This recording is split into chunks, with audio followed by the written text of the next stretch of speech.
Chapter 245. 092 All-Around Dominance So Mr. Lu Chi-Yundai sneered, "You're not trying to tell me that the video was deleted by the police, are you?" Whoosh, what could Director Lu say to that? Accuse the police of deleting it? Would he dare say that in court? The entire courtroom once again fell into an uproar. Director Lu found himself in a peculiar predicament, his and everyone else's logical thinking on their side firmly controlled by Chi-Yundai, including Zhao Jingzhou. You couldn't find a single logical flaw in Chi-Yundai's reasoning. Clack, the judge banged the gavel, "Order, order." The whispers and exchanges in the courtroom gradually ceased. Zhang Xiais, sitting behind a fence half his height, also came back to his senses, having been in a state of tension since the incident occurred. For the first half of his life, he had been coasting through life, with his greatest ambition being no more than a minor supporting role. At this moment, as he watched Chi-Yundai defending him and the other 19 victims in the courtroom, Zhang Xiais finally began to understand the meaning of the words Chi-Yundai had said to him at the end of that day. The opening of a grand trial came to a close. The evidence provided by Chi-Yundai was comprehensive, valid, and sharp. After the jury deliberated and studied the evidence, at 3:27 p.m., the verdict was finally delivered, a sentence of 1 year of fixed-term imprisonment. While motive has no bearing on the establishment of intentional homicide, it has a significant impact on sentencing. This is probably the first case in the country where the sentence for an intentional homicide case was so minimal. Beyond that, the opposing witnesses, lawyers, all were released on bail. This was quite the explosive incident in the legal community. After the judge pronounced the verdict, everyone on Zhang Shi's side breathed a sigh of relief. Pu Xiaohan and Wang Qi exchanged glances, with madness flickering in their eyes. The invincible General Zhao Jingzhou of Red Circle firm was appealed against by Qi Lu? Director Lu was appealed as well? And there are suspicions of slandering the police? The opponent seems to be Zhao Jingzhou's teacher? Yen Lu and Zhang's mother tightly held each other's hands, while Sister XN beside them took a long time to come back to her senses. She had thought that a 15-year sentence was the best possible outcome for Zhang Xiais. But it wasn't 15 years, not 10, not 7, not even 3. This lawyer with a chef's hat, where on earth did he come from? Chi-Yundai was unaware that his chef's hat had made such an impression on everyone. He stepped forward, merely patted Zhang Xiais on the shoulder and encouraged him with a look, "Reform yourself inside, strive to get a reduced sentence for yourself, he'll be waiting for you at Jiangjing University of Political Science and Law. I believe in you." Chi-Yundai looked at Zhang Xiais. "Stay true to your original aspiration and you will accomplish your mission." Zhang Xiais scratched his head. "I? What is it?" Chi-Yundai frowned. Zhang Xiais was on the verge of tears. "I just mean there's a pretty good chance that I might not pass the exam." Chi-Yundai sneered. "Then I don't care, if you don't pass, just wait for me to appeal against you, and if you want to stay a few more years, remember to tell me in advance." Zhang Xiais. Chi-Yundai huffily finished speaking, then turned around and caught Jiang Fulai's gaze. "Young Master Jiang, that's as far as we can go." Chi-Yundai took off his badge, then removed his lawyer's robe, surprising Jiang Fulai, who defensively said, "This kid didn't leave any way out for himself. If it were anyone else today, this fool Zhang Xiais wouldn't have had a chance to escape at least 10 years of imprisonment." "It's only me." Attorney Qi looked somewhat self-satisfied. "This section should be submitted to Jiangjing Law School. Now there's a piece of teaching material." Jiang Fulai leisurely withdrew his gaze, casually saying, "I was just wondering why that thing around your neck sometimes appears and sometimes disappears. Most people can't quite understand what Master Jiang is implying." Chi-Yundai heartily realized that the other party was criticizing him for his last economic case. He was careless and negligent, and Jiang Shijue and his group suffered because of him, directly causing losses to the project of over 1 billion yuan. Ah! Chi-Yundai, a fierce figure in the courtroom, now couldn't even dare to look into Master Jiang's eyes. Even a horse stumbles, a moment of negligence, a moment of carelessness. His voice was somewhat low. Jiang Fulai cast an imperceptible glance at his head, non-committally silent on the moment of negligence Chi-Yundai had mentioned. Chi-Yundai, ah, this damnable chef's hat. Qi Lu smiled. He was contemplating playing a few moves against Chen Yongquan. The verdict was handed down. Now, normal visitation with Zhang Xiais is possible. Class 50 knew almost everything about Zhang Shi's case, primarily through Yen Lu, who didn't want her classmates to see Zhang Xiais as a wrongdoer with poor conduct. Chapter 246. 092 All-Around Crush. Hey, no worries, we'll meet again in a year. Wang Qi said nonchalantly, patting Zhang Xiai's on the shoulder. Director Qin granted them access and quite a crowd stayed in the detention room. He smiled cheerfully, looking no different from usual. Ning Xiao spoke little, he just looked at Zhang Xiai's and said, "Now you're really one of the good guys. Oh, and also," Pu Xiaohan put a stack of notebooks and exercise books on the table. "Qi Lu said you're going to take the entrance exam for the University of Political Science and Law. We've asked the police and you're allowed to read while being reformed. These are all the books we've prepared for you, study well." Zhang Xiai's grinned, but his smile didn't last a minute. He looked down to see a pile of books and notebooks. "Take some time to study properly." Bai Lian sat on the only chair inside, casually crossing his long legs and gently tapping the backrest with his arm. His eyes slightly squinted, but his tone was as consistent as ever. "Every 7 days Jiang and I will come to tutor you and check your learning progress." Of course, this was something Jiang Fulai had fought for Zhang Xiai's. Normally, visits were only allowed once every half a month, but since Zhang Xiai's was a student and shown a tendency to strive, an extra visitation right was granted. The law is unemotional, yet it carries a touch of humanity. What? Zhang Xiai's never expected that he still had to study while inside. Bai Lian and Jiang Fulai were going to come and tutor him? Jiang Fulai? The person who seemed to despise him with a glance was coming to give him tutorials? Bai Lian looked up, glanced at him very calmly. That look seemed to pose the question, "Do you have any doubts?" Zhang Xiai's, right, he had no doubts. The group didn't take up too much of Zhang Shi's time. They were there to represent the entire class to visit him, leaving time for Zhang Shi's family later. The bunch of young boys and girls laughed and chatted as if nothing had changed from before. The visitation time ended quickly and one by one they left. Before leaving, Bai Lian finally reached out and patted his shoulder. "Are you scared?" Zhang Shi's eyelashes trembled slightly. "Don't be afraid." Bai Lian's gaze seemed to look right through him, towards a distant place. "The people you're protecting aren't just those 19 individuals. We don't disrespect life, but when it comes to drawing a gun, it's for the sake of those behind us we want to protect." Once outside the detention room, the lively group of students seemed to hit the pause button instantly.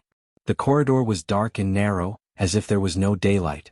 "A year, ha!" Pu Xiaohan looked back, staring at the small house. Wang Qi also looked back. In 2 days, Zhang Xiai's would be taken to Xiangqing prison to serve his sentence. He was only 19 in virtual years. Regarding the verdict for Zhang Xiai's, some were relieved while others were not convinced. Lu Dong was at the forefront of discontent. When he went to find Zhao Jingzhou again, Zhao Jingzhou was just finishing up with the police evidence collection. Outside the police station, the setting sun was ablaze like fire. Zhao Jingzhou simply gave Lu Dong a cold look. "I remember before the trial began, I told you more than once that you must tell me everything about the case with no omissions. Whatever the client has done, I, as a lawyer, will keep it confidential. Clearly you do not trust me. This is a rule known by everyone in the industry. But as a businessman, Lu Dong could not trust anyone even if the other person was a lawyer. So today Zhao Jingzhou was utterly defeated. Lawyer Zhao, Lu Dong also acknowledged his mistake today, quickly apologizing and then stating his request, "I would like to file for an appeal." Zhang Xiai's was sentenced to only 1 year. He was far from satisfied with that verdict. An appeal? Zhao Jingzhou stopped and looked at Lu Dong, almost laughing as he interrupted. "You still dare to file an appeal for Qi Lu's case? Do you perhaps know what Teacher Kai's main job is by any chance?" Chapter 247, Chapter 093, Alien raises the spear again, second update, _1 Director Lu was taken aback. "I know he's your teacher." "Teacher?" Zhao Jingzhou shook his head, his gaze complex. "I have only attended a few of his public lectures. Everyone at the University of Political Science and Law wanted to become his disciple, but he made it clear that he doesn't take apprentices." Of course, none of that is important. Zhao Jingzhou collected his thoughts and looked at Director Lu. "Putting aside the second trial, I think you should be more concerned about your own safety as well as your company's. It's best if your company doesn't have any financial loopholes." "What?" The tone of Zhao Jingzhou startled Director Lu. A sense of unease began to spread. Although Teacher Qi is involved in the amendment of the criminal law, his specialty is economic capital market cases. Zhao Jingzhou withdrew his gaze, walking outside as he spoke, because his home turf has always been the international stage. You may not know him, but you must be aware of the CN Group, the one he and his legal team have taken down. Among the top 10 gold lawyers internationally, he is the only one listed from our country, understand? Having said this, Zhao Jingzhou got into his car. Behind him, Director Liu's expression changed. Nobody knew better than him how terrifying it was to be targeted by a lawyer who specialized in economic law. The CN Group, a renowned financial giant internationally just 5 years ago. In comparison to the Liu family's assets, they were practically negligible, and at last he knew fear. He quickly made a call to his company's finance department. Of course, by this time it was already too little, too late. Zhang Shi's situation seemed to have little effect on Class 15. His seat was still there. Everyone knew Ning Xiao had a desk mate, though that spot was temporarily empty. On Thursday noon, Bai Lian sat in the car, her elbow lazily propped against the window, her eyes half closed, pondering how to help Zhang Shi's review. Him?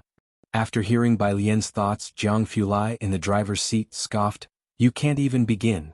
Jiang Fulai even cursed at Ning Xiao. He was actually being polite to Zhang Shi's. But his learning methods indeed didn't suit Zhang Shi's. Bai Lian thought it over and decided to ask Ning Xiao and Tang Ming later. Those two were closer to being normal people. The car arrived at the hospital. Shen Qing was discharged from the hospital this morning. Chief Chen carefully prepared willow branches for Shen Qing to ward off bad luck. Aside from Dr. Lance, Ji Xiaojun also knew that Jiang Fulai played a significant role in Shen Qing's survival, as the equipment used to sustain her life in the past few days was related to him. For this reason, Ji Xiaojun specially invited Dr. Lance and Jiang Fulai to lunch at noon. However, Dr. Lance had a consultation and couldn't make it. When Jiang Fulai and Bai Lian arrived at the Ji family's place, Chief Chen and Ji Xiaojun were busy in the kitchen. Since Shen Qing was still not fully recovered, she watched TV in the living room. "Jigu, I'm here." Chief Chen took the spatula from Ji Xian's hand, stir-fried a bit in the wok, and while talking to Ji Xiaojun said, "This weekend we should go fishing by the river, catch some wild fish to nourish the sister-in-law." Ji Xiaojun lifted the lid of the stew pot, saw that the soup was nearly ready and turned off the heat. He showed approval for Chief Chen's suggestion. "Good idea, invite my dad too." Chief Chen chuckled, finished the dish, and as soon as he brought it out, he saw Jiang Fulai raising an eyebrow at him. The grin on his face instantly retracted. Ji Xiaojun also came out of the kitchen, and upon seeing Jiang Fulai said, "Xiaojiang, you've come at just the right time, just in time for the meal." Chief Chen found it quite difficult to comment on this Xiaojiang. Jiang He, dressed in new clothes, sat on the couch, chatting with Shen Qing. Jiang Fulai looked down at Jiang He from above. Jiang He was wearing a white long-sleeved shirt with a satin finish, the collar and cuffs a pale green color, embroidered with tiny white cranes, and there was a large white cabbage on the chest. Next to the big cabbage lay a small rabbit. Jiang Fulai only glanced casually, his gaze lingering on the Bai character on one of the rabbit's ears, which was almost imperceptible. Embroidery teachers often sign their works in various ways. After the meal, Shen Qing needed to rest, and since Jiang Fulai had to go to the laboratory, he left early. He hadn't been to the lab the day before and had taken some time off that day. He really didn't feel at ease about the lab. Chief Chen took over the responsibility of taking Bai Lian to school. The residential area was undergoing demolition. Recently, many people had begun moving out, leaving many unwanted items on the road, hence Chief Chen's car didn't drive in.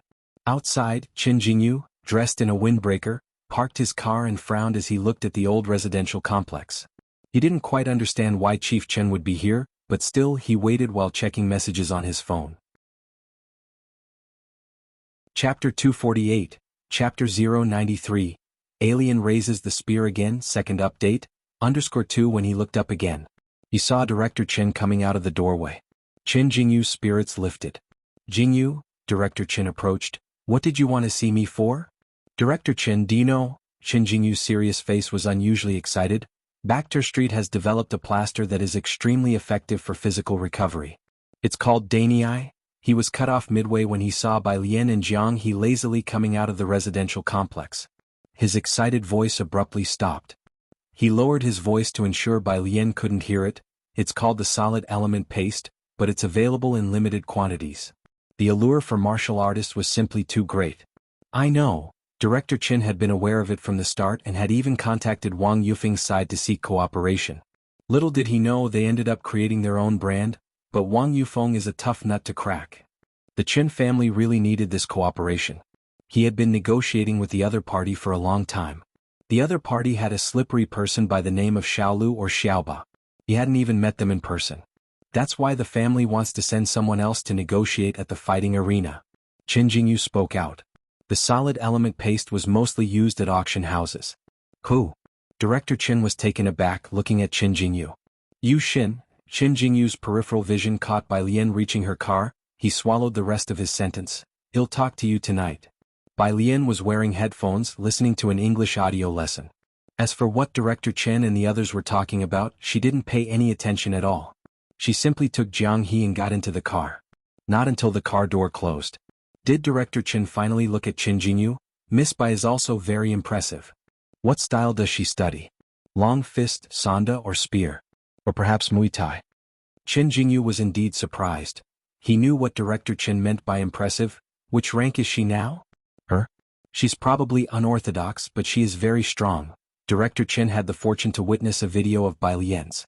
Although lacking in technique, one could tell that Miss Bai's strength was considerable. Unorthodox, ha? Qin Jingyu withdrew his gaze. I thought by your tone, you meant she could compare with Yu Shen. Director Chen was quite speechless. How can you compare? Yu Hongyi started learning martial arts at 3, took up the spear at 9, while Miss Bai is seriously studying. He knew Bai Lian was devoted to her studies. Qin Jingyu wanted to say that even being admitted to Jiangjing University wasn't guaranteed, so what was the difference between studying seriously and not? But looking at Director Chen, he didn't voice his thought. Afternoon after school. Milk tea shop. Wang Qi and the others pretended to order milk teas while their eyes inadvertently drifted towards the kitchen. Yang Lin didn't bother with them, attending to other customers instead. Qi Yundai took a box of cake out and seeing Wang Qi and the others looking at him, he reluctantly took off his chef's hat. What? When he wasn't in court he wasn't so unapproachable. Still aloof, he wasn't much for talking. Hee. Wang Qi scratched his head, very curious, and naturally asked his question. Isn't it said that those involved in legal revision can't be defense lawyers? Qi Yundai handed the cake to Yang Lin and casually inquired, Where did you hear that? Online, and Baidu says so too, Wang Qi said as if it were obvious. Qi Yundai, a look of incomprehension appeared on his face. You guys search for this kind of stuff on the internet? Not only had they searched, they had believed it too? It might have been the way Qi Yundai looked at fools with such overt transparency that made Wang Qi and the other boys exchange glances, then quietly take their milk tea back to where Bai Lian and Ning Xiao were. So we can't search online?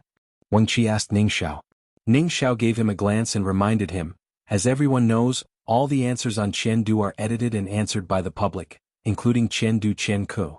Wang Qi didn't dare to retort Ning Xiao, the academic god. He just looked at Bai Lian with an almost tearful expression. Lian's sister. Bai Lian casually put away her homework, looked up and said, Use your brain. Is everyone here? Zhang Shi's dad often traveled for business. And now Zhang Shi's was not at home. So the people from class 15 had discussed and agreed that they would take turns, a few each day, going to the Zhang family's place to help Zhang's mom move goods and flower pots. Today it was Bai Lian's and Wang Qi's turn among others.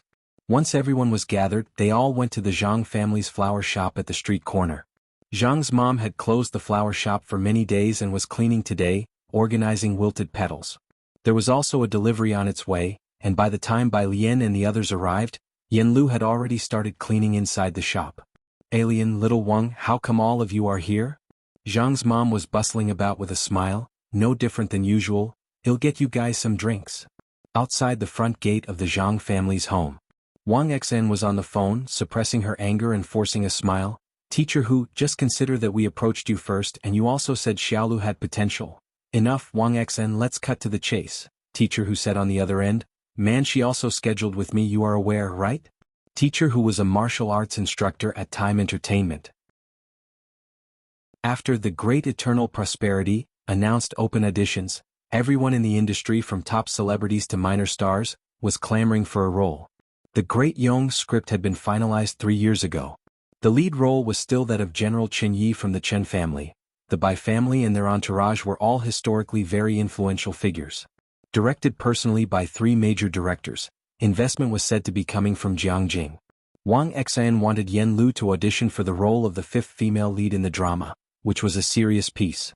Every female character was extraordinary, and the one Yen Lu wanted to audition for was a maid to the female lead, who since childhood had learned to use a spear and had been influenced accordingly. This was extremely important for the audition.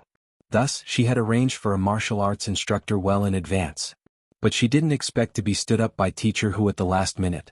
Of course, Wang Xen wasn't surprised. Man, she was the top actress at Time Entertainment, and all the company's resources were funneled towards her. Between Yen Lu and Man Shi, was there really a choice to be made? Wang Xen exhaled deeply and entered the Zhang family's backyard. Inside the yard, several students were standing around drinking cola. Wang Xen glanced at Bai Lian, whose school uniform was unbuttoned, holding a cola can loosely in her hand, standing sideways to her, her profile as meticulously crafted as a fine brush painting, causing Wang Xen to look several times over involuntarily. She then went to Yen Lu and whispered to her about the situation with Teacher Hu. It doesn't matter, Yen Lu dismissed the concern. He'll give it a shot on my own, and Wang Xen, please check other notices for me. He'll take anything. This Man Shi, could she be as popular as she is now without you? Wang Xen was irate. I can't believe she doesn't know you, book Teacher Hu first. Oh well, let's try our luck. Maybe the director will see your aura and pick you for the 5th female lead.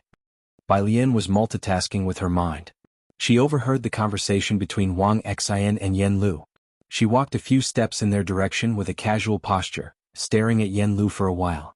Then slowly crumpled the cola can. You too, have you never considered the lead female role? The lead female role? Wang Xen was taken aback before bursting into laughter. So many people are vying for it, the directors this time don't lack funding. They only care about acting ability and suitability, even Man Shi would have a hard time being chosen. She sighed. Something seemed to dawn on Yen Lu. She raised her head to look at the sky and said softly, Who am I to play that role? Yen Lu was from Xiangqing, and people from Xiangqing had a very special sentiment towards the Bai family. She had never even considered acting as the young mistress of the Bai family. Who says you're not suitable? Bai Lian spoke casually. Yen Lu looked surprised. Bai Lian tossed the cola can into the trash can, her dark eyes narrowing slightly. She spoke at an even pace, unrestrained and wild. Tomorrow afternoon at 5:30, bring the spear you're most comfortable with and wait for me here. Having been in this world for so long, it was also time to pick up the spear again. Chapter 248, Chapter 093, Alien raises the spear again, second update, _2 when he looked up again. He saw Director Chen coming out of the doorway. Qin Jingyu's spirits lifted. Jingyu, Director Chen approached. What did you want to see me for? Director Chen, do you know? Qin Jingyu's serious face was unusually excited. Bacter Street has developed a plaster that is extremely effective for physical recovery. It's called Danei. He was cut off midway when he saw Bai Lian and Jiang He lazily coming out of the residential complex. His excited voice abruptly stopped. He lowered his voice to ensure Bai Lian couldn't hear it. It's called the solid element paste, but it's available in limited quantities. The allure for martial artists was simply too great. I know. Director Qin had been aware of it from the start and had even contacted Wang Yufeng's side to seek cooperation. Little did he know they ended up creating their own brand, but Wang Yufeng is a tough nut to crack. The Qin family really needed this cooperation. He had been negotiating with the other party for a long time. The other party had a slippery person by the name of Xiaolu or Xiaoba. He hadn't even met them in person. That's why the family wants to send someone else to negotiate at the fighting arena. Qin Jingyu spoke out. The solid element paste was mostly used at auction houses. Who? Director Qin was taken aback looking at Qin Jingyu. You Xin. Qin Jingyu's peripheral vision caught Bai Lian reaching her car. He swallowed the rest of his sentence. He'll talk to you tonight. Bai Lian was wearing headphones listening to an English audio lesson. As for what Director Chen and the others were talking about, she didn't pay any attention at all. She simply took Jiang He and got into the car. Not until the car door closed. Did Director Chen finally look at Qin Jingyu? Miss Bai is also very impressive. What style does she study? Long fist, sanda or spear? Or perhaps Muay Thai? Qin Jingyu was indeed surprised. He knew what Director Chen meant by impressive. Which rank is she now? Her? She's probably unorthodox, but she is very strong. Director Chen had the fortune to witness a video of Bai Lian's. Although lacking in technique, one could tell that Miss Bai's strength was considerable. Unorthodox, ha? Qin Jingyu withdrew his gaze. I thought by your tone, you meant she could compare with Yu Shen. Director Chen was quite speechless. How can you compare? Yu Hongyi started learning martial arts at 3, took up the spear at 9, while Miss Bai is seriously studying. He knew Bai Lian was devoted to her studies. Qin Jingyu wanted to say that even being admitted to Jiangjing University wasn't guaranteed, so what was the difference between studying seriously and not? But looking at Director Chen, he didn't voice his thought. Afternoon after school. Milk tea shop. Wang Qi and the others pretended to order milk teas while their eyes inadvertently drifted towards the kitchen. Yang Lin didn't bother with them, attending to other customers instead. Qi Yundai took a box of cake out and seeing Wang Qi and the others looking at him, he reluctantly took off his chef's hat. What? When he wasn't in court he wasn't so unapproachable. Still aloof, he wasn't much for talking. Hee. Wang Qi scratched his head, very curious, and naturally asked his question. Isn't it said that those involved in legal revision can't be defense lawyers? Qi Yundai handed the cake to Yang Lin and casually inquired, Where did you hear that? Online, and Baidu says so too, Wang Qi said as if it were obvious. Qi Yundai, a look of incomprehension appeared on his face. You guys search for this kind of stuff on the internet? Not only had they searched, they had believed it too? It might have been the way Qi Yundai looked at fools with such overt transparency that made Wang Qi and the other boys exchange glances, then quietly take their milk tea back to where Bai Lian and Ning Xiao were. So we can't search online? Wang Qi asked Ning Xiao. Ning Xiao gave him a glance and reminded him, as everyone knows, all the answers on Qiandu are edited and answered by the public, including Qiandu Qianku. Wang Qi didn't dare to retort Ning Xiao, the academic god. He just looked at Bai Lian with an almost tearful expression. Lian's sister. Bai Lian casually put away her homework, looked up and said, Use your brain. Is everyone here? Zhang Shi's dad often traveled for business. And now Zhang Shi's was not at home. So the people from class 15 had discussed and agreed that they would take turns, a few each day, going to the Zhang family's place to help Zhang's mom move goods and flower pots. Today it was Bai Lian's and Wang Qi's turn among others. Once everyone was gathered, they all went to the Zhang family's flower shop at the street corner.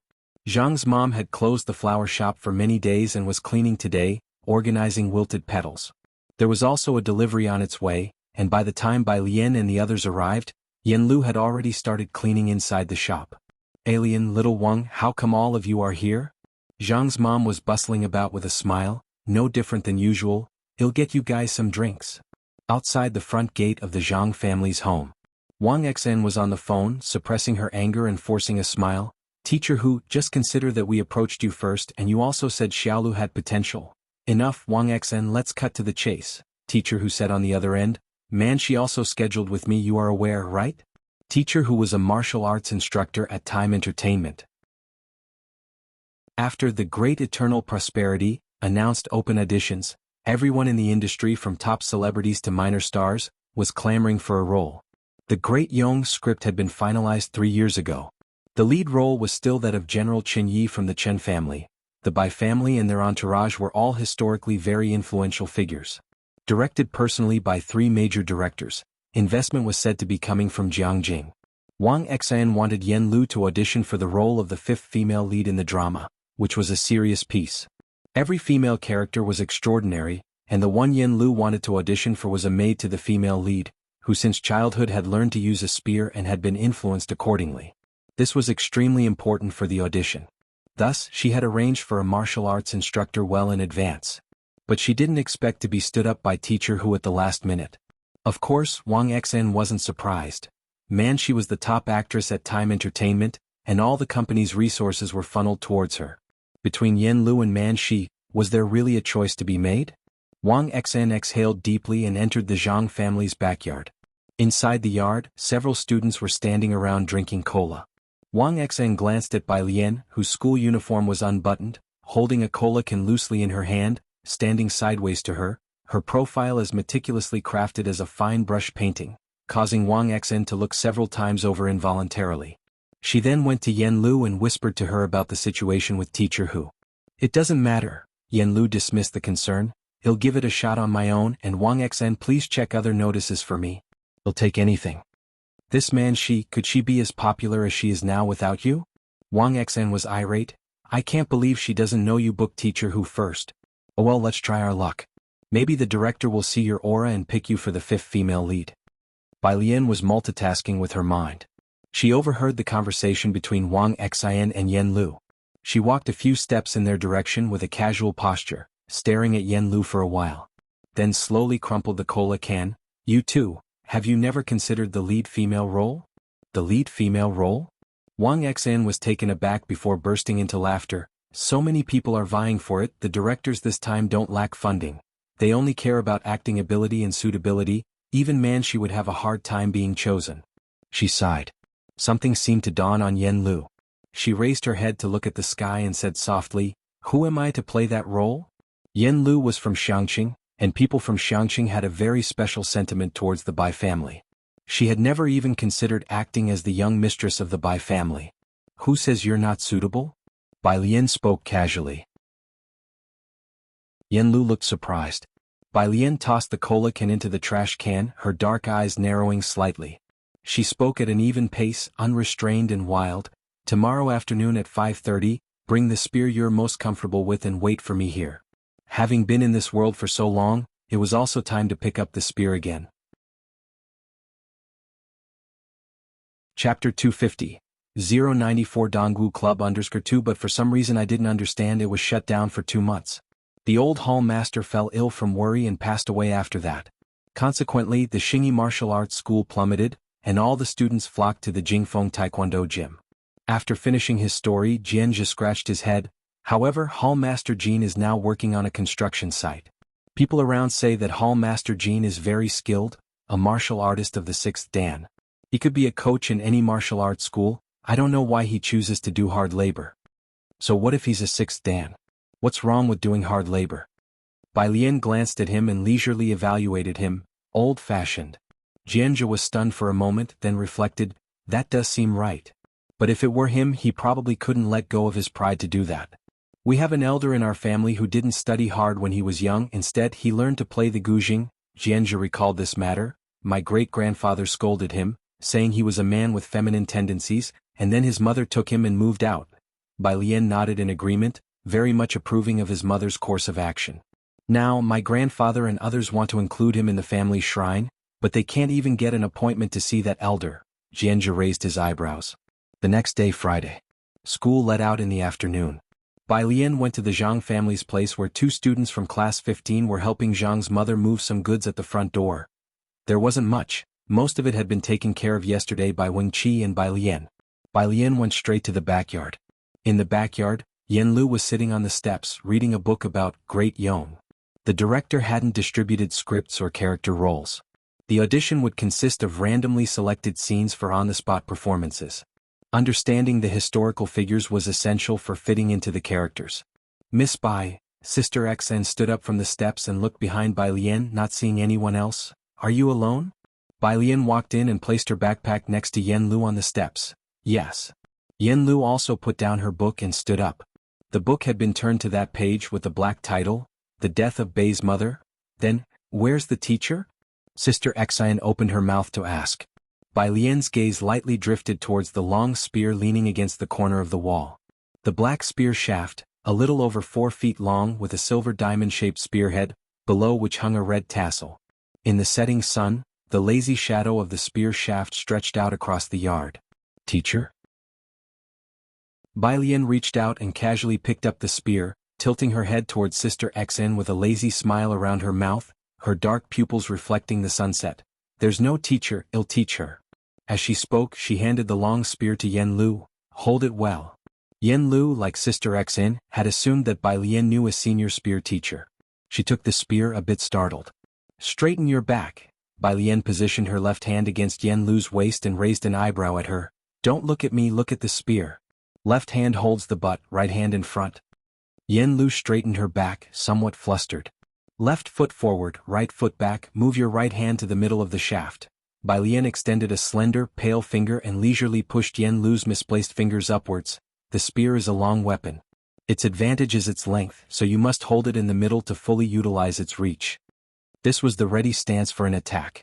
Yen Lu was smart, and although she didn't have much strength, she could learn a set of movements for show. In 5 minutes she could manipulate it at will. As soon as she held the spear, she could reflexively make attack moves. Bai Lian didn't read today. She crossed her arms and stood beside Yen Lu, giving instructions. When Yen Lu's movements were off, Bai Lian would reach out to correct them. Not bad. Seeing that she had mastered the ready stance, Bai Lian reached out. Give me the spear, he'll teach you a sequence of moves first. Yen Lu handed the spear to Bai Lian. She and Sister Xin retreated to the steps. Bai Lian, wearing a blue and white school uniform, held the spear in her right hand, letting the shaft casually rest on the ground as she stood in the middle of the yard. She slightly lifted her head, and the moment she took hold of the spear, all traces of laziness vanished from her dark eyes. Sister Exiled, who was about to joke with Yen Lu, found that she couldn't utter a word.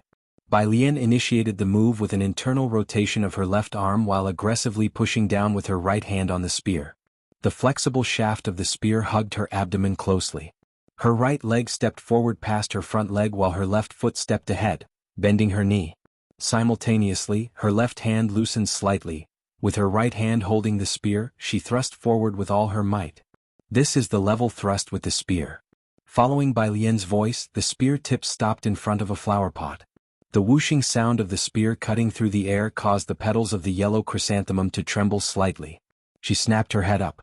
The evening breeze passed, gently blowing away the stray strands of hair on her forehead, revealing her black eyes that now seemed even colder. For about 10 seconds, Bai Lian loosened her left hand, retracted the spear with her right, stood up straight and casually tossed the spear back to Yen Lu. Your turn. Chapter 251. 094 Dongwu Club _3 behind her. The yellow chrysanthemum quivered as it shed 4 petals. Yen Lu and Sister Exiled hadn't reacted yet. She instinctively took the gun. Is it like this? She asked, rotating her left arm inward, then looked worriedly at Bai Lian. Stand over by Sister Exiled. I'm afraid I might accidentally bump into you later. Bai Lian reached out to adjust her stance. Upon hearing her words, he looked up, his voice exceptionally light and breezy. In your next life. What? With the way you're doing it? Bai Lian lazily withdrew his hand and stepped back 5 paces, commenting, by your next life, you might actually be able to touch me. Yen Lu. Afterward, Bai Lian demonstrated again for Yen Lu, letting her record it on her phone to practice slowly later on. Only then did Bai Lian leisurely leave with his school bag. After Bai Lian had left, Sister Exiled finally retracted her jaw, grabbing Yen Lu's hand. I think you are truly blessed. Sister Exiled was somewhat envious of Yen Lu. She had searched for Teacher Huss videos. Wang Exiled didn't understand guns, nor had she learned martial arts. But purely in terms of aesthetics with a gun. That teacher who didn't seem to compare to Bai Lian at all, did he? This time it seemed she really had it. She was somewhat dazed. Across from the Zhang family. Ming Dongheng parked his car at the intersection waiting for Bai Lian. Tonight, Ji Xiaojun was treating Su En to dinner, as Su En had helped a lot while Xin Qing was hospitalized, and Ji Xiaojun owed him this meal. As they weren't that close and the other was a big boss, Ji Xiaojun specifically chose a high-class, clean restaurant. Ji Heng was also going. Bai Lian would go over to eat at Qi Lu's house instead. When she and Jiang He arrived, Jiang Fulai hadn't come yet, and Chief Chen, originally wanting to help Qi Yundai wash vegetables, was because of a misplaced item chased out by Qi Yundai. With a gloomy face, Chief Chen thought Miss Bei's uncle was easier to get along with. Mr. Ming, Chief Chen looked at Ming Dongheng, remembering something important. Are you going to the grappling match this weekend? Ming Dongheng stooped to pass Jiang He's puzzle piece and said, he'll definitely be there to see Mr. Bei's NO. One duel. The man in the white vest was ferocious, and he had amassed numerous fans in the grappling arena. Clearly Ming Dongheng was one of them. You God will be there tomorrow as well, Chief Chen informed him. Ming Dongheng's eyes showed a touch of surprise as he turned. She's coming? Bai Lian was sitting at the table doing her homework, biology questions from Jiangjing University-affiliated college. However, she was always multitasking, and upon hearing Ming Dongheng mention long spear, she looked up and glanced in his direction. Although the two were having a conversation, they were watching Bai Lian vigilantly. Seeing her look over, Chief Chen rushed to explain excitedly to Bai Lian, yes, it's the long spear. You got, oh Miss Bai, you might not know her, it's Yu Hongyi. She's been practicing martial arts since she was a child, started learning the long spear at 9, and reached level 7 by 20. Of course, the most important thing is, last year, Dongwu Club personally invited her to join. Though Chief Chen didn't practice martial arts himself, he had heard of the famous Dongwu Club. Every member there was a top talent in the martial arts world. Ming Dongheng and Chen Jingyu both wanted to join Dongwu but hadn't met the entry requirements yet. Chief Chen finished speaking, beaming with excitement. Noticing Bai Lian's lukewarm reaction, she smiled and then went back to doing her homework. Ah. Chief Chen scratched his head, thinking next time he'd have to restrain himself. Miss Bai, being from Xiangqing, would surely have never heard of Dongwu Club. Showing off for what? Chief Chen slightly wanted to slap himself. Just as he quietly slapped his own head, he caught Ming Dongheng giving him a cold look. Chief Chen. What did he do this time? When Jiang Fulai returned, Qi Yundae's vegetables were not yet stir-fried. Bai Lian was sitting at a table in the hall, holding a black pen, leisurely working through questions. A cold light enveloped her face, tinging her inherently lazy expression with a hint of aloofness. Jiang Fulai first glanced at Ming Dongheng. Ming Dongheng seemed a bit bewildered. Director Chen, however, was eagerly obsequious. He lowered his voice. Miss Bai was like this when she arrived, but she went to the Zhang family first today. This classmate Zhang had quite a significant impact on Bai Lian's mood. Jiang Fulai gave Director Chen a glance, his expression softening slightly. He walked over to Bai Lian's side. Ming Dongheng glared at Director Chen fiercely once more, then felt a bit melancholy. People from the Chen family were so annoying. Chen Jingyu threatened his position by Jiang's side. Chen Yongquan threatened his position by Miss Bai's side. Get rid of them, all of them. Thinking this, Ming Dongheng stared at Director Chen's neck. As soon as Jiang Fulai arrived, Director Chen, who had slipped away into the kitchen, felt a chill on the back of his neck and couldn't help but reach up to touch it. Jiang Fulai stood to the left of Bai Lian, looking down at her as she worked on a problem. It was a genetics problem. Bai Lian rarely made drafts when solving problems. She obviously hadn't finished reading this one yet. Jiang Fulai, his hand nonchalantly in his pocket, eyed the problem lightly and said, 9:3:3:1. He spoke the answer unhurriedly. Bai Lian paused in her writing. She threw her pen down, looked up, her hand resting on the back of her chair, and turned to look at Jiang Fulai. No, when you were in school, didn't a lot of people want to beat you up? Jiang Fulai raised an eyebrow, shamelessly proud. There were plenty who wanted to even when I wasn't in school. How many groups from your class went to the Zhang family? Jiang Fulai pulled out the chair beside her, closed her workbook casually and asked. Bai Lian rubbed her wrist and pulled herself out of her emotions. All she wanted now was to cut Jiang Fulai, 10 groups. Ning Xiao divided them up. I have to go see Yen Lu every day. Hearing this, Jiang Fulai's fingertips tapped on the table. He didn't ask further about Yen Lu but seemed contemplative. Bai Lian also stopped working on her problems, sitting on the carpet leisurely helping Jiang He with his puzzle. Jiang He looked up at Bai Lian, his sense of smell keen, and now dared to speak with her. Sister Bai. 9 o'clock, Purish Street. Ming Dongheng stopped the car, and Bai Lian saw Mao Kuan squatting at the corner of the street. As he was about to drive away, he took an extra glance at the hair beside Bai Lian. Did it look a bit familiar? Zhongjing. Su family. Old Lady Su frowned as she flipped through a file. After a moment she said, they all have the surname Yu, but this brother is way worse than his sister. She threw the profile onto the coffee table. She was not satisfied with the information on this person. The butler smiled beside her but inwardly sighed. The Yu family, favored by the Chen family, held a pivotal status in Jiangjing. Many wanted to form a connection with them. The Su family was simply not in the same league. If that young Master Yu was as outstanding as his sister, would the Su family even have a chance? Old madam, the butler thought for a moment before speaking up. Miss Jiue is at a critical point in her final year of high school, and all the deals in Jiangjing this year are handled by Liang Wuyu. We shouldn't disturb Miss Jiue with these matters. But, old lady Su really didn't want to miss out on such a great opportunity with the Yu family. That Yu Hongshu might be a good-for-nothing, but his sister was too exceptional. Favored by the Qin family, they might benefit from the connection later on. Su Jiue was raised by old lady Su herself. Her expectations for her were no less than those for her own grandson. At the butler's words, he smiled softly, speaking softly into the old lady's ear. Old madam, even though Miss Jiue is not suitable, haven't you forgotten? There is still another young lady in the Su family.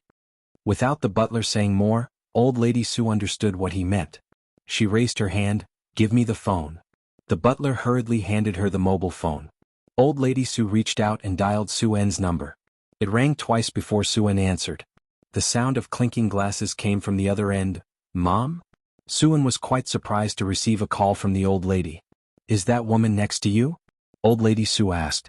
Su En frowned. Mom, enough, old lady Su interrupted him.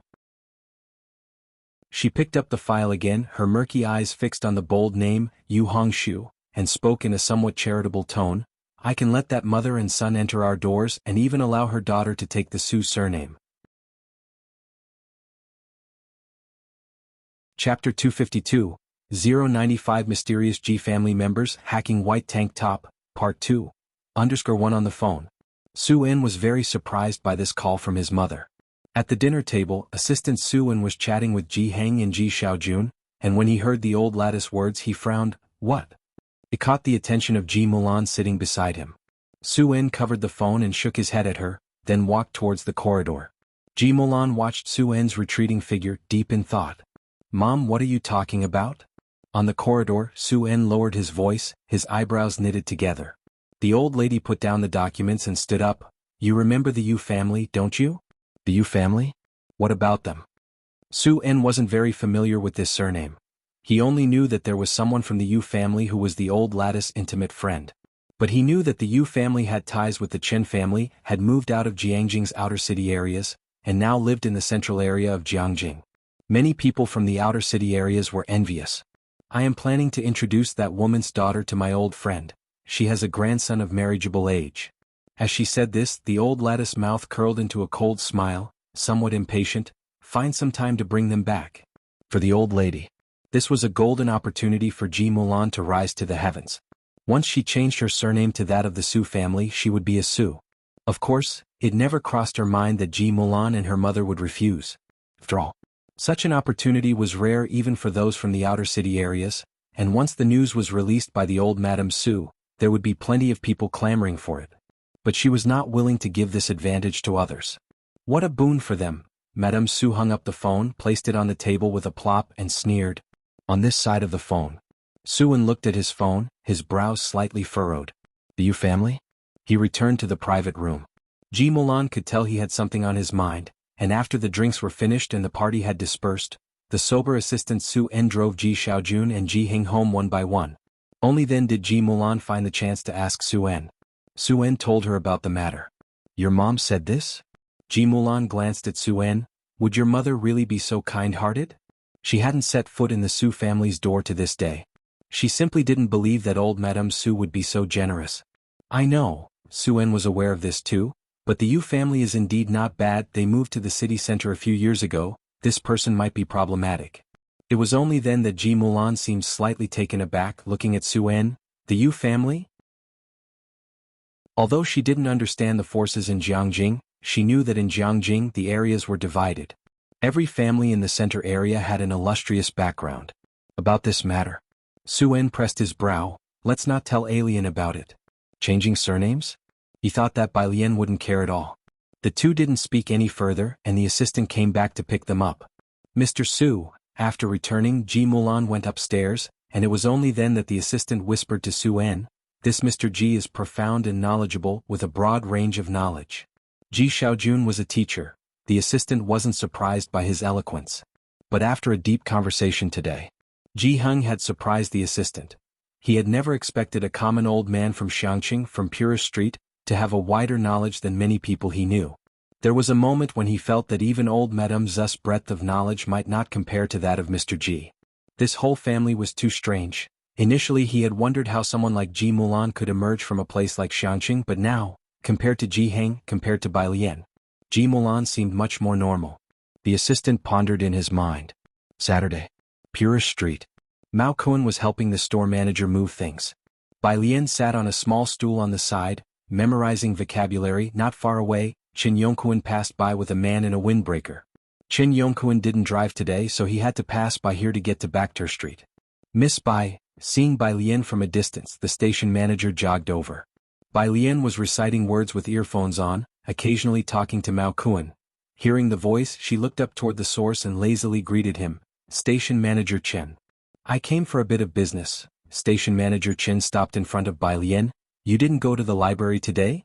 No. Bai Lian swiped away the word on her phone and memorized the next one. Had a bit of business to attend to. What business Bai Lian had, station manager Chen didn't dare to ask further, only glancing up at the store 112 Star Store. Behind him, Qin Jingyu, wearing a black windbreaker, glanced at Bai Lian, then at the blond young man beside her wiping sweat with a towel, his gaze lingering on the vocabulary page on Bai Lian's phone for a moment. Station manager Chen, we're running out of time. He urged urgently. To the outside world, Mao Kun always looked like a ruffian. Chapter 253, 095 Mysterious G family member hacked white tank top, Part 2. Underscore 2 at this moment he still had the towel the manager had given him draped over his shoulder, which was very down to earth. Chen Jingyu glanced over but quickly averted his gaze, not speaking to Bai Lian. If it were Yu Shen he would definitely have gone up to say hello, but with Bai Lian it wasn't necessary. Director Chen gave him a look. You go ahead. Okay, Chen Jingyu didn't refuse. Yu Shen said there are autographed photos of Mr. Bai at the fight club today, I'm heading there now. Autographed photos? Director Chen was stunned, neither he nor Ming Dongheng had heard this news. Chen Jingyu gave Director Chen a look. Yu Shen is always well informed, there won't be a mistake. After saying that he took out his phone and strode forward. Next to Bai Lian, Mao Kuan, who was wiping sweat, was particularly sensitive to the words Mr. Bai. He took out his phone and sent a WeChat message to Xiaoqi. Tell me the truth, what was that thing you suddenly had me sign yesterday? Yesterday Xiaoqi showed him some kind of artistic font? Supposedly, but Mao Kuan didn't quite recognize it. It was said to be a joint design by Xiaoqi and Sun Chun, simple and easy to understand. Mao Kuan was stared at by Xiaoqi for an hour before he barely learned it. His brain felt very confused. He would rather fight 20 more bouts in the ring. Xiaoqi had always been gentlemanly. Mr. Mao, you don't need to know. Bai Lian glanced at the sky. Mao Kun's fight was the last one, but the fight club started early. Are you also going to the fight club? As for Bai Lian knowing about this place, Director Chen wasn't too surprised. He and Ming Dongheng talked about the fight club every day. Director Chen nodded. Mr. Ming will come later. Bai Lian seemed thoughtful. She stood up. He'll go with you. Of course, Director Chen was happy to have Miss Bai come along, though as to what Bai Lian wanted at Backter Street, he didn't dare to ask. Mao Kun's delivery was not yet finished. He was still slowly moving goods inside the small store. Backter Street was chaotic and crowded, but Director Chen wasn't afraid, even by himself. But with Bai Lian by his side, especially with her appearance, he didn't dare to move about carelessly. At the entrance to Backter Street, he didn't take out the two countries' travel documents. Instead he called Chen Jingyu to come out and meet them. Chen Jingyu was strong and with him Director Chen could be at ease. Ming Dongheng hadn't arrived yet, only Chen Jingyu was closer to them. Chen Jingyu thought something had happened when Director Chen suddenly called him. When he arrived at the entrance to Backter Street, he found Director Chen standing with Bai Lian. He didn't need to ask to know what Director Chen meant. Director Chen fell back 2 steps behind Bai Lian, letting her walk ahead, his gaze constantly on the people in the wide street, afraid someone careless might run into Bai Lian. Director Chen, Chen Jingyu walked beside Director Chen with a somewhat poor complexion, his voice very low. Why would you bring her to a place like this? Miss Bai wanted to take a look, Director Chen said casually. On one hand he sent a message to Jiang Fulai and on the other he sent one to Ming Dongheng. With just him escorting Bai Lian, Director Chen really didn't dare to relax. He still reported to Jiang Fulai, otherwise he couldn't bear the consequences if something went wrong. Having said that, he also introduced the area to Bai Lian in a hushed voice. Miss Bai, this is Qinglong Bar, we should keep away from it. Saying that, Director Chen led Bai Lian across the street. Why? Bai Lian removed one earbud, looking at Director Chen with surprise. Chen Jingyu failed to snatch the autographed photo and was called here by Director Chen. Hearing Bai Lian's obvious question, he glanced at her and sneered. Why? Because there are a lot of mercenaries inside, the border area is unmanaged, I wouldn't dare to enter casually. How do you speak? Director Chen warned Chen Jingyu. Ever since Chen Jingyu got in good with the Yu family, his strength had almost reached Ming Dongheng's, so even though he was Director Chen's junior, his attitude towards Director Chen was not very respectful. Only now that Director Chen had been praised by the elder Chen recently had his attitude slightly improved. Hearing Director Chen speak, Chen Jingyu averted his gaze. It was a bit unexpected how protective Director Chen was of Bai Lian. Miss Bai, Director Chen lowered his head again, enlightening Bai Lian, this is the safest auction house around, no one dares to cause trouble there. The other two places, the bar and the fight club, are very chaotic, especially the fight club. He was still speaking. Suddenly, the crowd in the middle of the road scattered to both sides, clearing a path, their gaze all turning toward the entrance of the street. Director Chen's gaze also involuntarily shifted in that direction. A silver-modified off-road vehicle slowly drove in from the entrance. That is? Director Chen squinted his eyes. Chen Jingyu also stared fixedly at the vehicle. The car of Qinglong Bar, it must be a high-ranking member. They both recognized the symbol of Qinglong Bar. Given the reaction of the other people on the street, they must regard the person riding in the car with deep apprehension. Typically, cars here would line up and inch forward slowly. This was the first time they had seen a car being cleared away through here. Miss Bai, Director Chen nervously pulled on Bai Lian's sleeve, guiding her to retreat to a corner. He was extremely careful to avoid anyone bumping into Bai Lian. Let's back up and clear a path. Bai Lian lazily glanced at Director Chen's hand. Director Chen immediately withdrew his hand. With Jiang Fulai not present, he was truly scared of any mishap. Are they that afraid of this bar? Bai Lian casually crossed off a word, drawing back her gaze and memorizing another word. At this remark, Qin Jingyu glanced at Bai Lian once more, this time too lazy to even speak. Director Chen, however, explained excitedly, Miss Bai, it used to be fine, but you don't know, the man from the bar is too fierce. He crushed Poison Scorpion with one hand. Just the 3 words Poison Scorpion were enough to intimidate a crowd. Director Chen hadn't been tormented little by that case initially. Speaking of this, Director Chen cautiously lowered his voice, his expression serious as he informed Bai Lian, Miss Bai, Poison Scorpion used to be a mercenary. The silver off-road vehicle continued at a normal pace. As it reached them, the vehicle suddenly came to a halt. The crowd abruptly fell silent. Director Chen's voice also faded as he squinted at the car, wondering why it had suddenly stopped when the passenger side door was pulled open, and a slender, bookish youth got out. Spotting someone in the crowd, his face brightened, Sis.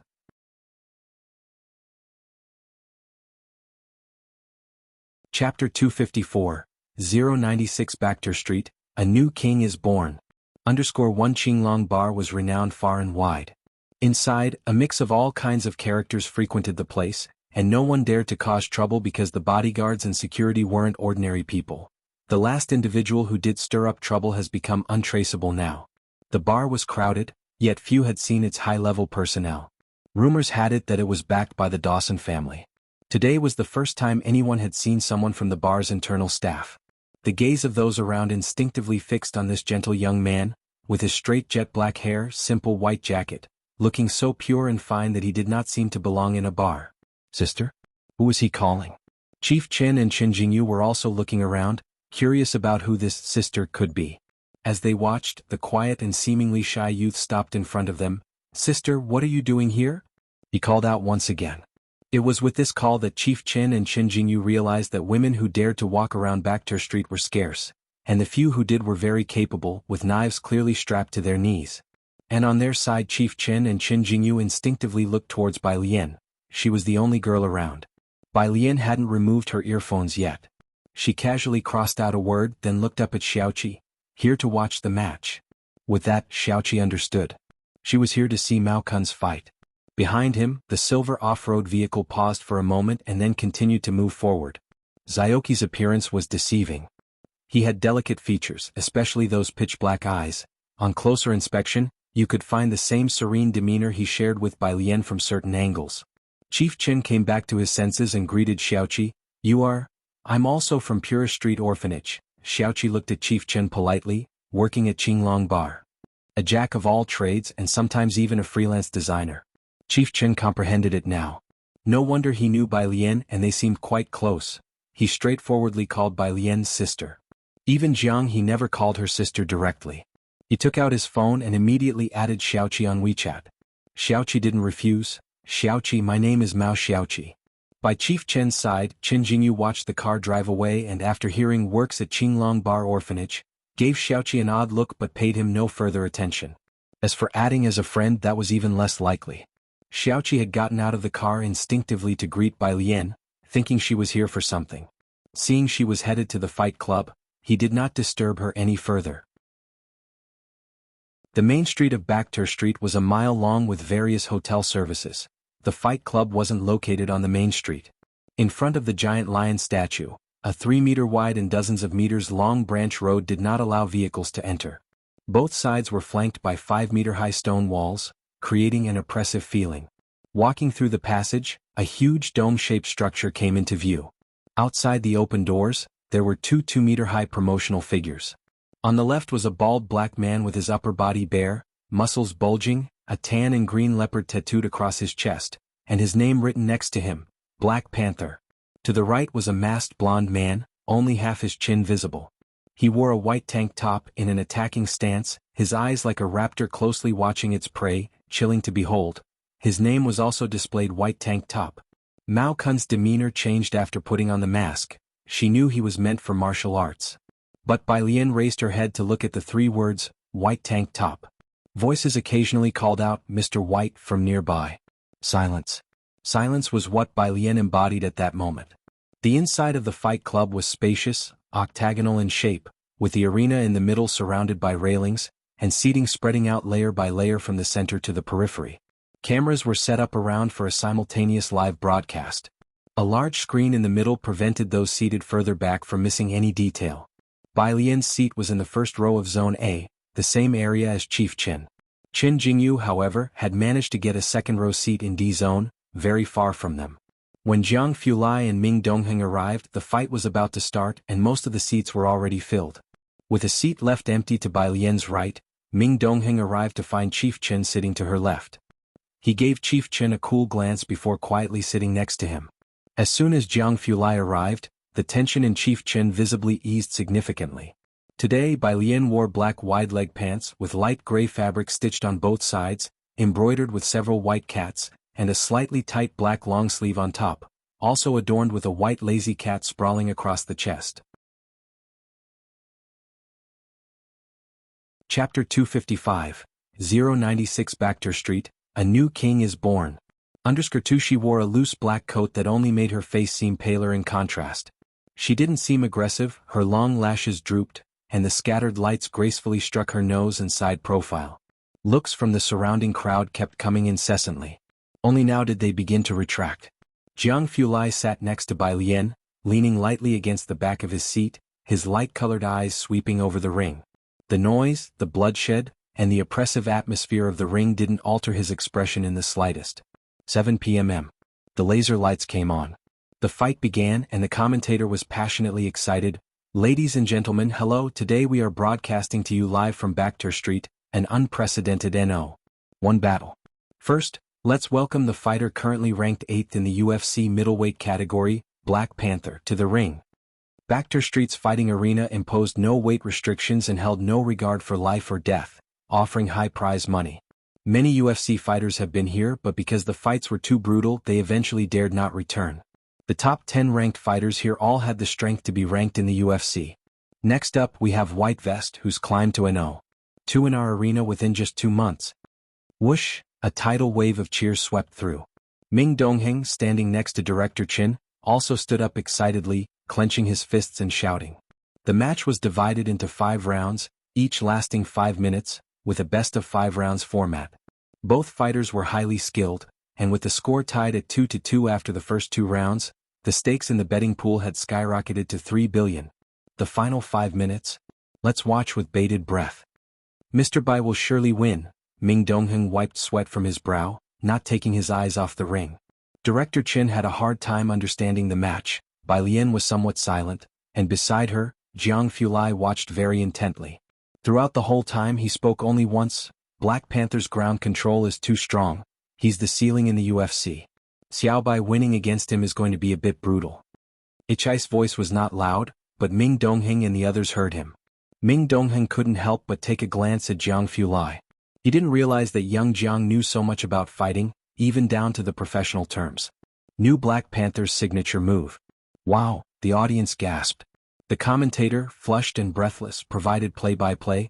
We see that Black Panther has hit White Vest in the face, sweeping kick to White Vest's left fist. There's blood. White Vest is bleeding. On the ring. Blood dripped down from the cyan mask onto the floor, staining the White Vest red. Black Panther is showcasing his ground techniques, with White Vest locked on the ground. On the ring, Black Panther's legs, crotch, arms, and the weight of his body were completely bearing down on White Vest. White Vest locked the opponent's leg with his left leg and propped himself on the floor with his right elbow. His face was suddenly defenseless, getting hammered directly by Black Panther's fists. Cracked, the mask caved inward. White Vest rolled over, sat up from the ground, and suddenly stood, lifting Black Panther and slamming him down. We can see that White Vest is trying hard, but this move didn't break through. Black Panther has many defensive options. In this dangerous moment, White Vest must seize the opportunity for consecutive strikes, not giving the opponent any chance to breathe. It was at this moment White Vest stepped forward with his left foot, dodging Black Panther's punch and elbow strike, and with a hook punch knocked the rising Black Panther back to the ground. Black Panther's mouth and nose were also bleeding. The two grappled and scuffled on the ground. Incredible, truly incredible. This is a clash between UFC and Baekter Street fighters. We know that only Sun Lang has ever been ranked in the UFC from Asia. If White Vest wins today, he will be the second Asian to enter the UFC rankings. If Black Panther can win, he will create a myth of 10 consecutive victories in Baekter Street's fighting arena. The most intense fighting arena, where blood almost dyed half the floor. Black Panther's best ground fighting skills were now being suppressed by White Vest. However, White Vest also seemed to be running out of energy. His punches toward Black Panther had none of the force they had before. Bang! Black Panther gave up on defending his head and punched White Vest off to the side onto the ground. Both men lay on the ground. No one got up. The referee blew his whistle and entered the ring, standing between the two and bending over. 3, he was counting down. In the last 3 seconds, whoever got up would be the winner. If no one got up, it would be a draw. White Vest. Get up and you've won. White Vest. Get up, come on, hurry up. Black Panther. Forever a warrior. The vast arena was filled with the excited shouts of fans. Almost everyone was standing, fists clenched, eyes glued to the ring. Chapter 256. 096 Baekter Street, a new king is born. _32, the referee counted the second count. The man in the white vest's fingers twitched. Only one sentence: the people of Xiangqing, they could die standing but would never fall. He propped himself up on the ground, slowly climbing up bit by bit. Blood flowed down his neck to the hem of his white garment. 1. The referee held the hand of the man in the white vest, excitedly declaring, "White Vest wins." At that moment, whether it was the audience at the scene or those watching the live broadcast on TV, everyone stood up, including Jiang Fulai and Bai Lian. Ah! Ah! We all hear the excited voices of the audience. White Vest did it. The willpower of a person exceeded all our imagination. White Vest. He created a new record in just 2 months, becoming the second person after Sun Lang. There are no cowards in Baekter Street Arena. White Vest and Black Panther are warriors forever. Let's look forward to their next meeting. There are no losers on the stage. Every person brave enough to stand there is a warrior. Today, blood stained the octagonal iron cage on Baekter Street, and a new uncrowned king of Baekter Street was born. In front of the camera, White Vest bent down and extended a bloody hand toward Black Panther. Black Panther managed a difficult smile, then raised his right hand toward him. The live broadcast image froze on this century's handshake. The exhilarating boxing match was over, but the excitement still surged through the veins of the audience on the scene. Jiang Fulai still stood in place, staring at the stage for a good while before he took his eyes off it, glanced indifferently at the excited Ming Dongheng, and lazily lifted his eyelid, commenting, "Good eye." Yeah. Ming Dongheng clenched his fist, his bronze face flushed with excitement. He followed Jiang Fulai and Bai Lian as they left, turning back every few steps to look at the stage. "That was a ferocious fight," said Director Chin, standing next to Ming Dongheng, soaked in cold sweat. They were several paces behind Bai Lian and Jiang Fulai. Jiang Xiao said his victory would be brutal, but I didn't expect it to be this brutal. In the end, it was all about who could get up again. That said, Director Chin peered through the gaps between the people in front to catch a glimpse of Jiang Fulai's silhouette. How did Jiang Xiao figure out that he could win? Ming Dongheng shook his head. Outside. Jiang Fulai's car was parked at the intersection. It was his blue car, the one from the lab. As soon as Director Chin came out, he saw Jiang Fulai and Bai Lian get into the car. He turned to Ming Dongheng and asked, "Where's your car?" "At the intersection." "If Jiang Xiao's car can get in here, why can't Mr. Ming's?" Director Chin grew bolder and began to tease Mr. Ming. Ming Dongheng calmed down, cold and righteous. "How would I know?" "Director Chin, in Bai Lian's car." She slouched in the passenger seat, sending a string of prescriptions to Xiaoqi through her phone. "For internal injuries? He'll come over tonight. There's too much attention during the day." With the intensity of Mao Kun's match, his foundation was damaged. Without proper care, the aftereffects on his body could be severe. His talent in martial arts was indeed exceptionally high. In the driver's seat, Jiang Fulai put on a Bluetooth headset, one hand lazily turning the steering wheel, guiding the car away from Baekter Street. The voice in the headset was Jiang Ziju's. "It's the Great Eternal Prosperity." Jiang Shijua had found the TV series in question. "I checked it out, the return on investment is good." "Are you?" Jiang Shijue hesitated. He really couldn't imagine the aloof young Master Jiang showing any interest in a TV drama. Nor could he envisage him investing in a drama to promote someone. But he didn't dare to ask aloud. No need, said Jiang Fulai indifferently, anticipating Jiang Ziju's question. Just a normal investment. As for predetermined choices, completely unnecessary. If Yen Lu still didn't get the lead role after Bai Lian's intervention, then she wasn't suited for this line of work, and Jiang Fulai would advise her to switch careers early. His investment was to add luster to her, to give the drama solid support, to offer them the utmost help, not to create shortcuts for her. Of course, he didn't think Bai Lian would misjudge a person. Jiang Shijue, okay. Purest Street. Jiang Fulai parked the car and he and Bai Lian got out together. The alley was already fitted with streetlights, not too bright, a soft yellow glow stretching their silhouettes long. "I'm going to see Zhang Xiais tomorrow." Jiang Fulai was probably a step behind her, his gaze on their shadows, his voice also sounding somewhat lazy. "You take a day off." Huh. Bai Lian glanced at him. They had agreed to tutor Zhang Xiais every Sunday. This was the prison's way of accommodating Zhang Xiais as a high school senior. "He'll check his homework." Jiang Fulai tilted slightly, looking over at Bai Lian, raising an eyebrow. "Don't worry, I won't scold him." Chapter 257, 096 Bacter Street, A New King is Born. _4 Bai Lian was somewhat incredulous. She tilted her head and looked at him with a pair of big eyes. "Let's go inside." Jiang Fulai stopped at the corner, looked toward the front yard and slightly raised his right hand, somewhat like he was taking an oath. "I really won't scold you." Only then did Bai Lian look away. It meant she believed him. It was 11 o'clock at night. Bai Lian changed into a black outfit and left the house with her homework. Bacter Street's Qinglong Baro. Inside, the lights twinkled and smoke filled the air at the peak of its liveliness. After checking on Mao Kuan, who was sobbing on the bed, Bai Lian calmly returned to the bar, seated herself on a high stool, lazily flipped open a practice book with one hand, and absent-mindedly tapped the bar top with the other. Xiaoqi brought out a desk lamp, plugged it in for her, turned on the light, and had someone prepare a drink with the lowest alcohol content for her.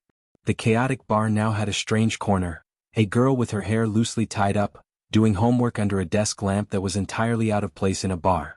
"The production of solid element paste is low," Xiaoqi explained to Bai Lian, "not because it's pricey, we sell it at a standard rate. The problem now is that the raw materials can't keep up.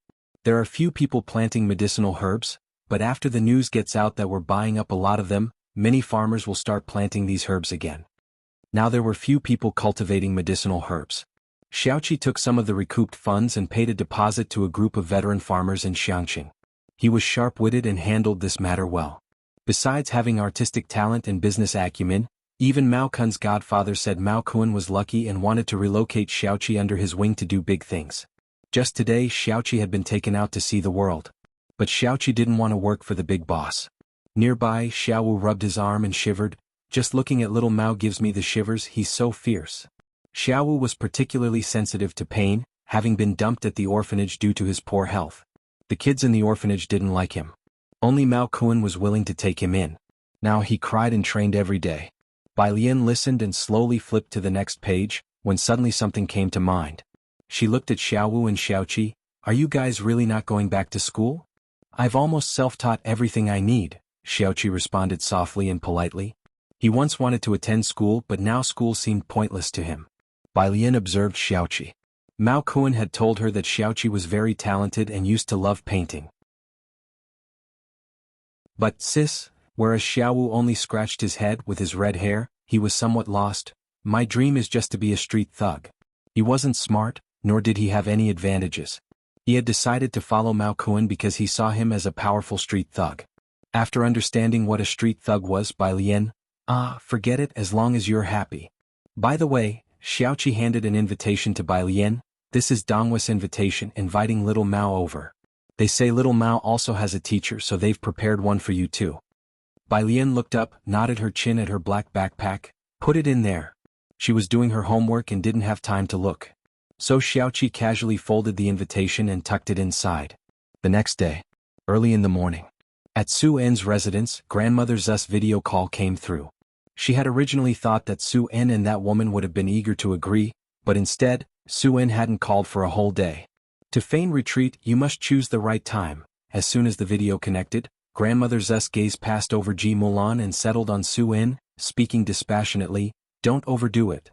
This implied that Bai Lian and Ji Mulan were insatiable and overly greedy. "I can't handle this." Su En picked up his phone and stood by the window. Grandmother Su looked deeply at Su En. "Don't use such tactics on me."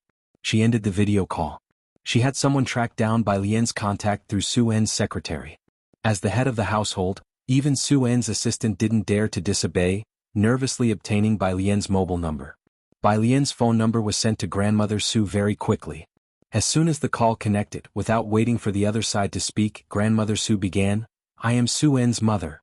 He's already told you everything, right? Come to Jiangjing within 3 days and change your surname." Bai Lian had just woken up not long ago. She leaned by the window, her left hand propped on the sill, her right hand holding the phone to her ear. Half in doubt that she had misheard, she asked, "Can you say that again?" Chapter 258, 097 Brother Jiang, he'll take the fall if he's killed. Second update, _1 name change? What surname would she adopt? Did Su En teach you to say that? With that tone, Mrs. Su laughed, assuredly saying, "Come to Jiangjing within 3 days and change your surname." Mrs. Su had never really looked into Ji Mulan's connection to Bai Lian. To her, it was unnecessary. But how much exposure could a high school student possibly have? It had to be Su En who tipped her off ahead of time, going to great lengths for the sake of this mother and daughter. Mrs. Su felt a bit of physical revulsion. But after all, she was unwilling to give up the mighty support of the Yu family. "Do you think changing a surname isn't enough?" Mrs. Su spoke indifferently.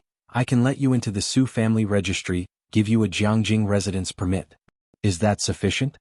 What was this? Is your Su family the royal household? Bai Lian finally caught what Mrs. Su was saying, raising an eyebrow. What? Through the window, Bai Lian saw Lance enter the yard. She stood up straight and while walking outside said, "It seems not." "Then where do you get the courage to offer me entry into your family's registry?" Saying, Bai Lian stepped out the door, her tone unhurried. "Can your ancestors rest in peace with that decision?" She hung up the phone and took the opportunity to block the number. What nonsense. Yesterday, Bai Lian had to reschedule her acupuncture session to this morning because of her plans to watch a fight. Lance came over especially early today. He also brought them steamed buns and fried dough sticks, biting into a sticky rice cake. "Tastes great." Lance's Mandarin was getting pretty good, but there were still some pronunciations he couldn't quite master. "What's wrong with you?" Seeing Ji Heng with a dejected face, he asked with his not quite standard concern. Ji Heng, who had just finished reviewing his books not long ago, silently glanced at him. Without speaking, quietly nibbling on a bun. Methodically, Bai Lian inserted a silver needle into Lance's head, her eyes downcast. "Talk less." Okay. Lance held up his left index finger and mimed zipping his mouth shut. In Xiangqing prison, Jiang Fulai arrived early. He sat sideways on the chair, resting his arm on the table, tapping his pale fingers against the tabletop sporadically. Less than 2 minutes passed when Zhang Xiais, wearing prisoner number 1108, came in with his head down, escorted to the opposite side. Jiang Fulai glanced at him and said indifferently, "Look up." Zhang Xiais silently raised his head, revealing 2 panda eyes and a bruised corner of his mouth. "Is this how you avoid letting them visit you?" Jiang Fulai's eyebrows twitched. "Each one of them, you can't always be a worry for her." Zhang Xiais lowered his head again. His handcuffed fingers twined together. After finishing his labor in prison, he had to do homework, and at night while writing, a bald cellmate hit him, complaining his desk lamp was too bright and disturbed his sleep. Jiang Fulai just watched him, his face devoid of smiles, his tone freezing cold. "You didn't fight back?" The words, "Don't you have hands?" were swallowed back harshly. "I heard he's the boss in here and fighting might increase the sentence." Zhang Xiais had 2 concerns. "The knife must be in your own hands no matter who the other party is." Jiang Fulai paused, restraining himself from scolding. "If someone hits you, you hit them back. If they end up dead," Jiang Fulai leaned back and sneered, "he'll cover for you." Zhang Xiais looked up, his eyes wide as he stared at Jiang Fulai. He began to understand why Qi Lu was so worried about this man. "Do you know what a rear naked choke is?" Jiang Fulai glanced at him again. Zhang Xiais shook his head, puzzled. 20 minutes later. Jiang Fulai nonchalantly stood aside, watching Zhang Xiais sparring with a prison guard. Ding, his phone chimed once. It was Bai Lian. How is his learning coming along? The previous night, Bai Lian had sent Ning Xiao's and Tang Ming's review points to Zhang Xiai's over to Jiang Fulai, requesting him to teach Zhang Xiai's today. Jiang Fulai paused. He hadn't taught the other man as Bai Lian had envisaged. No matter. If worst comes to worst, when Bai Lian meets with Zhang Xiai's next week, he could take the initiative to berate Zhang Xiai's for being too stupid to learn anything in a week. Young Master Jiang thought indifferently and replied. Instruction given, student Bai. 1. Young Master Jiang put away his phone, his expression detached. As for what exactly was taught, who knows? It was only after Zhang Xiai's mastered the chokehold that the guard followed Jiang Fulai out. Should we move him to a different cell? Jiang Fulai shook his head. Remember to give him the medicine I brought over every day. You need to be tougher and somewhat intimidating to avoid being bullied. Bai Lian couldn't be expected to look after him forever. Jiang Fulai thought sourly. The guard escorted Jiang Fulai out and then checked the medicine he had left behind, a small round container labeled Imperial Revitalizing Plaster. Of course, neither Zhang Shi's mother nor Bai Lian had expected. Starting from today, Zhang Xiai's would begin his journey as a big brother in prison. Bai Lian went to Jiang Fulai's place to pick up Jiang He for the library. Ming Dongheng and Qin Jingyu were both present. Jiang He hadn't woken up yet today, so Bai Lian went upstairs to wake him. With bleary eyes, he made his way to the bathroom, found his tiny tube of toothpaste and toothbrush on the small wash basin, and started brushing his teeth. Brush your teeth well, Bai Lian said with her arms crossed as she stood by and watched for a while before reaching out and flicking his forehead. I'll wait for you downstairs. Jiang He continued to brush his teeth mechanically. About a minute later, he finally put down his toothbrush, touched his forehead with his left hand, and looked bemusedly towards the door. Only now did he realize that Bai Lian had flicked his forehead just before. Downstairs, Ming Dongheng was talking to Director Qin on the sofa.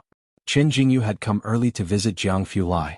Of course, he was unaware of Jiang Fulai's whereabouts and felt a bit regretful after learning he was not there. By the way, do you know? Qin Jingyu looked at Ming Dongheng, who had a cold expression, and Director Qin, who was smiling very officially, and said, "You Shin managed to get a signed photo of Mr. Bai." Director Qin was taken aback.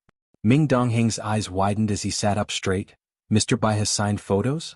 How did you know about that? Others might not know, but Yu Shin certainly does. Qin Jingyu glanced at Ming Dongheng and said with a smile, "You all know Yu Shin is from the Dongwu Club, and one of Yu Shin's seniors from Dongwu is No. 5 from the Backter Street Fighting Arena, who had exchanged blows with Mr. Bai before and knows him." What? Ming Dongheng stared at Qin Jingyu. Qin Jingyu wanted to say more. From behind, he saw a white figure slowly descending the spiral staircase made of ancient wood. Was that the girl? What was she doing here?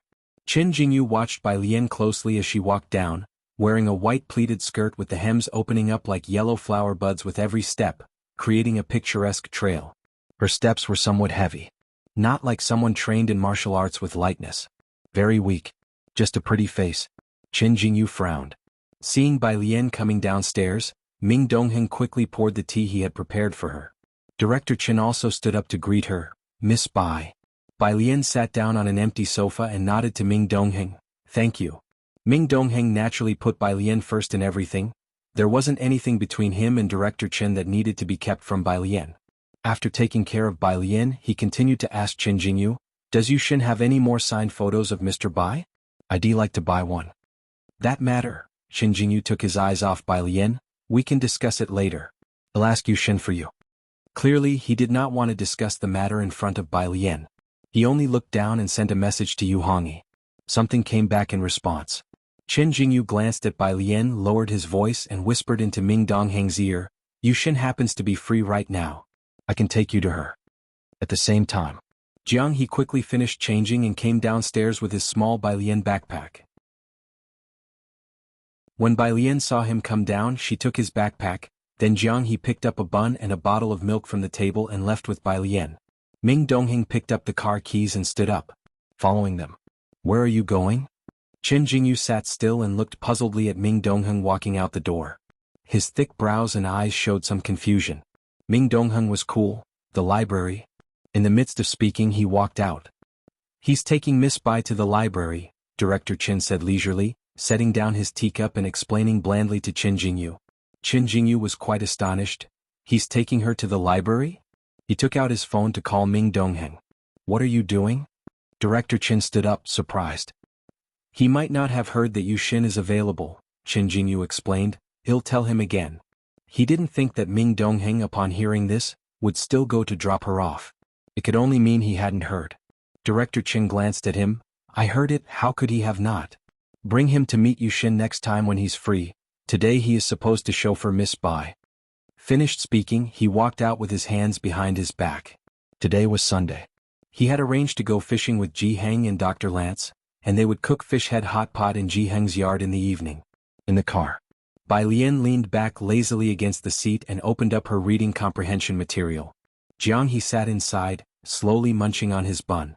Director Chin smiled and blocked Ming Dongheng's car, sitting in the passenger seat under Ming Dongheng's murderous gaze. Mr. Ming, I just happened to be going to the library area. There's a fishing store there, and Uncle Ji told me to pick out some fishing gear for Dr. Lance.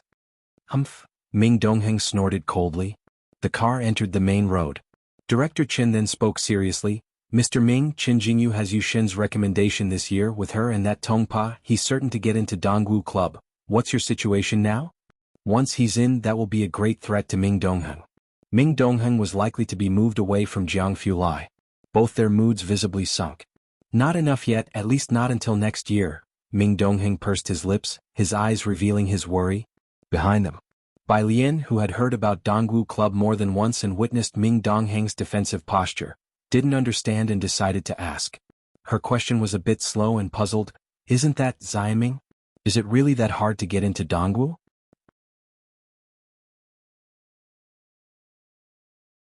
Chapter 259, 098 Hacks for Yen Lu, Business Trip Zhang Dad Returns. _1 This. Ming Dongheng instantly fell silent. Director Chin didn't practice serious martial arts, but he also knew about the Dongwu Club. Miss Bai, he pondered for a moment, then explained to Bai Lian, the Dongwu Club only recruits experts from each field. Initially it was just a small-scale domestic circle and it wasn't so strict. But now it has expanded worldwide, and joining means you're at the pinnacle of your field, although getting in is as hard as reaching the heavens. To put it this way, as far as I know, in the past 2 years within the country, only God you received an invitation last year. Her signature move is the spear. When a club expands globally, it means that the threshold is extraordinarily high. Due to joining the Dongwu Club and becoming an ordinary member, Yu Hongyi's status in Jiangjing rose along with the tide, and the Yu family transformed from an insignificant clan. Ming Dongheng merged onto the main road. While Director Chin spoke, he just nodded, indicating agreement. What style do you practice? Bai Lian asked, her ears filled with English, which didn't interfere with her conversation with Ming Dongheng. Ming Dongheng, boxing. What he learned was the genuine boxing art. Bai Lian leaned back in her chair, her fingertips lightly tapping on the screen of her phone, and after a moment of thought she said, Then you haven't mastered it yet. To master boxing, one must reach inner nourishment of the self, peacefulness and emptiness. Bai Lian remembered the invitation Xiaoqi gave her last night. She hadn't looked at it after returning home and wondered if it was the one Ming Dongheng and the others were talking about. She would check it out after returning home in the evening. The car gradually approached the library. Bai Lian took Jiang He to the second floor, where Ning Xiao and Tang Ming were already doing their homework, sitting up straight. Seeing that Bai Lian came alone, the two simultaneously breathed a sigh of relief. Bai Lian, Tang Ming leaned back in his chair, relaxed, asking about the notes he and Ning Xiao had made. How's the good student doing with his learning? Is this pace okay? Not too bad, Bai Lian said unhurriedly as she placed her books on the table, then instructed Jiang He to help her get 2 books from the shelf behind her. Next week he'll go and check his progress. Tang Ming and Ning Xiao both had great faith in what they had put together. He should be able to learn well. He shouldn't be that dumb. Jiang He slowly brought the books Bai Lian asked for. Bai Lian opened the milk for him, inserted the straw for him to drink, then patted his head with a sigh. She said nothing, but Tang Ming across from her spoke meaningfully. Little brother Xiaohe needs to drink more milk to grow taller. Jiang He finished the milk in one gulp and glanced at the book in Tang Ming's hands. Then he slowly took out his own book to read. Tang Ming subconsciously glanced at the book Jiang He was reading. Everything in pairs. Tang Ming. Ning Xiao shot Tang Ming a look, not saying anything, but the look probably meant, why did you have to make that unnecessary remark? Bai Lian didn't start on the problems right away but pulled out a blank sheet of paper. She wrote on it neatly and properly. After she finished writing, There were 2 unread messages on her phone. Bai Lian glanced at them. They were sent by Pu Xiaohan. Is it here? Bai Lian opened the attached image on the street outside the Calligraphy Association. After several bus routes were connected, there were already some entrepreneurs planning to open malls and supermarkets here. Originally, this place was part of the old city area with 7 or 8 mile-long alleys full of old houses, similar to near the city gates. Pu Xiaohan immediately spotted an old man sitting on a carrying pole at the roadside, holding strings, performing the play, The Great Sage Defeats the White Bone Demon, for a crowd of fascinated children. His fingers were as thin as kindling, and his skin was wrinkled, resembling tree bark. But the puppets came to life under his control. Grandpa, Pu Xiaohan knelt with her phone in front of him, earnestly watching his performance of the great sage, then politely asked, "May I film a video of you?" "What video?" The elderly man looked up, revealing a withered face with very cloudy eyes. Pu Xiaohan thought for a bit. "My classmate said you're very skilled and am a blogger. I want to shoot a video of you and share it online so more people can see you." The old man was taken aback. "Me?" Pu Xiaohan nodded at him. "But," the old man hesitated, "would people like to watch an old man like me? He couldn't even find anyone to take as an apprentice now. How could no one like it?" Pu Xiaohan patted the nearby kids. "Kids, do you think Grandpa's great sage is good to watch?" "It's good." The children chimed in unison. Pu Xiaohan smiled and took out her phone. "Grandpa, I'll start by recording your puppet show. If it's convenient, could I visit your home afterward to record a bit of your daily life?"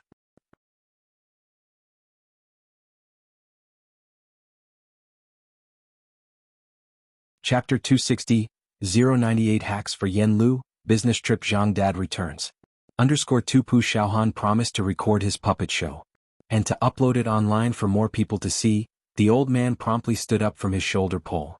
He took out his signature skill from behind and performed a puppet calligraphy for Pu Xiaohan, where the strings he lifted were soft, yet he managed to make the puppet write with the force that seemed to penetrate the wood.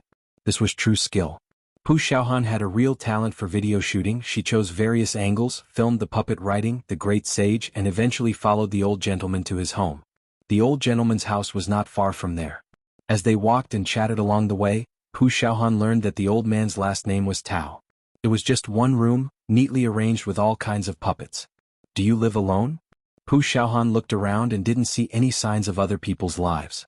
The old man twisted a cigarette, nodded his head. "My grandson is afraid of these. My son told me to throw them away, but I couldn't bear to, so I moved here to live alone."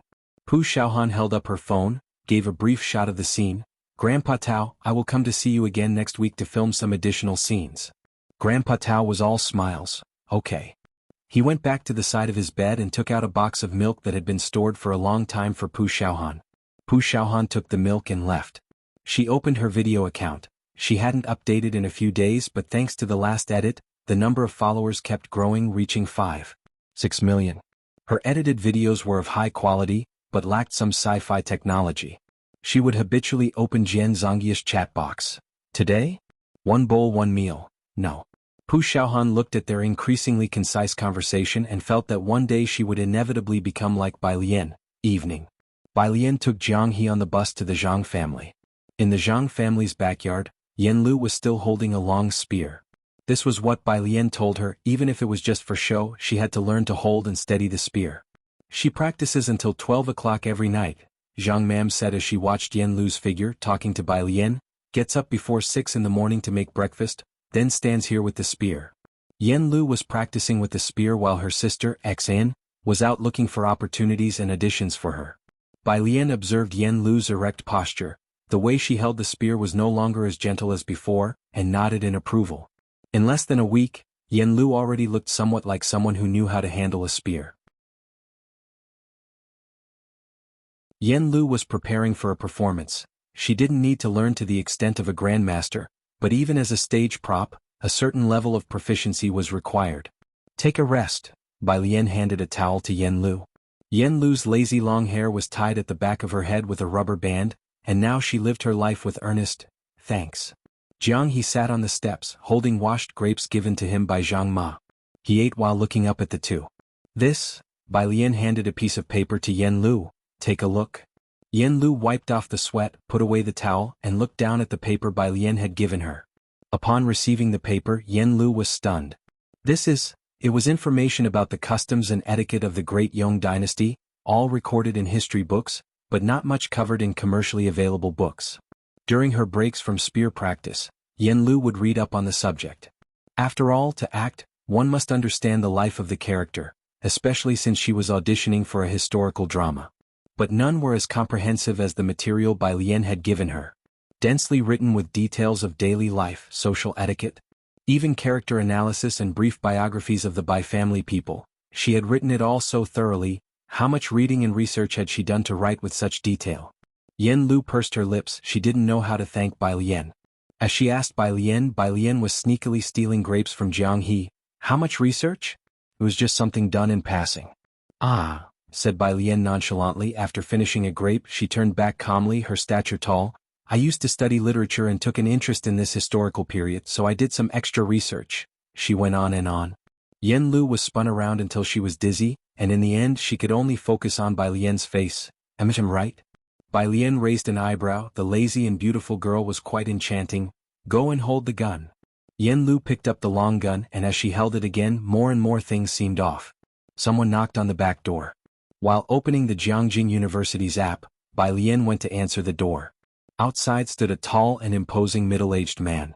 His eyebrows were thick and neat, his eyes bright and piercing. Seeing Bai Lian, he grinned broadly, radiating friendliness. Bai Lian, are you here to play with our Xiaoza? This was Zhang Dad.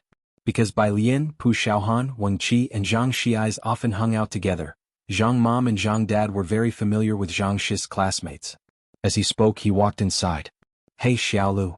Zhang Dad exclaimed with surprise when he saw Yenlu. When did you get back to Xiangqing? Upon seeing Zhang Dad, Yenlu put down the gun, her voice somewhat choked up. Uncle. Xiaolu, what's the matter, child? Both Zhang Dad and Zhang Mom couldn't bear to see children cry, especially this one whom they had watched grow up from a small age. Don't cry, don't cry. He walked over and patted Yenlu's shoulder. Inside the house, Zhang Mom heard voices and came in with a dishcloth. After Zhang Shi's verdict had come out, Zhang Mom had been very proactive, and now that she saw Zhang Dad had returned, she couldn't help herself. Weren't you supposed to come back tomorrow? Every time Zhang Dad went out, he would give her a return date. He would usually come back on time, occasionally a few days late, but he would let Zhang Mom know in advance. Zhang Mom wouldn't disturb him while he was on business trips. I completed the task early. Seeing the condition of the two, Zhang Dad's heart sank and his expression turned serious. What happened? Where's Xiaoza? He realized something was amiss. Seeing Zhang Dad return, Bai Lian didn't interrupt the family's conversation and motioned for Jiang He to come over. They said goodbye to the Zhang family. Jiang He got up from the ground, walked over to Bai Lian, and held on to the corner of her white dress. Zhang Mom wanted to keep Bai Lian over for dinner, but Bai Lian tilted her head slightly, politely declining. Zhang Dad and Zhang Mom watched Bai Lian and Jiang He's retreating figures. Zhang Dad took another look at Jiang He, feeling a hint of familiarity, but it was his first time meeting Jiang He, though now was not the time to discuss this. He closed the back door and said gravely, What on earth happened? Thank goodness for Attorney Qi Lu Alien and Mr. Jiang. Zhang Mom dried the corners of her eyes. Now it's all been taken care of. Half an hour later, Zhang Dad had finally heard the whole story from Zhang Mom and Yenlu. Uncle, it's my fault. Zhang Dad pulled out a cigarette, his face grave. I promised your father I would look after you, but I failed to do so. That scoundrel did it for me. Xiaolu, you must forgive your uncle. Yenlu's eyes brimmed with tears, but she just shook her head without speaking. Zhang Dad smoked his cigarette and stood up. You two stay home. I'm going to check on that kid. He left quickly. Yenlu and Zhang Mom were too slow to react. Xiaolu, Zhang Mom glanced at Yenlu. Don't we need to make an appointment first? Uncle must be going to have a look outside. Yenlu handed Zhang Mom a piece of paper, her gaze also drifting towards the door. Xiangqing Prison. In the west of the city. A concrete road leads straight to the prison entrance, desolate and uninhabited. Zhang Dad drove the car to the gate and parked before getting out. The towering iron gate opened from the inside and two people came out, with the leading man hurrying towards Zhang Dad. Mr. Zhang, we've arranged everything. MHM. Zhang Dad's face lacked his usual warm smile, stern as he entered. The two men ushered him into a small room. Once the door closed, a prison guard turned to the man beside him, wiping sweat from his brow. Boss, what's going on? Who have we actually locked up?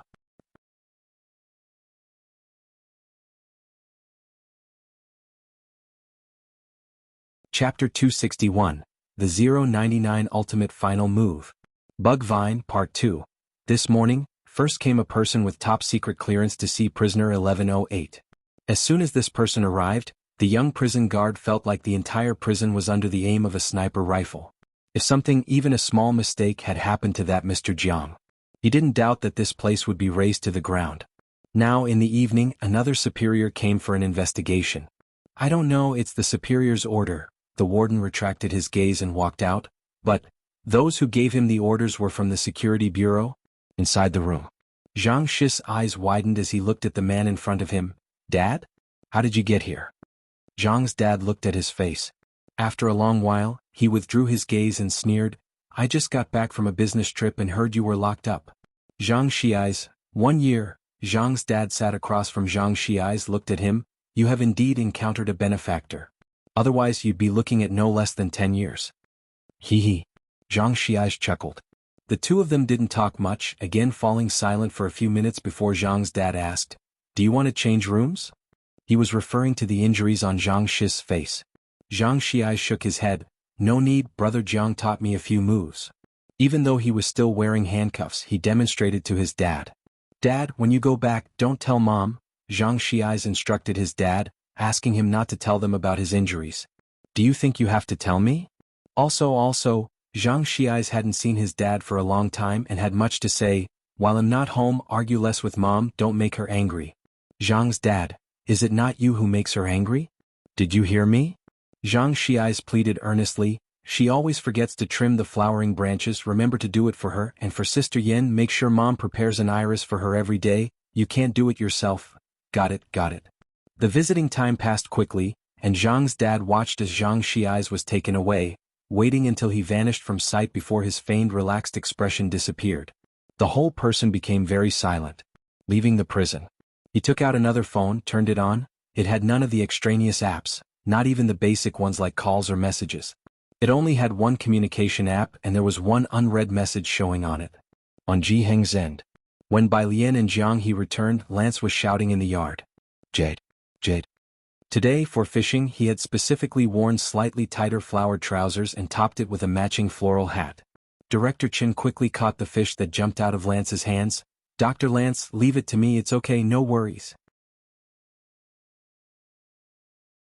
He casually grabbed the fish and dispatched it with one swift cut.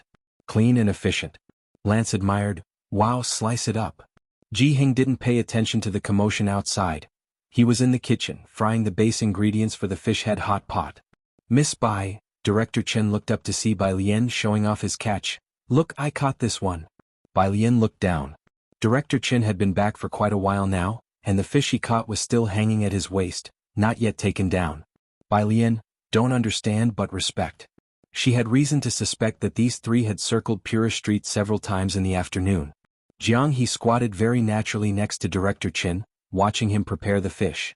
Bai Lian went back to her room and flipped out the invitation Xiaoqi had given her the night before. The black and gold invitation read Dongwu Club, in embossed gold lettering on the cover. She looked at it twice and checked with Xiaoqi to confirm if this was the Dongwu Ming Dongheng and others had mentioned. Xiaoqi didn't understand these things and had to ask others before confirming with Bai Lian. Bai Lian, can it be given to someone else? She asked very sincerely.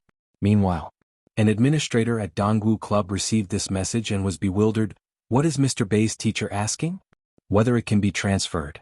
Administrator, that's not possible. It was the first time he faced such a request. Xiaoqi forwarded Dongwu Club's response to Bai Lian. Alright then. Xiaoqi. Sis, their manager asked if they can add you. Bai Lian, 1. Getting ready to ascend for Ming Dongheng. Xiaoqi pushed Bai Lian's avatar over. The person from Dongwu Club received the recommended contact card and perked up. It was an avatar of an ancient, heavy-looking city tower. This avatar, at a glance, belonged to a highly respected teacher. At Su En's residence. The assistant found an opportunity to report the old lattice issue to Su En. Why didn't you tell me earlier? Upon hearing that the old lady had called Bai Lian, Su En was startled.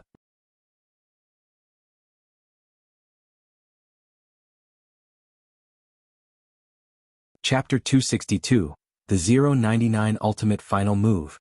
Bug Vine, Part 2. Understood. He abruptly stood up and walked out.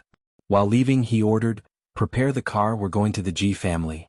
Ji Mulan was downstairs reading a financial magazine when she heard the noise. Standing up in surprise, she asked, "Going where?" "To see your dad." Suen looked at Ji Mulan. "I need to talk to Alien in person." The Ji family lived on Purist Street.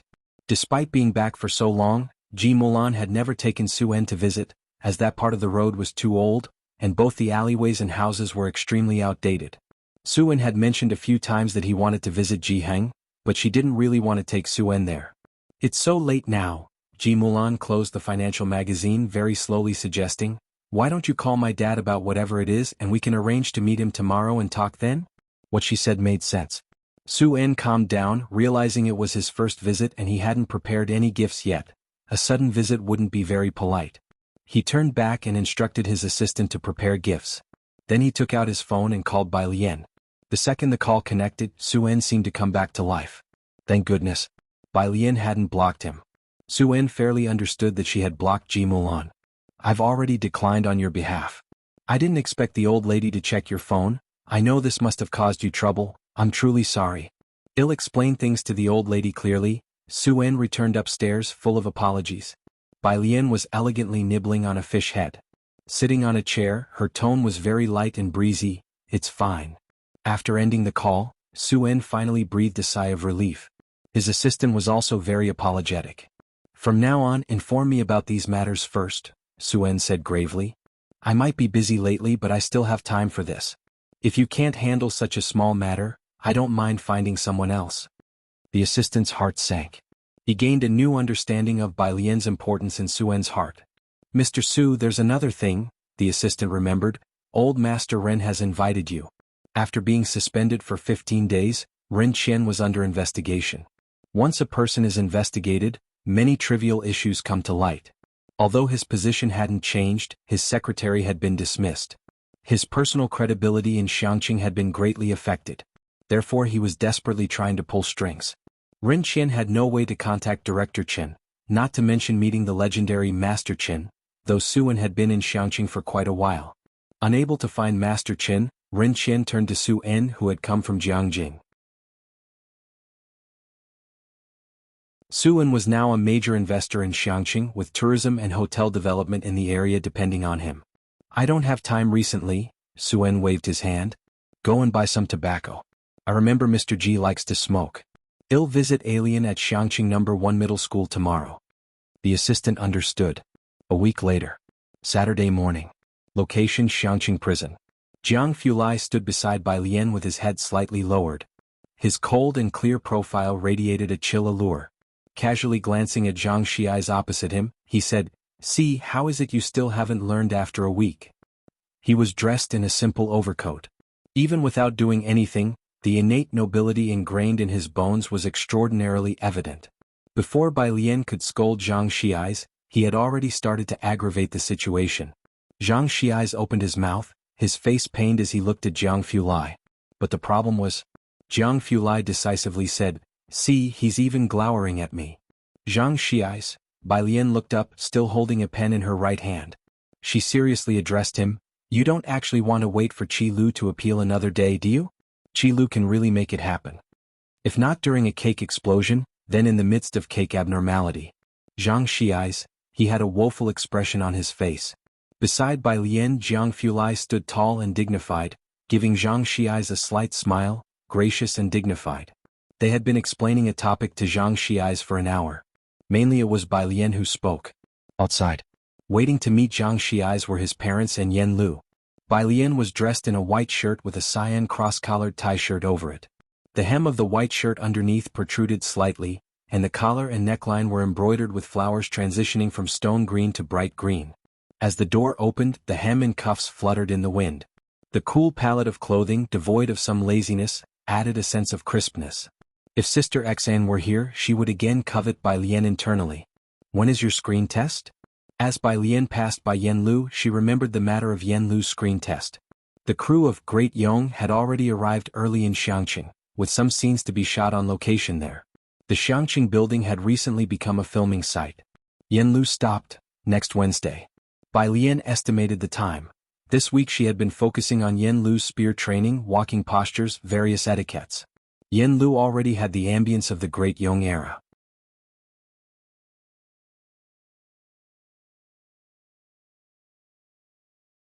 Chapter 263, The 099 Ultimate Final Move.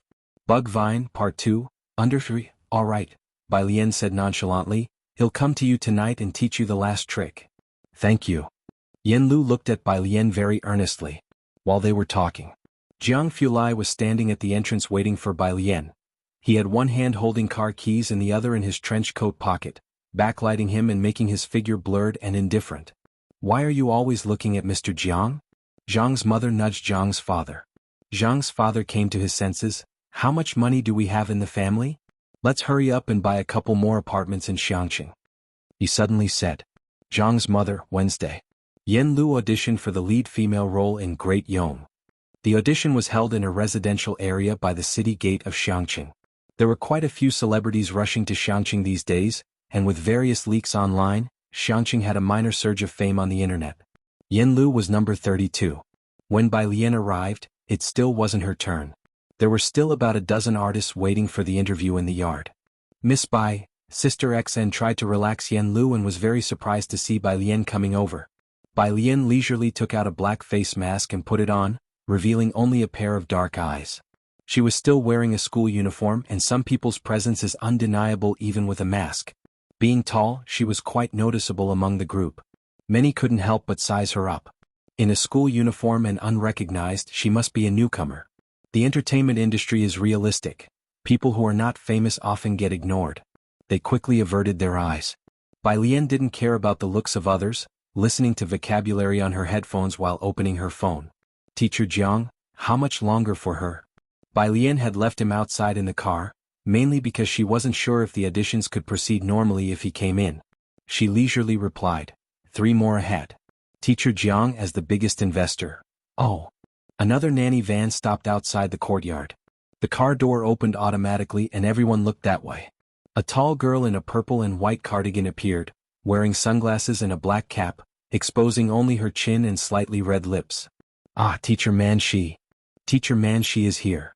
The previously languid artists perked up, one by one greeting Manshi as she came closer. Manshi had a hit with a fantasy series at the beginning of the year. She had already become a top female star. Now as the leading lady of Time Entertainment, all the company's resources revolved around Manshi, with her fans spread all over the country, and she was showing signs of becoming a top-tier celebrity. If she could secure the lead female role in Great Yong, this time, as long as Manzai's acting wasn't poor, becoming a top-tier celebrity was within reach. After all, the role of Miss Bai she would be playing is already top-tier in history circles. As long as she performs well with the fans' filter for Miss Bai, it might secure Manzai's career for life. Sorry, Manshi is in a rush.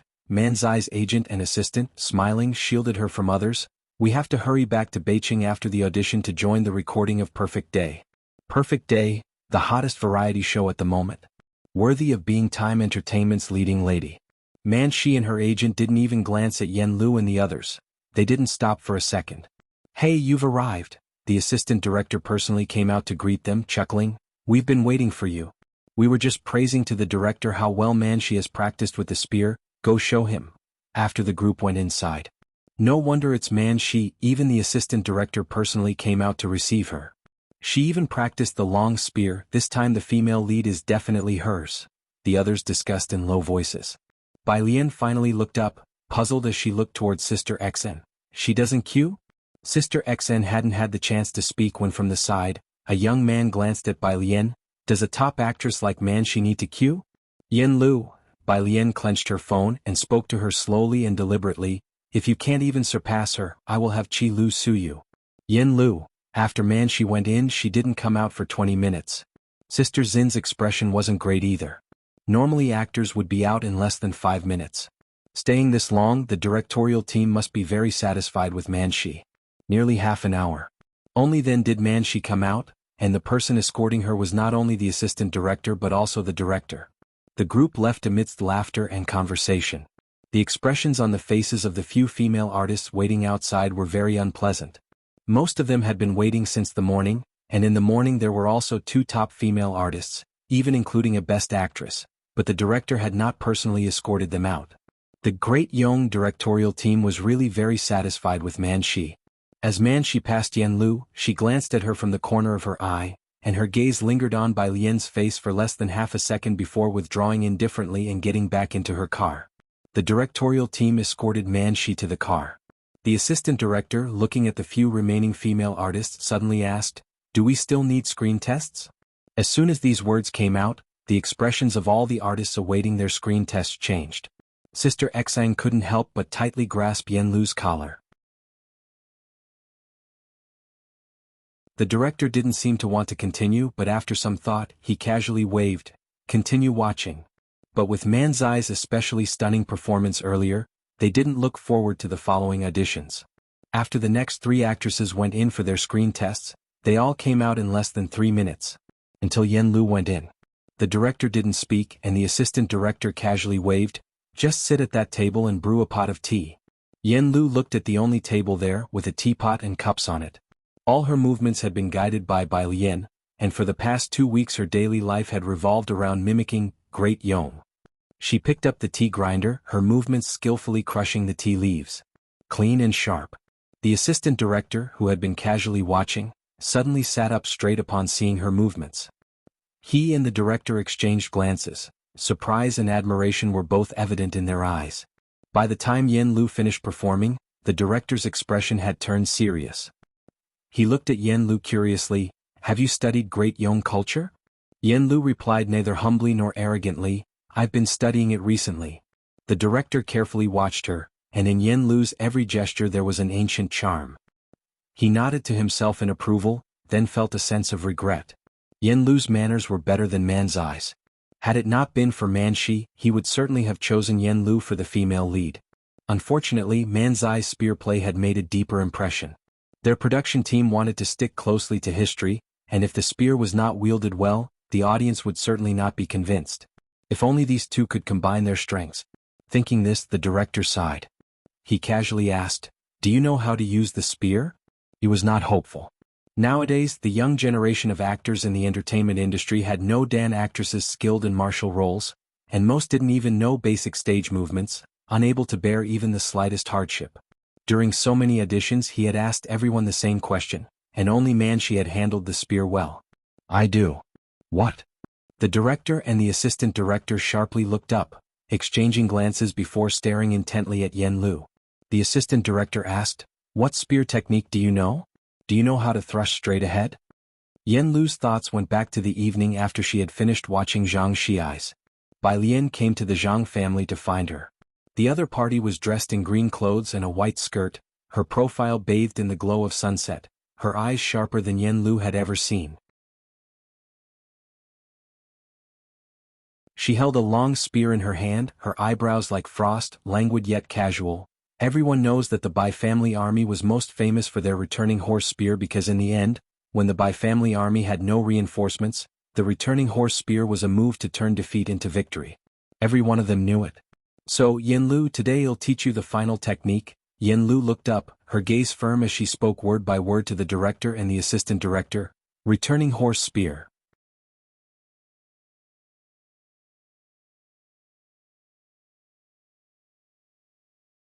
Chapter 264. 100 Versailles. Yen Lu, exclusively favors _1. Nowadays, few people truly study the heritage of our ancestors. Let alone spear techniques, they can't even lift the longer weapons. Being able to wield a long spear is considered a skill. And the Bai family's army is most famous for its charging spear technique, not to mention actors. Even the martial arts directors of Great Yong can't properly use the charging spear unless they go to traditional schools to find those old folk artists. If the casting isn't done well, not only will the audience not buy it, but it will also affect the overall quality of the show. They are not filming a web series but a proper traditional drama. What they need is a Bai Xiangjuan that fits more closely with history, not one that relies solely on stunt doubles. Man Shi, who can act decently and also handle a spear, thus became the director's first choice. But no one expected. Yen Lu could wield a charging spear? Where's the long spear? After the director paused for a moment, he immediately instructed the crew, "Give her the long spear." There weren't many people left at the audition. Aside from Man Shi, nobody had specifically learned the long spear, and the crew had already put the spear away. Now they hastily brought out the long spear.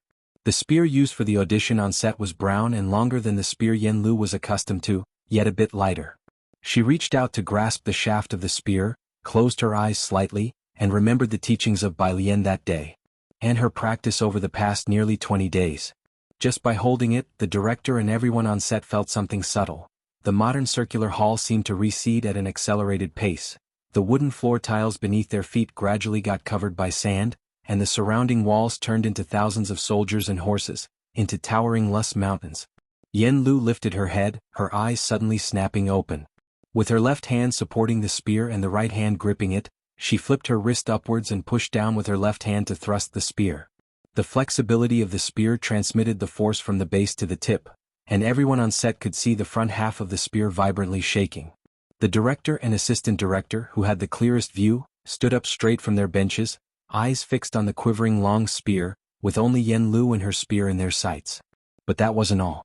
Yen Lu stamped the ground and turned her stride, as Bai Lian once said that her martial arts weren't orthodox, so she could rely on technique without needing a very strong physical condition.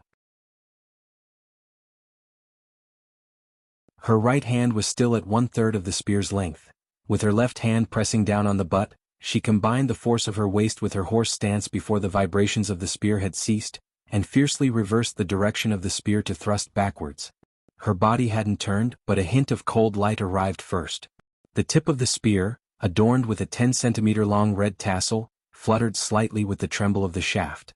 In the audition hall, there was no other sound, just a shadow cast on the wall, holding a long spear, the silhouette as if blended into the wall itself, harmonizing with Xiangqing into a picturesque scene.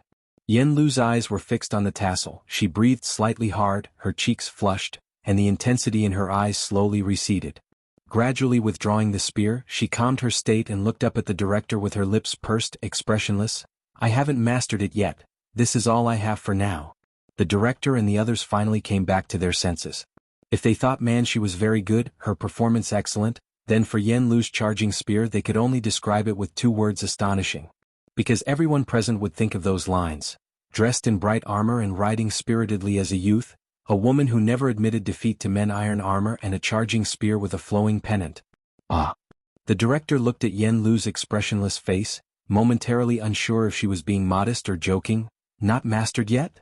This is called not mastered? Far from it. Yen Lu was clear about her goal: to fully learn everything Bai Lian had taught her. Director Wan, I will work hard and study diligently. She had held the spear for 20 days, each practice focusing on steady aim. Although not perfect, she had gained some insights. Every move Bai Lian made was a feint and changed constantly. Each spear thrust created a breeze, and when exerting force she stood as firm as a stake, combining strength and skill. The more she learned, the more Yen Lu understood that she was merely scratching the surface of the art. Her moves, compared to Bai Lian's, were essentially for show. Faced with her, Bai Lian wouldn't even need to move. The vibrating long spear could directly knock her weapon away. Director Wan Qiushan. Wan Qiushan had directed many martial arts TV dramas, and he had only seen this level of performance in those action actors with real skills. The younger generation were mostly idols, and someone with real martial arts skills like Yen Lu was virtually unseen. Seeing Yen Lu like this, as if she still needed to study hard, wasn't she aiming to become a grandmaster? That was what he thought, but Wan Qiushan straightened his expression and carefully observed Yen Lu. From the moment she walked in, her movements had naturally carried a bit of Great Yong temperament. She wasn't short either. 169.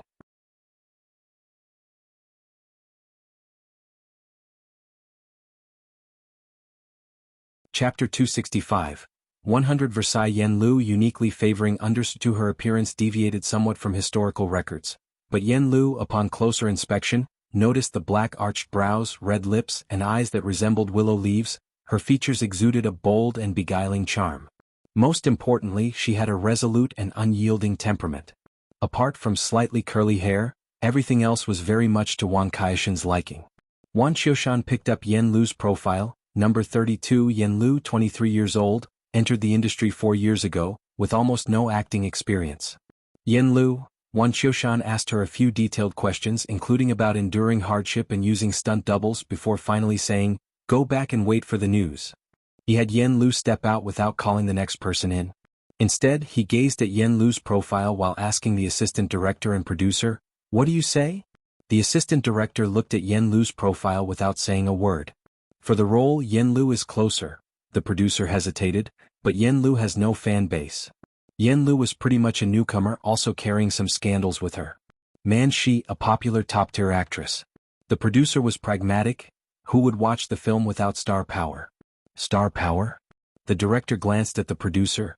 But it is Great Yong. The producer was taken aback. It was Great Yong, where each character, Chenyi Emperor Jiangwu by Xiangjuan Liang Zuan, each and every one of them brought their own fan base. Outside.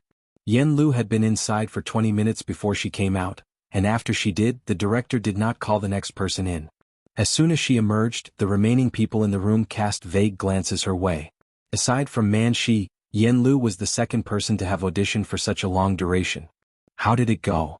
Xinjie hurriedly approached to ask. Yen Lu didn't speak, only looking towards Bai Lian.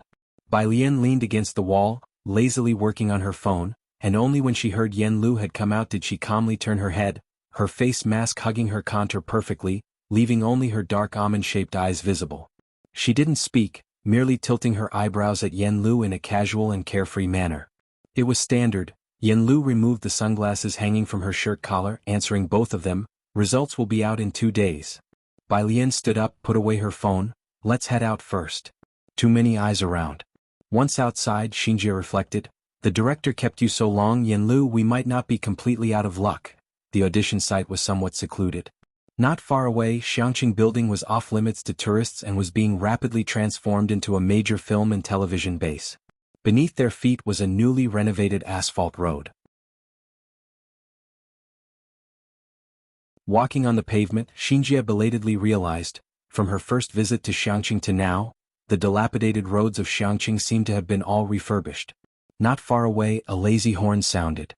Xinjie and Yen Lu instinctively looked up to see a sapphire blue car stop on the opposite side, with the passenger window slowly lowering to reveal the man inside. His left hand rested on the steering wheel, his right fingertip still on the horn, his slightly long tousled hair hanging down, the sunlight striking him at just the right angle, refracting a cool essence. An air of indifferent, casual languor engulfed him. Clearly he was visibly in a bad mood. Indeed. Someone had mentioned that good things come in threes within half an hour. Nearing 2 hours had now passed. Despite the distance of a road, Xinjie's half-finished sentence was stifled before it could come out. She sharply withdrew her gaze. Are you coming back with me? Bai Lian, clenching her phone, turned her head to ask Yen Lu. She needed to return to school for classes, while Yen Lu would return to the Zhang family to continue practicing shooting and wait for the news. Yen Lu answered crisply, her radiant face betraying nothing. I'll go home with Xinjie's car, we need to discuss the upcoming schedule. Bai Lian didn't know even the outwardly cool and glamorous Yen Lu was capable of fear. Okay. She removed her mask while crossing the street. Her demeanor utterly casual. Only when the car had driven away did Yen Lu and Xinjie breathe a sigh of relief. In the car. Bai Lian seriously explained to Jiang Fulai, line cutting, she cut in line, otherwise I wouldn't possibly be so late. You could have taken her out. Jiang Fulai took a turn, frowning. That would be kind of impolite, Miss Bai quipped, raising an eyebrow. She leisurely opened her English vocabulary app, beginning to memorize words. Jiang Fulai glanced at her, recalling a certain surveillance feed, the corner of his lips lifting slightly. Well, that would indeed be quite impolite. However, regarding Bai Lian's mention of line cutting, he took note, planning to ask someone about it later. Bai Lian was serious about the issue with Yen Lu. Right now, her concern wasn't just because Zhang Xiai's was temporarily absent, but also because of the role Yen Lu was set to play. Therefore, skipping lunch, she had rushed here, and seeing Yen Lu's satisfactory performance, she was reassured.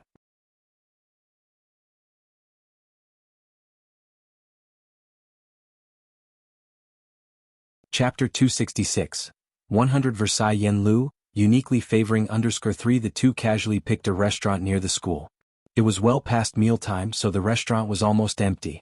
As they entered through the front door, the owner looked up with a smile, about to ask, "What would you like to eat?" but got interrupted by an indifferent glance from someone. The owner even took out a piece of paper and meticulously wiped down the table and chairs where the two settled. Then he handed them the menu. Jiang Fulai was different from Jiang He. He truly didn't care about where or what he ate, as sometimes they just lived on steamed buns while working non-stop in the lab. Browsing the menu, he casually picked out 3 dishes. He had no preferences or favorites. The choices were all tailored to Bai Lian's tastes. For Jiang Fulai, spending time on eating and entertainment was a waste, but this was also the first time he bothered to remember someone else's preferences. It was a peculiar experience. Bai Lian was looking at her phone, which displayed a message from the person in charge at Dongwu. "Aren't you planning to join the club?" Bai Jian, no time, smile, on the other side of the phone. The Dongwu person in charge looking at this spiritual smile, it was certain, this had to be a respected elderly gentleman. After the meal, Bai Lian returned to school. The lunch break had long finished, and during the break between classes, a bunch of people were discussing something animatedly. For the first time since Zhang Xiai's left, class 15 was so lively. "Lian sis, have you heard?" When Bai Lian approached, others told her the exciting news. "There's going to be a hotel opening in Xiangqing, did you know?" Bai Lian was somewhat confused. She pulled out a chair and sat down. Pu Xiaohan turned around equally excited. "They've already started demolition, it seems. Looks like they're really going to develop Xiangqing." Everyone was thrilled about the decision to develop Xiangqing from higher up. Everything was moving forward. "That's great," remarked Bai Lian earnestly. She seemed to recall Su En mentioning there'd be a press conference this weekend. After school in the afternoon, Bai Lian, Pu Xiaohan, Ning Xiao, Yang Lin, Wang Qi, and Tang Ming, this out-of-class person who somehow got mixed up in class 15, walked towards the exit together, a spirited entourage. They drew the gazes of countless students. Many came up to greet them, some chummily asking for Bai Lian's number while slinging an arm around Wang Qi. Others approached Bai Lian to inquire about physics problems. Some asked Pu Xiaohan about video editing. Except for the aloof and unapproachable Ning Xiao and the silent Yang Lin. Behind them, the previously popular Class 8 students still walked as before, untouchable by anyone. However, now it was different. In the past, Class 8 exuded a gap of unreachable backgrounds and grades. Chen Zhu, once seen as unattainably high in pedigree and grades, had his marks steadily suppressed by Ning Xiao several times, and even Tang Ming was fast on his heels, ranking second in the recent joint exams. The radiance of Chen Zhu, Ren Wanxian, and the others from Class 8 had greatly dimmed. Some echelons are not insurmountable. They're about to exit. Chen Zhu shifted his gaze looking at Ren Wanxian. "Haven't you talked to Bai Lian yet?" In Ren Wangshuan's hand was a red invitation card, her gaze deep as she watched the line of people ahead. Finally, she called out to Bai Lian, "Wait up, I have something for you." She finally maneuvered in front of Bai Lian just before the school gates, observing her for a long while, and then extended the red card. "My grandfather asked me to give this to you." With just a short sentence, she attracted the attention of those around Bai Lian. The gazes of Pu Xiaohan, Wang Qi, and others fell upon the invitation in Ren Wangshuan's hand. Bai Lian didn't know how Ren Wanxian danced herself into her presence again. She didn't take it, merely arching her eyebrows. Ren Wanxian pursed her lips in impatience. With no response from the other side, she grew a bit irritated. "What do you want exactly? I've been punished by my grandfather for so long now. There are only 20 of these invitations in all of Xiangqing, and am offering an apology. Aren't you satisfied?" By her side, Chen Zhu stepped in to explain for Ren Wanxian. "Bai Lian, this is Zinda's evening event." Bai Lian lazily struck out a word with her hand, her expression unchanged, and Chen Zhu immediately got the hint. Indeed, how would the average person know what Xinda is?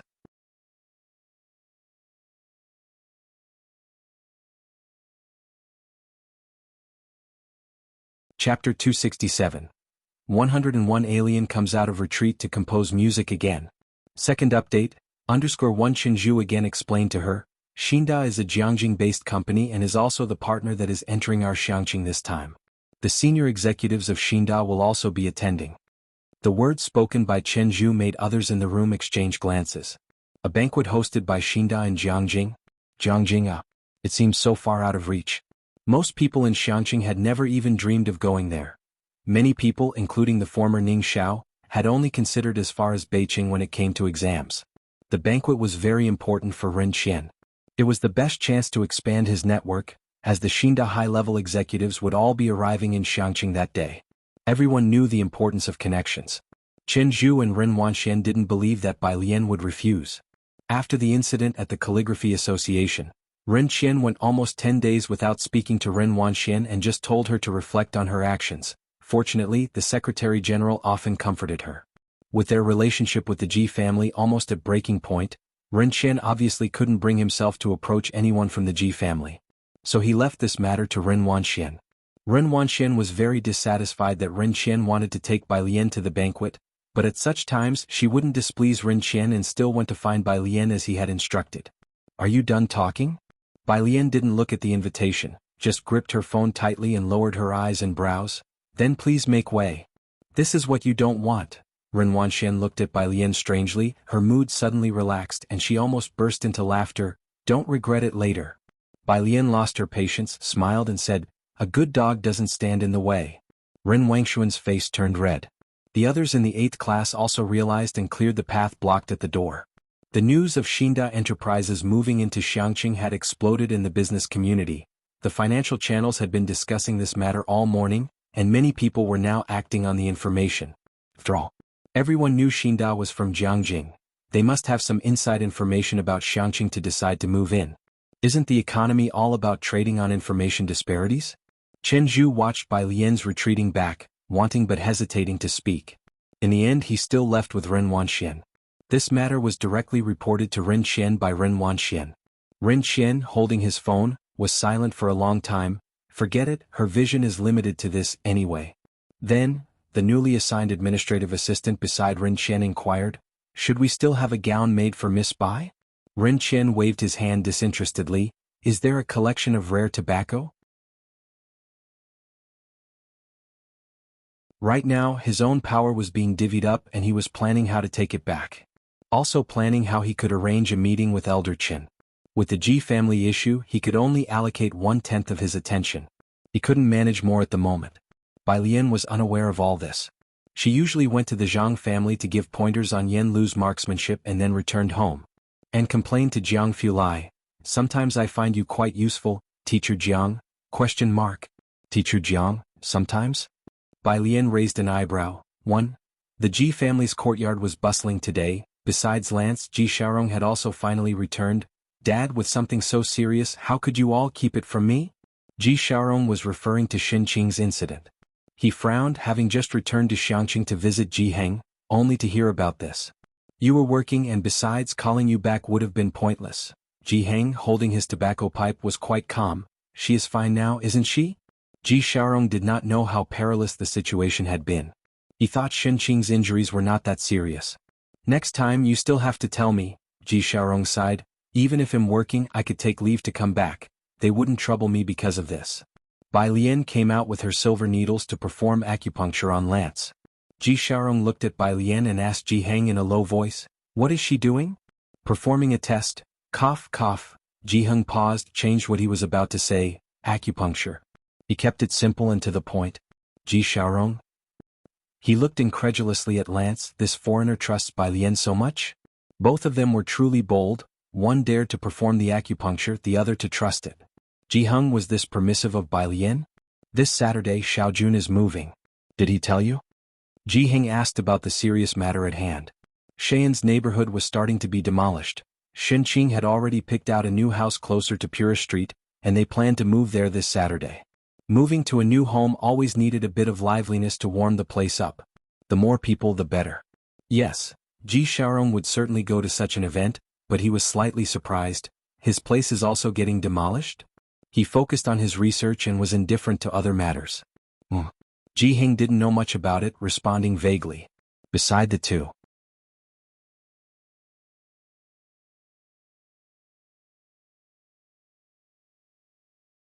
Chapter 268. 101 Alien comes out of retreat to compose music again. Second update, _2 Bai Lian finished giving Lance his acupuncture, then received a call from Su-En. "Alien," the voice on the phone was full of joy, warm yet forceful. "Are you coming over for dinner on Saturday?" Bai Lian methodically put away the remaining silver needles.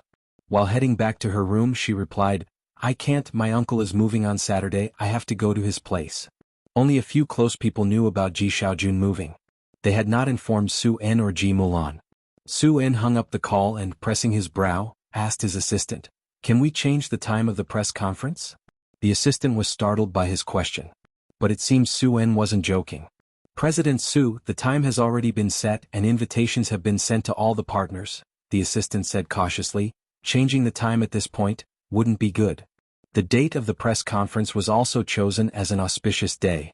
Business people always believe in these things. If the time was changed suddenly, not only would it break the chosen date, but it would also lower credibility, providing no clear benefit to the Su family. Suan had just asked out of curiosity, feeling it was a pity. How could it just so happen to coincide with the day Ji Xiaojun was moving? Any news from Qinyi? Suan put down his phone and started again. The big event in Xiangqing was Su En's only chance to invite Qinyi. The assistants shook their head. The invitation was sent, but from what people in the department say, Qinyi is tied up on Saturday. It seems Saturday really wasn't a good time. Why was it that one after another, everyone was busy? Suan took off his glasses, his gaze settling calmly on the window outside. How many people from the main family will come? 4 people, the assistant looked up. The old lady and the rest don't have the time. Friday afternoon. Beijing Time Media Headquarters. Manzai's agent passed through the main entrance, pressed the elevator button, and went straight to the general manager's office floor. Ding, the elevator door opened. The agent saw Manshi and smiled. Manshi, did Director Wan give you a call? Great Yong didn't have traditional male or female leads. It was a history drama where nearly everyone was a lead. The agent always had information a step ahead of others. That morning the rest of the roles had been confirmed, leaving only the role of Bai Xiangjuan. It looks like I should congratulate you in advance. The cool young man beside Manshi revealed a smile. I need to hurry up with my song too. This was Enchi, a popular singer. He was also the person constantly paired with Manshi in online shipping rumors. Both of their popularity initially surged because of this shipping. This time, as Manshi was set to appear in Great Yong, and she also signed with Daong and was crafting a song tailored for Manzai's role. Hearing this, Manshi and her agent both laughed, neither refuting Enchi's words. On that day, Wan Kaishin's satisfaction with Manshi was evident, so the role. Manshi and her agent considered it a sure win. But as news of the other roles came out, still no call came to Manshi from the production team. They always save the best for last. The agent wasn't worried. Let's wait a bit longer. An hour later. The super topics for the other actors were out, but there was still no news for Manshi. Let's wait a bit more, the agent comforted Manshi. 2 hours later, even the agent was getting restless. He pulled out his phone and called the Great Yong production team to ask why the casting for Bai Xiangjuan hadn't been finalized. The role of Bai Xiangjuan? The production team member was surprised. That's been decided a long time ago. The agent felt his heart sink, sensing something was wrong, but our Manshi hasn't received any news. Manshi? Oh. The production team member realized what was happening and vaguely replied. The director gave the role to someone else. Who? The agent almost shrieked. The next second he realized his attitude was inappropriate and tried to repair it. Teacher, didn't the director praise Manshi for her excellent spear skills last time? Why did he suddenly change the candidate? Who is it? He had thought of all the auditioning artists' names, unable to come up with anyone who could outshine Manshi. Popularity, acting skills, looks. She was second to none.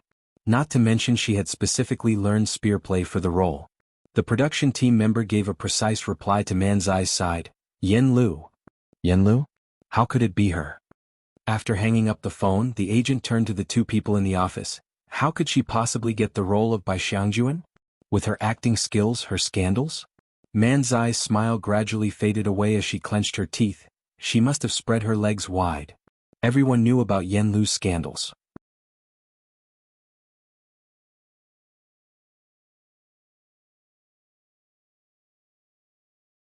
Chapter 269. 101 Alien comes out of the mountains composing again.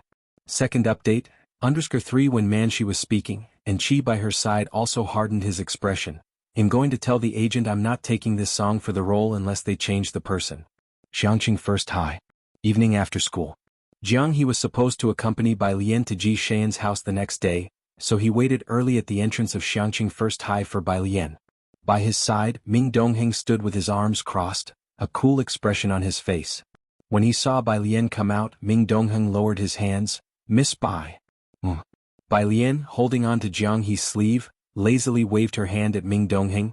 You go back first, I will take him on the bus later and he'll send you something later. She was going to see Yen Lu and had Ming Dongheng wait for her there. By now, Bai Lian's prestige in Ming Dongheng's eyes was no weaker than Jiang Fulai's. After escorting the 2 to the Zhang family's place, Ming Dongheng left immediately. The Zhang family's backyard. Zhang Dad handed Jiang He a small stool to sit on, then went back to the front to help Zhang Mom. Pu Xiaohan and Wang Qi were sent to the backyard before they could help in the front, and the two of them watched Yen Lu practice spearwork. Sister XN reported the news to Bai Lian with great excitement.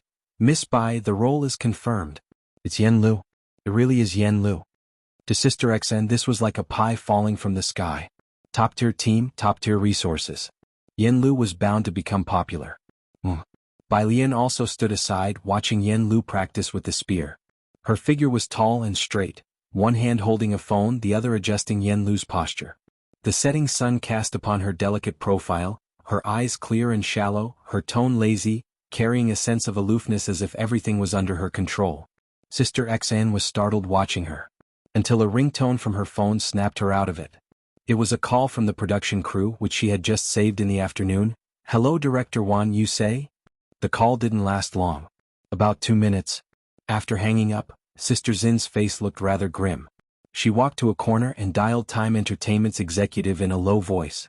Behind her, Bai Lian glanced at Sister XN. In Time Entertainment, Man Shi and Qi and their agent were all in the executive's office.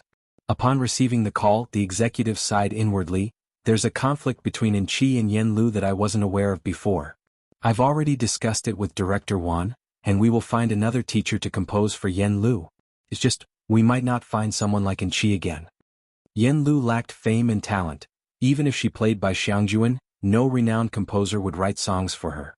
In the end, they could only resort to an unknown composer. In the office, In Qi's face showed no expression. Man, she was looking down with a sarcastic smile. Sister XN bit her lip and hung up the phone. This was the plight of not being famous. Bai Lian extended her hand and nudged Yen Lu's spear upward. Steady your squat. After adjusting the posture, her tone was as casually indifferent as ever. What's happened? Bai Lian looked at Sister XN, her voice languid as she spoke, her eyes drooping lazily, the dark pupils reflecting Sister Zin's image, like a lazy big cat that always gave people a sense of comfort. Sister XN gradually calmed down, and Qi, who debuted with Yen Lu, initially gained some popularity due to Yen Lu's attractiveness, and their CP became quite famous. However, In Qi had some talent and was arrogant. He never really respected Yen Lu, and after Man Shi joined Time Entertainment he publicly supported his CP with Man Shi, causing his fans to mock Yen Lu, calling her a vampire. Of course, no one remembered that Yen Lu had been more famous than In Qi at the beginning. Wang Qi scratched his head, lowering his voice. Yen Lu debuted with CP hype with In Qi? Unaware that Wang Qi was Manzai's fan, Sister XN nodded and continued, for Great Yong and Qi was originally writing a song for Bai Ziangjan's character, but when he heard the actor was Yen Lu he outright refused. Xiaohan on the side whispered, can't they find someone else? Let's not mention the difficulty of finding someone more capable than In Qi. Sister XN glanced at Xiaohan. The character song was agreed upon in advance, and In Qi should have been preparing for it a month ago. Next month we're going to record the character song for promotion. How are we supposed to find someone on such short notice? Character song? In the silence, Bai Lian suddenly spoke up. Are there any specific requirements? Sister XN looked at Bai Lian. No. Oh. Bai Lian nodded her head, her right hand tapping on the phone, then abruptly clenched it the next second, and she looked up against the backdrop of the setting sun. Then I'll write it for her. Sister XN and Xiaohan were startled, especially Sister XN. She instinctively looked at Bai Lian. Miss Bai? Have you ever written lyrics before? Studied music theory?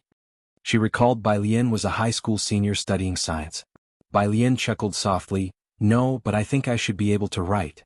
She had never written modern songs nor learned modern music theory, but aside from poetry she had left behind dozens of lyrics, and as for composing, she was the composer for The White Robe Journey.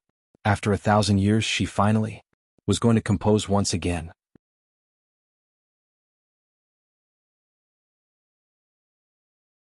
Chapter 270. 102 Aliens Power. The aloof and hypocritical young master Jiang _1 Xinjia. Pu Xiaohan remembered the Dean Jian and pondered, alien plays the Guzheng, let her give it a try. Wang Qi took a melon seed from Jiang He's hand. Exactly.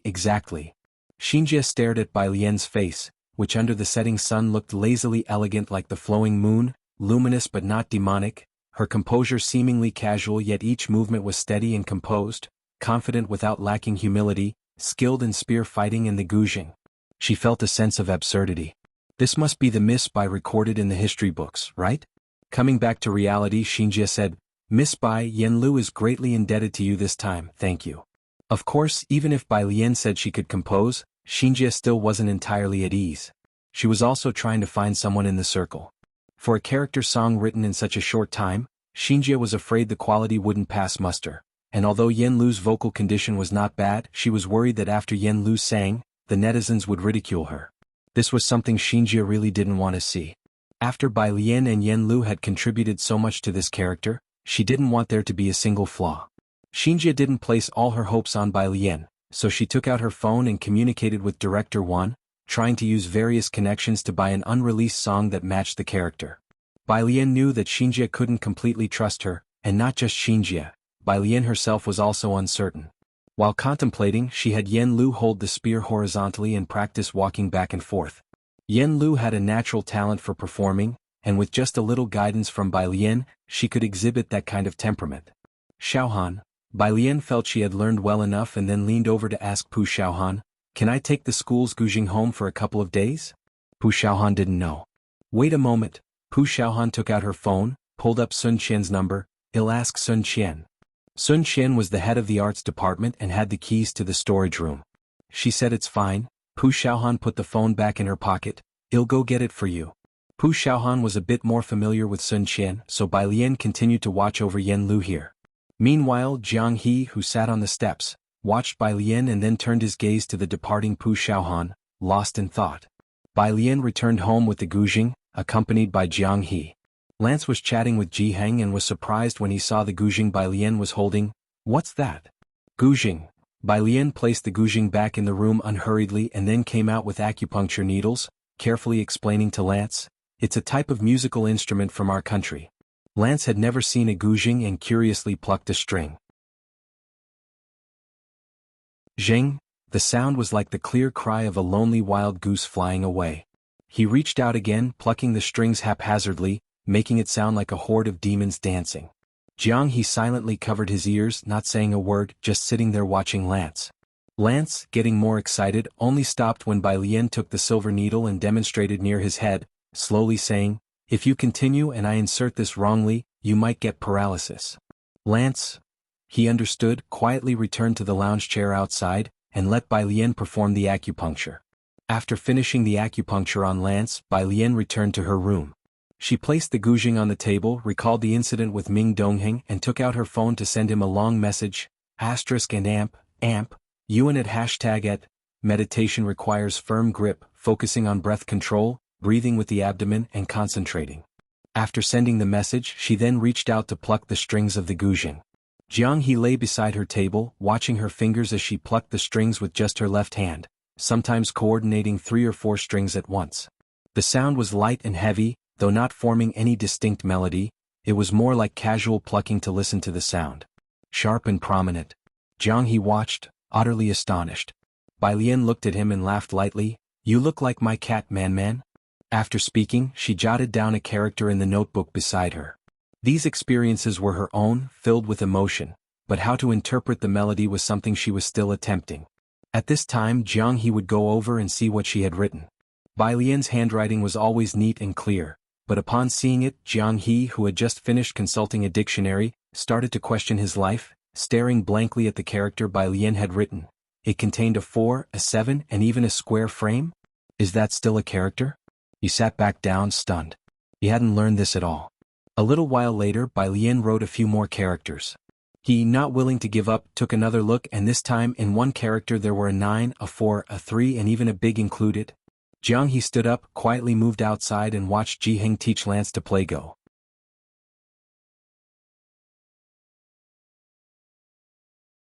Chapter 271. 102 Aliens Power. The aloof and hypocritical young master Jiang understood Lance was no match for Ji Heng and lit up when he saw Jiang He, asking Ji Heng to step aside so he could play chess with Jiang He. Jiang He had never played Gamoku before, so Ji Heng, holding his pipe, explained the rules to him. 3 minutes later. Lance? Again. 2 minutes later. Lance? Again. 1 minute later. Lance? Smile? Jiang He put away the white pieces, finally gaining some confidence. He sat on the stone bench, prodding his watch, and sent Jiang Fulai a message. Jiang He first tested the waters with.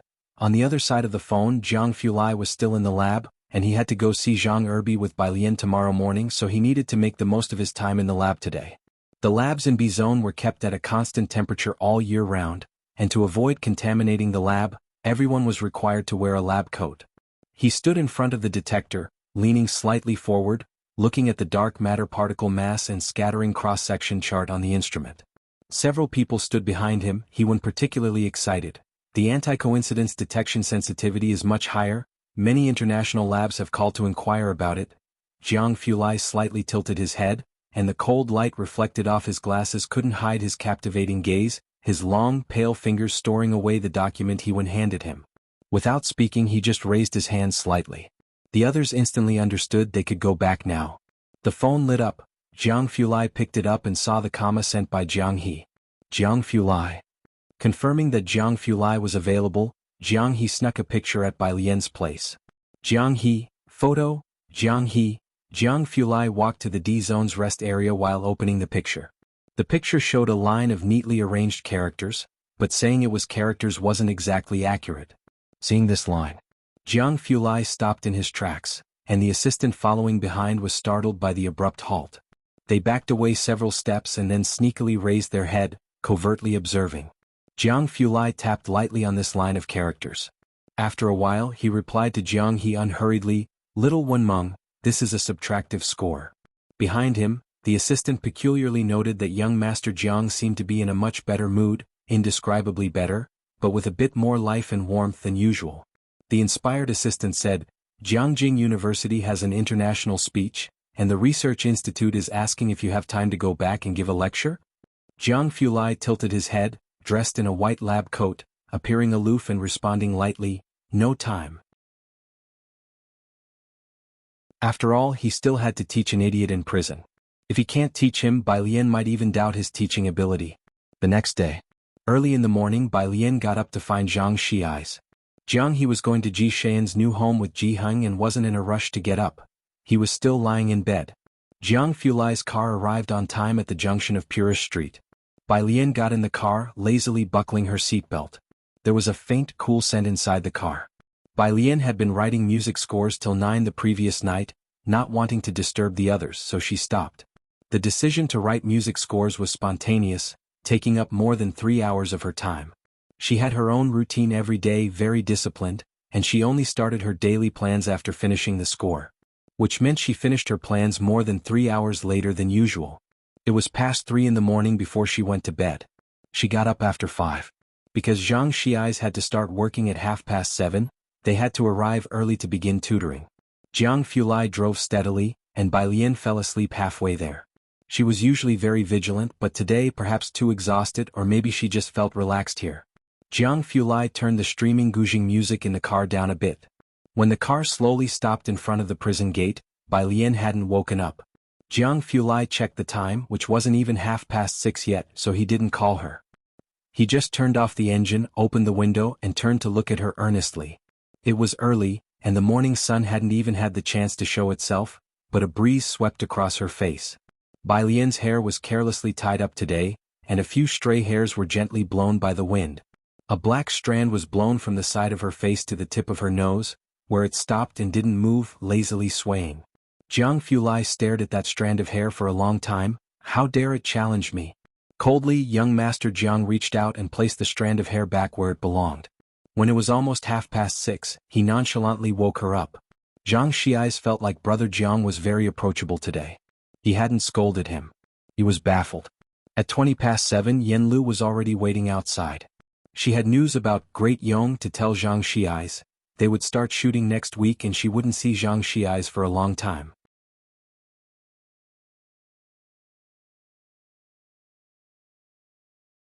Chapter 272.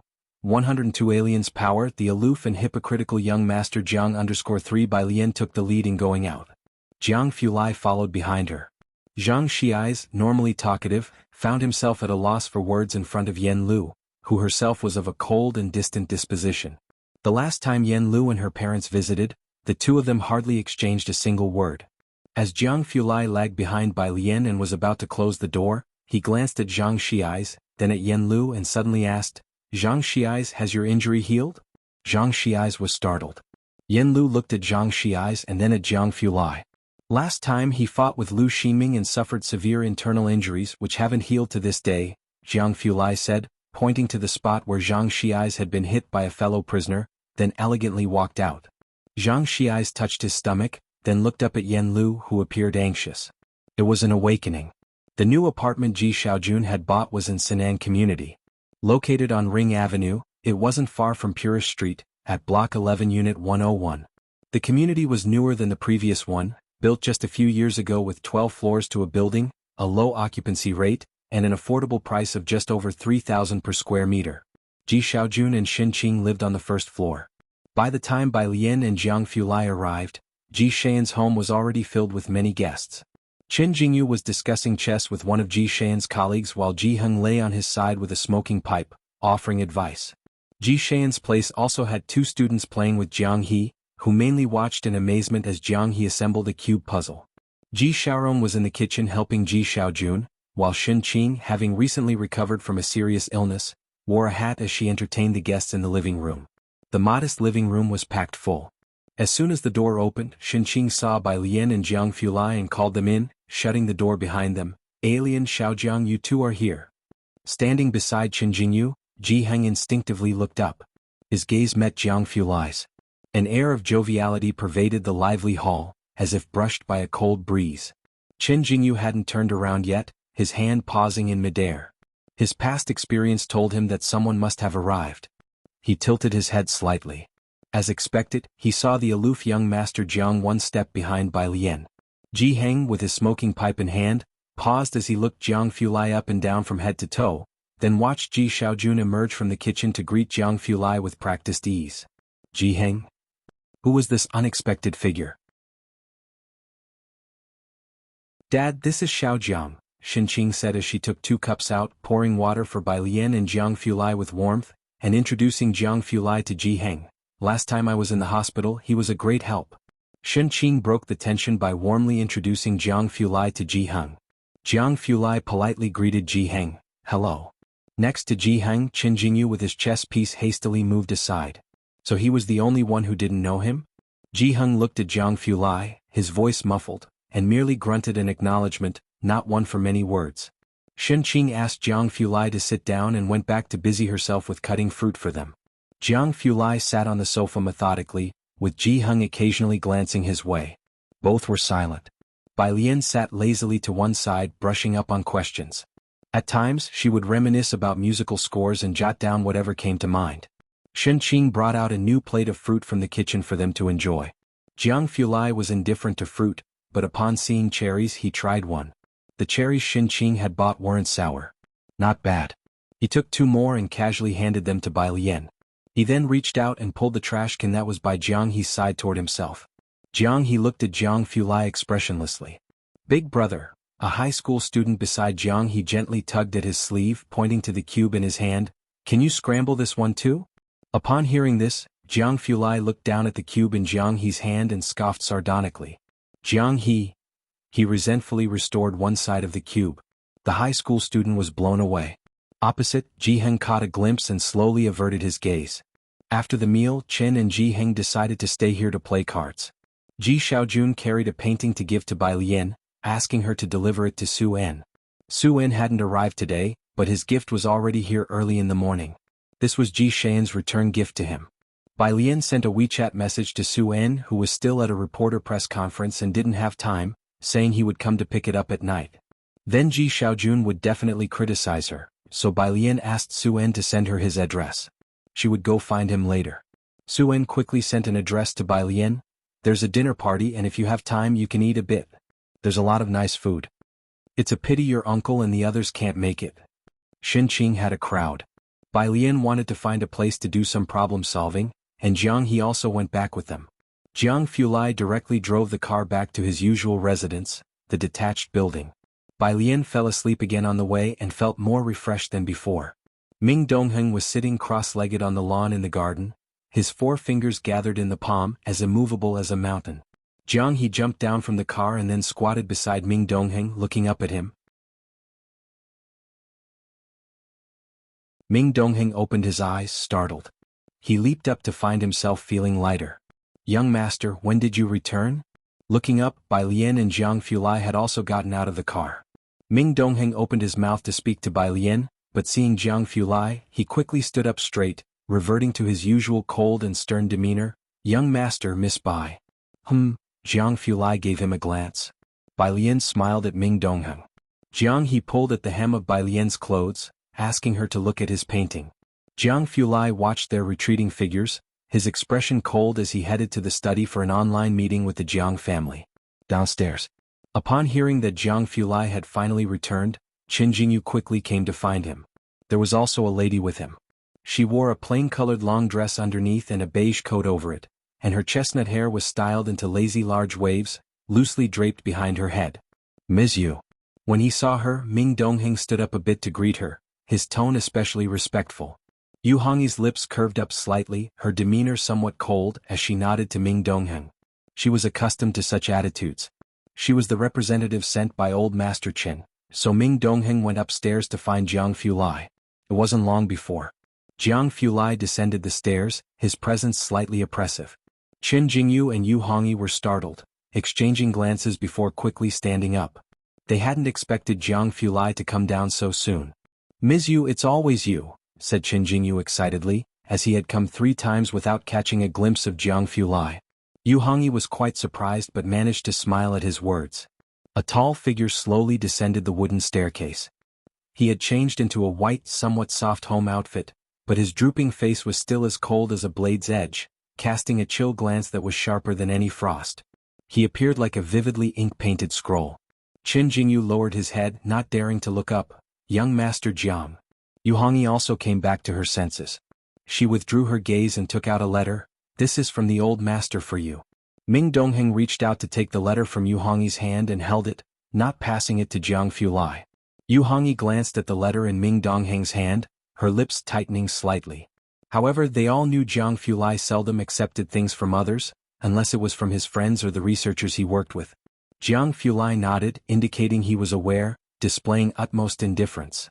Then he walked unhurriedly and with undiverted eyes to the cabinet at the entrance. As he walked past, the floor seemed to frost over.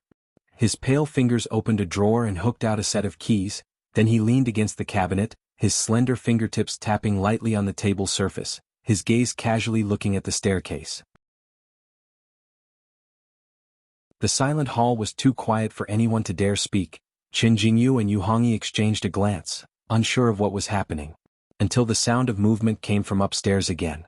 Qin Jingyu and Yu Hongyi were both quite surprised. They instinctively looked up.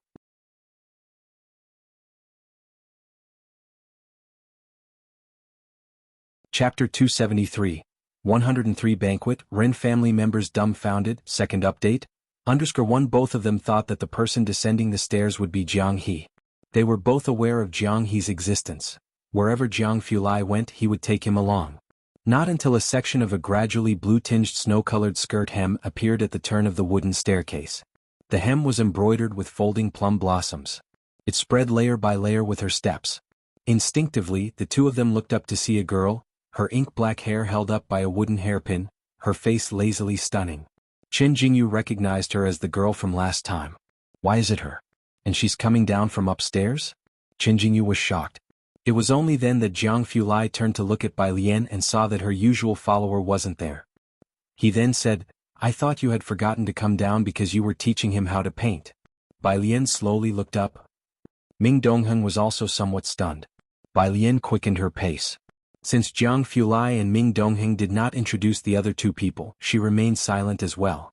She just walked up to them and whispered in a low voice, "I haven't." Jiang Fulai lazily looked down at her. He didn't believe her. The two continued to walk outside. After a while he asked again, "Does he really paint better than me?" Bai Lian kept a straight face. "Not better than you, you are a realist. Would you like to appreciate your cat again?"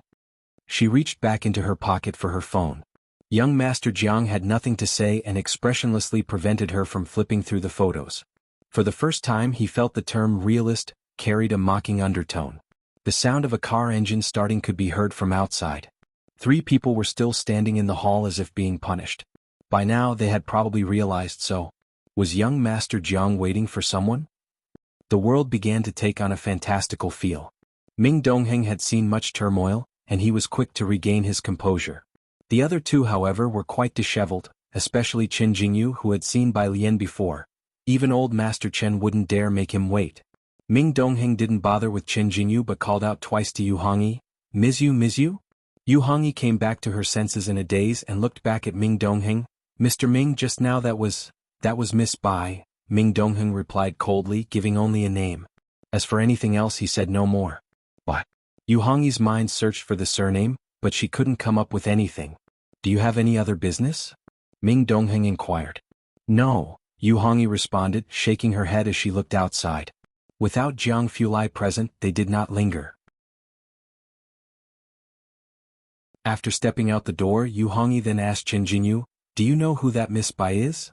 Yes, Qin Jingyu replied complexly. The chief had told him, a student from Xiangqing No. 1 Middle School, reportedly very difficult to get into Jiangjing University. Yu Hongyi nodded, I see. Meanwhile, Jiang Fulai took Bai Lian to find Suen. They would also attend a dinner at Ji Shayan's place in the evening, and Chief Chen would need to stay overnight at Ji Shayan's place to rally more popularity. After Suen's press conference concluded, he held a banquet in the Wanhe Building's banquet hall. The banquet had not yet started. The banquet hall was already filled with people. Leaders from various industries were crowding around Suen, greeting him. Ren Qian and Qin Gang could hardly get a word in.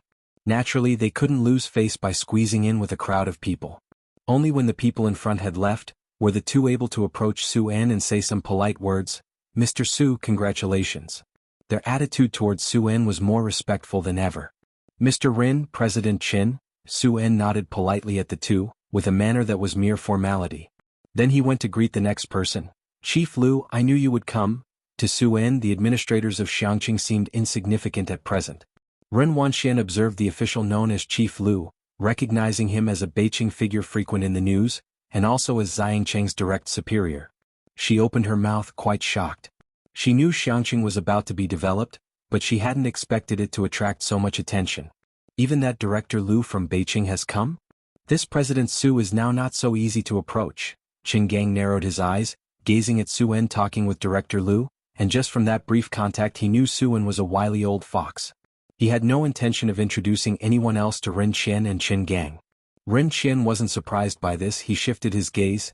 He got the demolition order directly from the people of Bakhtur Street. Even without our involvement, we really underestimated him. Previously, when Suen wanted to meet Mr. Lu, Ren Qian and the others didn't get involved.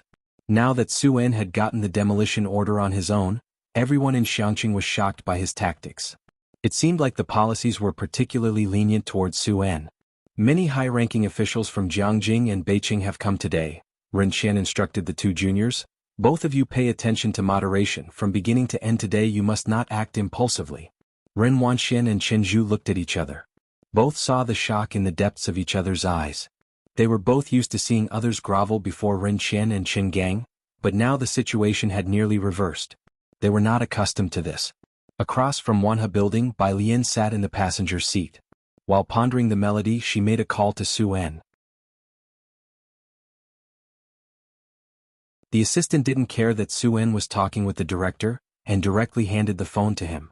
Suen saw it was Bai Lian and hurriedly answered, Alien. Across from him, Director Lu was very surprised. He watched Suen, pondering who was on the other end of the conversation. Suen stepped to the side and talked to Bai Lian for a few moments, still inviting her to the dinner. The other party didn't plan to stay for long. After all, Bai Lian would rather solve more problems. All right then, Suen said helplessly, he'll come down to find you and have someone prepare some pastries for you. On the phone, Bai Lian thought for a while. Don't come down, I will bring it to the elevator entrance, just have someone wait for me there.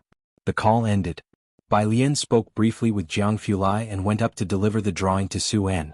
Wanhe Building was a private restaurant, not very tall, and the top floor was a large banquet hall. Bai Lian stepped into the elevator and pressed for the top floor. As the elevator doors opened, she saw two greeters standing at the entrance to the grand banquet hall. People entering handed invitations to the greeters. Bai Lian stood at the edge of the elevator door, not blocking the way or going in. She was bowing her head, texting Suen. Inside the banquet hall, glasses clinked. Ren Wanxian followed Chenju with a glass in her hand. They didn't know what to say, just there to see the world, now speaking with a classmate from Class 8.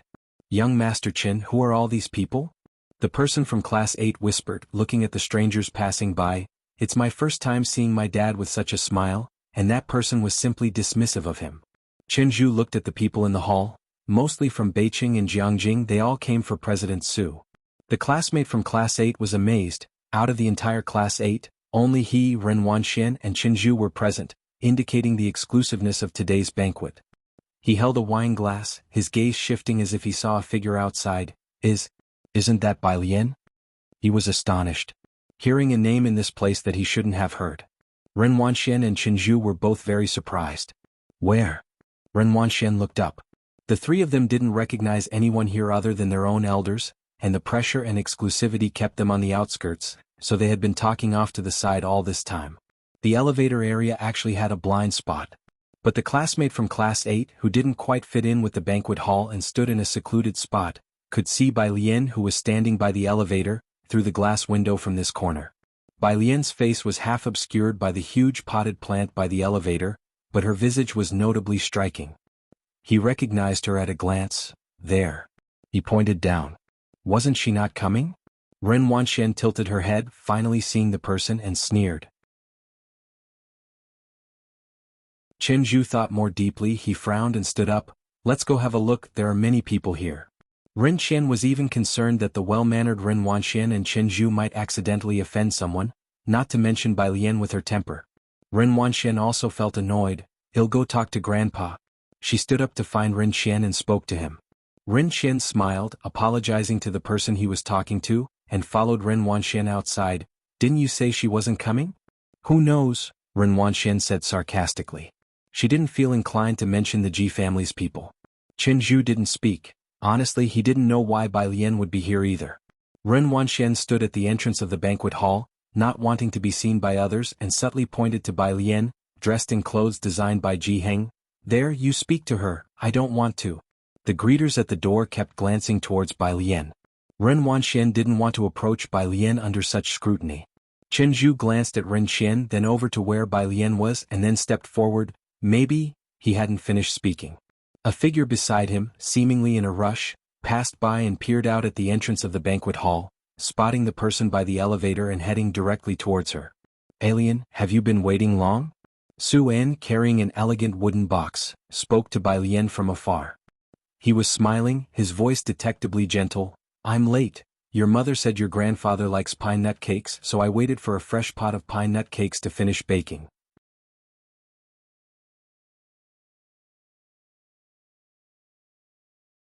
Chapter 274.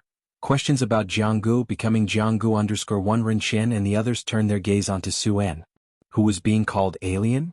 Ren Wanxian suddenly had a ridiculous idea in her heart, but felt it was impossible, as she had always seen the Ji family as nothing more than inconspicuous residents of Purist Street. She never introduced her classmates and friends to her father and grandfather, fearing that Bai Lian would use the Ren family's name to act in school. Until now, Xiang Cheng's elite, who were keen to make his acquaintance, stopped in front of Bai Lian. Bai Lian, who was looking down at her phone, looked up and saw Su En holding a huge wooden box. Su En noticed her gaze. He'll help you carry it downstairs. There's no need. Bai Lian handed over the exquisitely packaged painting to Su En. The other hand took the wooden box from Su En. Seeing that she was about to carry the wooden box, Su En chuckled, always managing to maintain a clever distance when talking to others, warm as if he were a friendly uncle next door.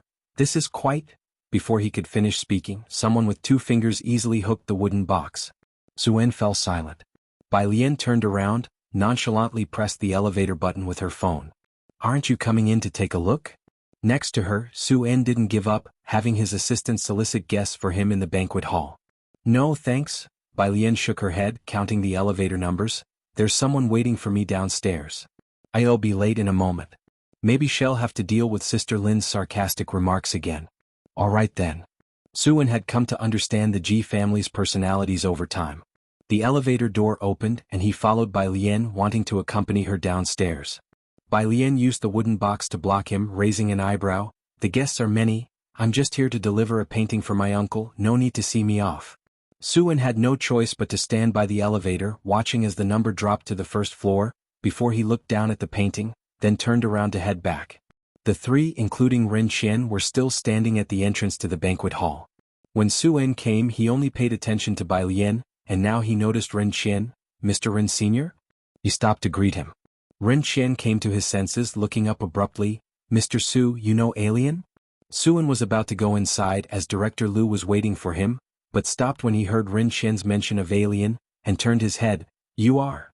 Alien is my son-in-law's niece, Ren Qian said with a smile, talking at length. I didn't expect you to know her too, niece? Su-en looked at Ren Qian. He clearly remembered that Bai Lian had not greeted them just now.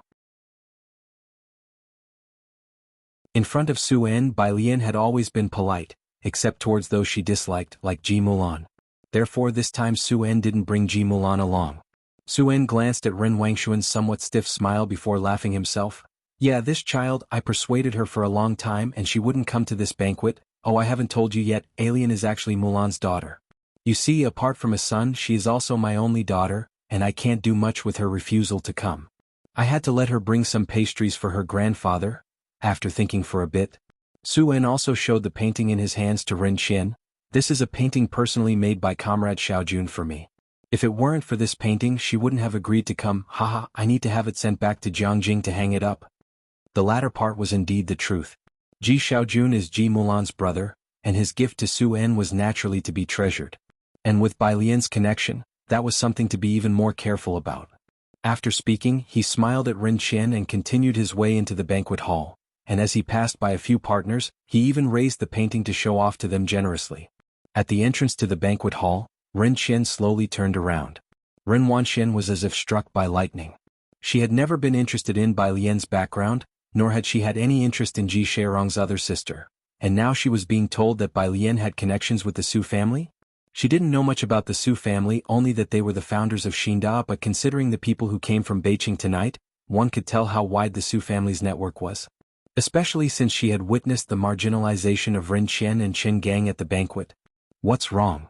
Chen Zhu re-entered the banquet hall, his beverage untouched. Chen Gang looked up to ask him. Coming to his senses, Chen Zhu remembered the day Ren Wanxian gave Bai Lian the invitation. We just saw Bai Lian outside.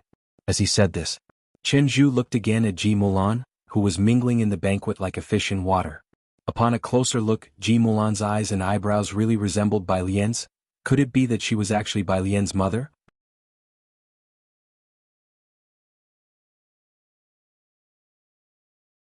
Chapter 275. Questions about Jianggu becoming Jianggu understood. No wonder Bai Lian always seemed indifferent towards the Ren family. If Bai Lian was from the Su family, that wouldn't be so strange after all. But she doesn't have the surname Su either, Ren Wanxian said, her voice low as she looked at the people present, unsure of what expression or emotion to show. After listening, Chen Gang finally understood. Her luck is really good, it's enough that President Su acknowledges her. As for the surname, the Su family also has a foundation in Jiangjing, it's not easy for her to change her surname. This Ji Mulan. She's not simple. Ren Qian nodded at his side. Xiangqing prison. Zhang Xiais finished his labor and returned to his room, where he took out a pen and practiced problems and started doing his homework. The prison cell was small, for people lived in one room. His neighbor was a fearsome, bald-headed man. Just as Zhang Xiais turned a page, the bald man who came out of the restroom, smack, threw away his towel, grabbed Zhang Shi's hair, and pounded his little stomach. Didn't you hear me ask you to rub my back? The bald man was the boss here and no one else dared to touch him. He always washed up first in the evening and in the morning. The other two people in the room curled up on their beds and pretended not to see anything. Zhang Xiais coughed, then put down his pen and flipped over, locking his hands around the bald man's neck. Bang! Both of them fell to the ground, and despite the bald man's strength, once the naked choke was properly applied, he couldn't shake free and his face gradually turned red. Smack! The two of them crashed into the iron door together. The noise finally alerted the prison guards. Clang! The door was opened. Zhang Xiais let go and squatted to one side. The guard surveyed the scene with an electric baton. Prisoner 0147, prisoner 1108, what are you two doing? The bald man holding his neck was about to speak. Zhang Xiais looked up first. He glanced at the bald man and then, as if too frightened to look, quickly averted his gaze. I don't know, I've been doing my homework the entire time. The guards had come to know Zhang Xiai's well over these many days. He was always seen studying hard with a word book in hand, diligently learning. Being beaten by prisoner 0147 wasn't something new. Others beaten by prisoner 0147 didn't dare speak up, for fear of a worse beating when he got out. Zhang Xiai's was the first to speak up. Prisoner 0147, it's you causing trouble again. Take him away. The guard, wielding the electric baton, took prisoner 0147 to solitary confinement for 3 days. The bald man couldn't believe what he was seeing as he looked towards Zhang Xiai's, about to say something but was hit with an electric shock instead. After the door was shut, Zhang Xiai's expressionlessly spat out a mouthful of bloody saliva and returned to his bed, picking up his pen. The other two were even more terrified and didn't dare to speak. Zhang Xiai's turned another page and this time no one disturbed him. Question Jiang, understand Jiang, become Jiang. Sunday. Bai Lian arrived at the Calligraphy Association early, much busier compared to her first visit. Pu Xiaohan was recording a video for an elderly Mr. Tao. From afar, Bai Lian could hear Pu Xiaohan's voice. Grandpa, just do what you normally do, well just add a recorded introduction. Bai Lian didn't interrupt, silently watching from the side. There were also quite a few onlookers nearby. Pu Xiaohan then asked Bai Lian to help with lighting. Bai Lian was not very experienced with this, but luckily she was quick to learn. With Pu Xiaohan's precise instructions, the two cooperated fairly well. It took an hour for Pu Xiaohan to finish recording a single shot, and then she sat down with Mr. Tao to watch the footage she had captured. Seeing that she was not needed, Bai Lian then went to the Calligraphy Association. Since it was Sunday, there were more students than usual at the association. By the way, sister, Jianzhe, who saw Qiu Shuezhing teaching children, suddenly remembered something. We need to sign up for the Calligraphy Association assessment in December ahead of time. Are we signing up?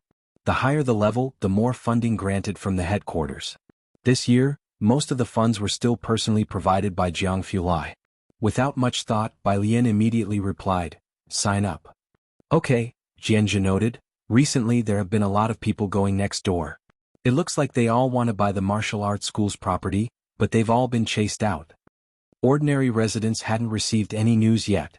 But some businesses had long known about Xiangcheng's plan to develop tourism extensively. With the martial arts school occupying such a large area, it was a prime piece of real estate that many people had their eyes on. Since Bai Lian was interested in the martial arts school next door, Jianzhe would ask about it when he had nothing else to do. Bai Lian nodded, and then, as if remembering something, she turned her head to look at him, raised an eyebrow. So how's your calligraphy practice going? Jianzhe. He silently returned to his desk and wrote the character for eternity. The strokes were strong, and after finishing, Jianzhe couldn't help but admire it for a long time. Put down your stuff, Bai Lian said slowly as she walked over and looked down for a while before speaking. Jianzhe put down the iridium and wrote again. This time it flowed even better. In this month, Jianzhe could clearly feel his progress. The advice from Qiu Shuezhing didn't mean much to him, but every time Bai Lian and Jiang Fulai would pinpoint his problems exactly. Especially Jiang Fulai, each remark made Jianzhe start to question his life. The results were significant. Not bad, Bai Lian evaluated, affirming his level. Jianzhe dried the ink and saw a message on his phone.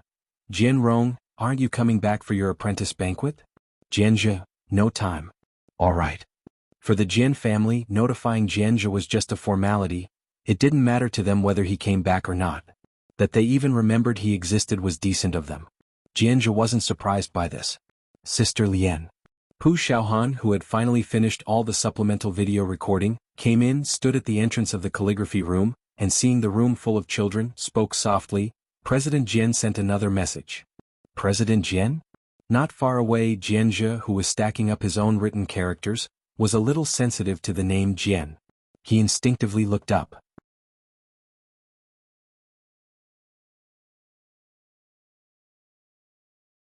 Chapter 276. 105 Brother Jiang's Gift of a Guqin, a cross-century top-tier collaboration. Second update. _1 It was mainly because she had just finished talking to a person with the surname Jian. Pu Xiaohan wasn't familiar with Jianzhe, the two had only met a few times, so she simply smiled. Someone I met on a short video app. She was highly cautious. Aside from the people in her 15th class, no one else knew about her online account. Someone she met on a short video app? Oh, an internet friend. Jianzhe nodded. Bai Lian was sitting lazily at the edge of a child's stool, one leg bent, her posture casual and relaxed. She held a calligraphy brush in her hand and, under the astonished gaze of the child, wrote a character. After she finished writing, she calmly put down the brush, walked to the door and said to Pu Xiaohan, "Are you two still chatting?" Bai Lian was quite surprised. The guzheng wasn't her forte, her technique wasn't considered high level. She played The White Robe Journey, well only because she was the original composer. Pu Xiaohan shrugged and showed her phone to Bai Lian. Bai Lian looked down, "Jian Zhongyo?" Pu Xiaohan hadn't yet replied to him. Bai Lian scrolled up, noticing the change in their styles from bottom to top. From today? No. To one? And now to the present. The two of them messaged almost every day, but later on, Pu Xiaohan didn't ask Bai Lian every day, especially during the time when Zhang Xiai's had an incident. However, this Ding Jian was truly persistent about someone.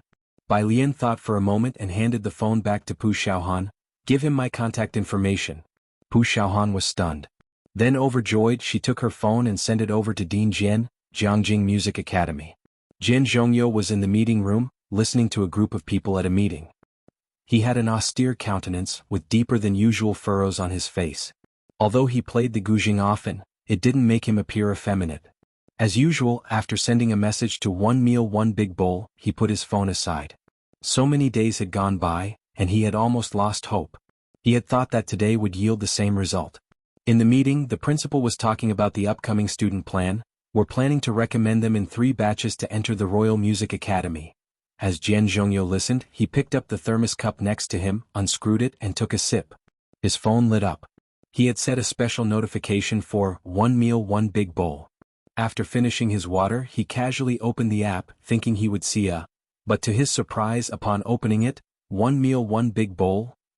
A series of exclamation marks over several lines. "Jian Zhongyo?" Exclamation point. "Jian Zhongyo?" Jian Zhongyo put down his cup with a snap, extremely excited. With such a long-standing tacit understanding, he knew what One Meal One Big Bowl meant. She agreed. His outburst alarmed the teachers next to him. "Ding Jian, are you all right?" The teachers caught a glimpse of the many exclamation marks. Confused, they thought, "Does Ding Jian like exclamation marks?" He pondered for a moment. "I'm fine." Jian Zhongyo shook his head and indicated for the principal to continue. He picked up his phone and saw that One Meal One Big Bowl had sent him a WeChat ID. Jian Zhongyo squinted as he copied it down and returned to WeChat to search. It was a city wall profile picture. He directly requested to add as a friend. Bai Lian saw the friend request and approved it. There were several unread messages on her phone. "Dongwu, there's an assessment at the end of the year, do you want to recommend someone?" Bai Lian replied, "Is that possible?" Dongwu, "Yes, but he also needs to pass the assessment." Bai Lian was naturally aware of this. Ming Dongheng was a bit lacking. "Bai Jian, thank you." After replying, she greeted Ding Jian, telling him she had no intention of continuing to learn the guzheng, and then went straight to the library. Jiang Fulai went to the neighboring city today. He wasn't at home and didn't come to the library. Ming Dongheng with Jiang He stood outside the library waiting for Bai Lian to arrive. When Bai Lian got off the bus, Ming Dongheng was on a phone call. "Miss Bai." Seeing Bai Lian, Ming Dongheng put down his phone and respectfully started speaking, then handed Jiang He's backpack to him. It wasn't until Bai Lian took Jiang He into the library that Ming Dongheng turned back to the car and resumed the conversation with the person on the other end of the phone. "Got you? Were you just speaking with that Miss Bai?" Yu Hongyi asked. "Yes." Ming Dongheng responded briefly and didn't say much more. Yu Hongyi didn't inquire further but then added, "Oh, by the way, Qinjing, you mentioned you're also a fan of Mr. Bai. I have insider information, there will be 10 more autographed photos at the auction today." "What?" Ming Dongheng exclaimed. Bai Lian took Jiang He to the library to do homework. Master Jiang was still away today, and after 2 consecutive weeks, Ning Xiao and Tang Ming felt somewhat unaccustomed.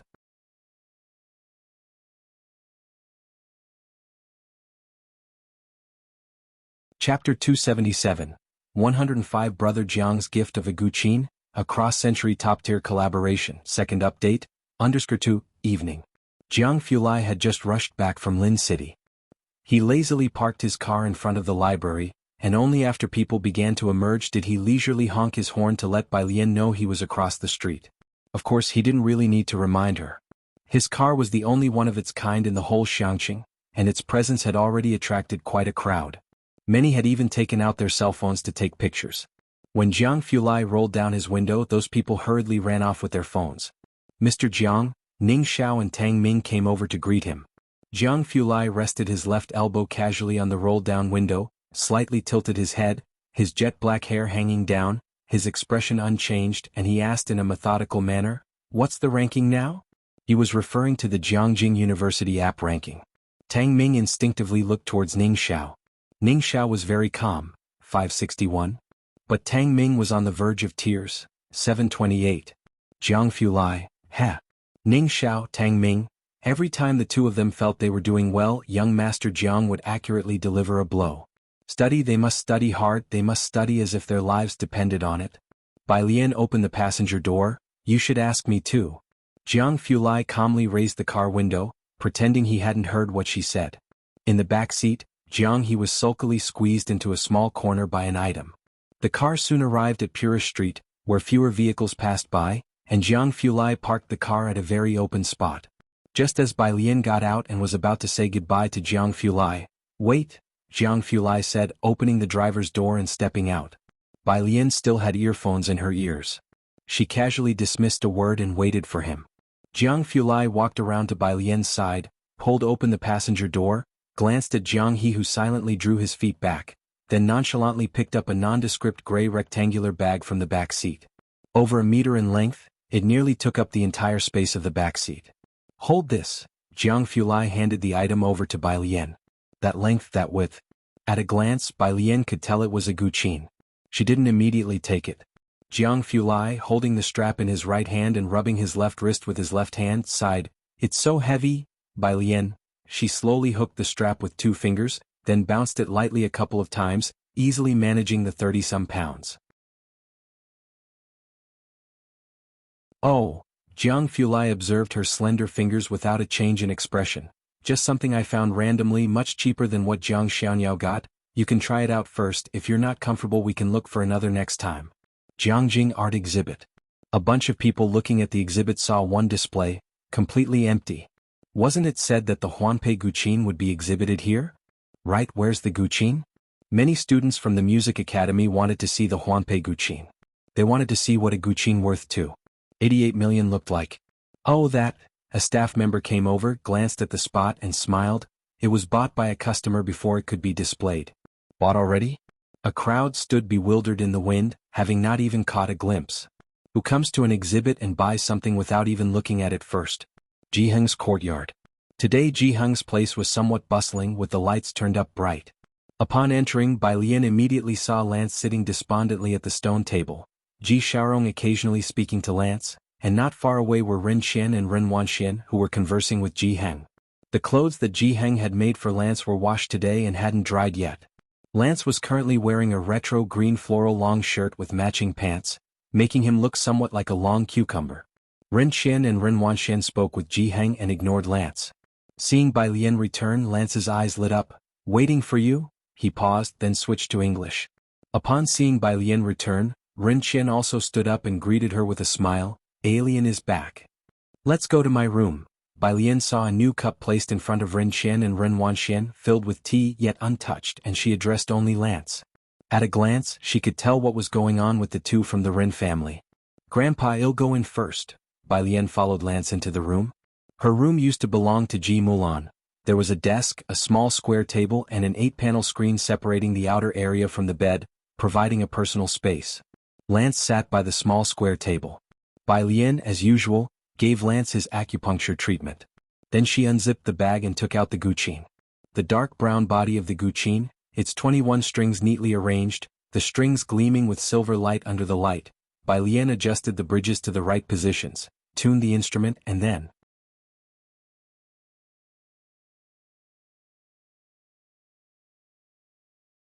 Chapter 278, 105 Brother Jiang's Gift of a Guqin, a cross-century top-tier collaboration. Second update, _3 She gently pressed on the strings of the zither. The sound was crisp and piercing. Bai Lian opened her smartphone and sent a message. "How much is this guzheng?" She could certainly tell that the timbre was of exceptional quality. "Teacher Jiang, 2,888, Bai Lian did a quick calculation of the price, compared to Daong's cost of living. Impossible, teacher Jiang. 2. 8 billion transfer the money by the student. The school's gouging indeed felt a bit rough. This gouging was a timely rein for Bai Lian who, as she pressed on the strings, had a continuous stream of inspiration and quickly wrote down line after line on paper. What's that? Lance looked over with silver needles pricked in his head. These characters were completely different from the Chinese characters he had learned. He recognized each character when taken apart, but combining them together was very confusing. Lance was baffled, wondering if the teacher who was teaching him Chinese had withheld something. Bai Lian did not bother to explain things that fundamentally could not be explained to foreigners. Partial paralysis. Lance immediately sat up straight. Outside. Ren Qian and Ren Wanxian had arrived in the afternoon, and Bai Lian had not mentioned Ren Wanxian to Ji Heng. Ji Heng was quite nice to Ren Wanxian, and now even conveniently invited the two of them to stay for dinner. I haven't finished my homework. Mentioning dinner, Ren Wanxian subconsciously spoke up. She found it hard to understand why Ji Heng was still living here. Wasn't Bai Lian no longer part of the Su family? Why not move Ji Heng out and change to a better house? Ji Xiaorong said nothing. Ren Qian looked at Ren Wanxian, then turned to Ji Heng with a smile. She still has tutoring classes today. Speaking of this, Ren Qian inquired further. I've hired famous tutors from Beijing who have taught students admitted to Jiangjing University. How about letting Alien join Wanxian for the lessons? Next to him, Ren Wanxian bit her lip and glanced at Ren Qian. But she said no more. Ji Heng was startled. This could indeed be a good opportunity for Bai Lian, but I will ask her. He put down the embroidery needle and picked up the tobacco pipe next to him. Ren Qian and Ren Wanxian left, and Lance emerged from Bai Lian's place, pulling out the needles and looking excited. Eat what? Outside. Ren Qian turned to glance back, asking Ren Wanxian, do you know that foreigner? Lance's appearance was quite disreputable. Ren Wanxian was very averse to the idea of taking classes with Bai Lian. I don't know him. All sorts of people are around here. Purist Street was a place where all sorts of people could be found. If it had not been for the Su family, she would not have wanted to be here at all this year. It was just a casual question from Ren Qian. No one would associate Lance, such a small old man, with a master surgeon. What he needed to be concerned about was how to mend the relationship with the Ji family. Fortunately, Ji Heng was quite forgiving towards Ren Wanxian, his grandniece. But as for Bai Lian, Ren Qian had a headache. He somewhat felt that Ji Heng could not sway Bai Lian, so what about the Su family? The theme of Bai Xiangjin's character song was clear. Lyric and composition were not difficult for Bai Lian. She had many experiences, most of which happened to her personally. The arrival of Jiang Fulai's gouging was opportune, and in less than 3 days she had written the entire piece. However, there was one thing. She used a simplified score as she had never learned modern music theory, and the original owner's mind also lacked knowledge of modern music theory. She could learn modern music theory, but there was no time. Thursday. Gym class. Class 15 and Class 8 were still together, and Bai Lian sat under the shade of a tree, lazily looking at a full page of simplified scores. Her phone lit up. It was a message from Jian Zhongyo. How do you think she plays? After listening to it, Bai Lian gave him an evaluation. Suddenly she remembered something. Do you know simplified scores? Jian Zhongyo took gouging lessons seriously. He started playing the gouging at the age of 8, and now, 60 years later, he was more familiar with the gouging than with himself. He had written many papers on the gouging and had researched no less than 100 historical books. Director Jian? This was a question directed at Bai Lian. By Jian? Image by Jian? Can you translate this? Jiangjing Music Academy. In the office, President Jian put on his glasses and opened the image Bai Lian sent him. It was a version of the Jianzipu traditional music notation. He glanced at it, then taking his own gouging, slowly started to play the notes following Bai Lian's tune one by one. After replicating the entire tune, Jian couldn't hide his shock. President. A student knocked on the door from outside. Jian Zhongyo came back to his senses. Come in. Once the student left, Jian Zhongyo hurriedly studied the entire piece, taking a pen and turning the Jianzipu into staff notation. The Jianzipu was just part of his research. By converting it into staff notation, he could string the entire piece together from beginning to end. After he finished, he played it more smoothly. The whole piece was majestic, grandiose, and yet tragic. Jian Zhongyo heard such an emotionally complex tune for the first time. For a musician, receiving such a good piece was simply incredible. President Jian? President Jian, where did you get this? He sent the converted staff notation back to Bai Lian. After physical education class, Bai Lian opened the image and saw the staff notation President Jian had sent her. She didn't understand it very well, but she could follow it together with the Jianzipu. She didn't quite understand why President Jian was so excited. By Jian, a song I wrote for a friend, President Jian, ? President Jian, did you write this? By Jian, Jian Zhongyo couldn't comprehend Bai Lian's calm demeanor. It took him a long while to calm down, during which he didn't even think to ask why Bai Lian didn't use staff notation to record the music. After all, these days few people knew about Jianzipu. He asked methodically, such a good piece can't be treated lightly. Who arranged it? By Jian, don't know, President Jian, Friday. In the Zhang family's backyard. Yen Lu was practicing with a spear and Sister Xn stood in the corner on the phone. Right, another week, ha. After hanging up, Sister Xn couldn't help but sigh. Yen Lu pivoted on the spot, and the spear obediently circled around in her hand, smoothly and adeptly. Sister Xn, just use the one you bought last time. Yen Lu put away her spear, her demeanor cool and detached. She had to join the cast the day after tomorrow and there wasn't enough time. Sister Xn frowned, but she had listened to the demo and from her non-professional perspective, both the lyrics and the composition seemed somewhat lacking. It was a minor issue if in Chi and Man she made fun of it, but if Yen Lu's debut song for her role was that bad, it would inevitably lead to an online backlash. Yen Lu comforted Sister Xn. I'm not a professional singer anyway, can I still get famous from singing?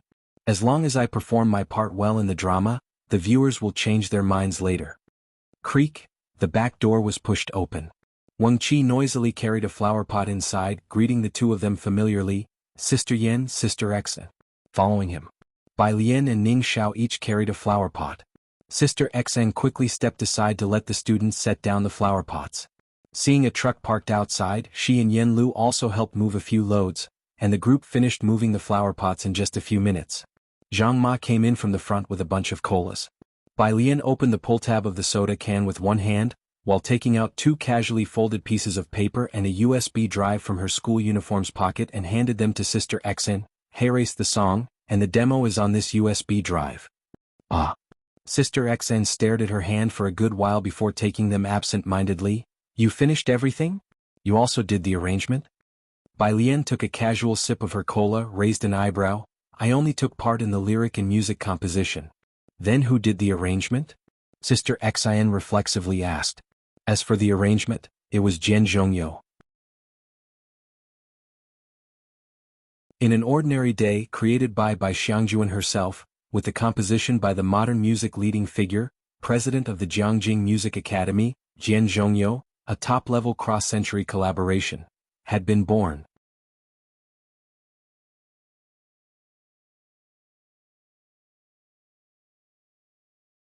Chapter 279. The first pianist at the time went to find President Jian_1 Bai Lian had only used the Jianzipu notation to jot down the main melody of the song, which encompassed its framework and soul. But as someone from the ancient past, she was not very familiar with modern instruments. The arrangement of a song is really too important. An arranger needs to understand various music theories and learn to match different instruments to compose accompaniment, enriching the music. This was not a difficult task for Jian Zhongyo, who had been involved with music since childhood. He had participated in many arrangements, and he didn't even need a music library. In fact, he could grab anyone from the music academy, where talented men and women were a dime a dozen, and they could play the parts needed for his arrangement on the spot. Sister Xn gathered up the USB drive and the two pieces of paper. He'll listen to it as soon as I get back. In reality, Sister Xn didn't hold much hope for the lyrics and composition Bai Lian had created in such a short time, seeing as Bai Lian was not a professional. It wasn't just Sister Xn. Bai Lian also felt that she might have a generation gap with Sister Xn and the others, unsure whether her aesthetic would be embraced in this era. She thought for a moment, then said to Sister Xn, you all go back and listen, and if it really doesn't suit you, just forget it. Bai Lian had learned a diverse array of skills. She studied the guzheng with the top zheng player in Beijing, who had only taught 2 people at that time. She and Princess Huaiyan were the only students, and the princess learned to play better than her.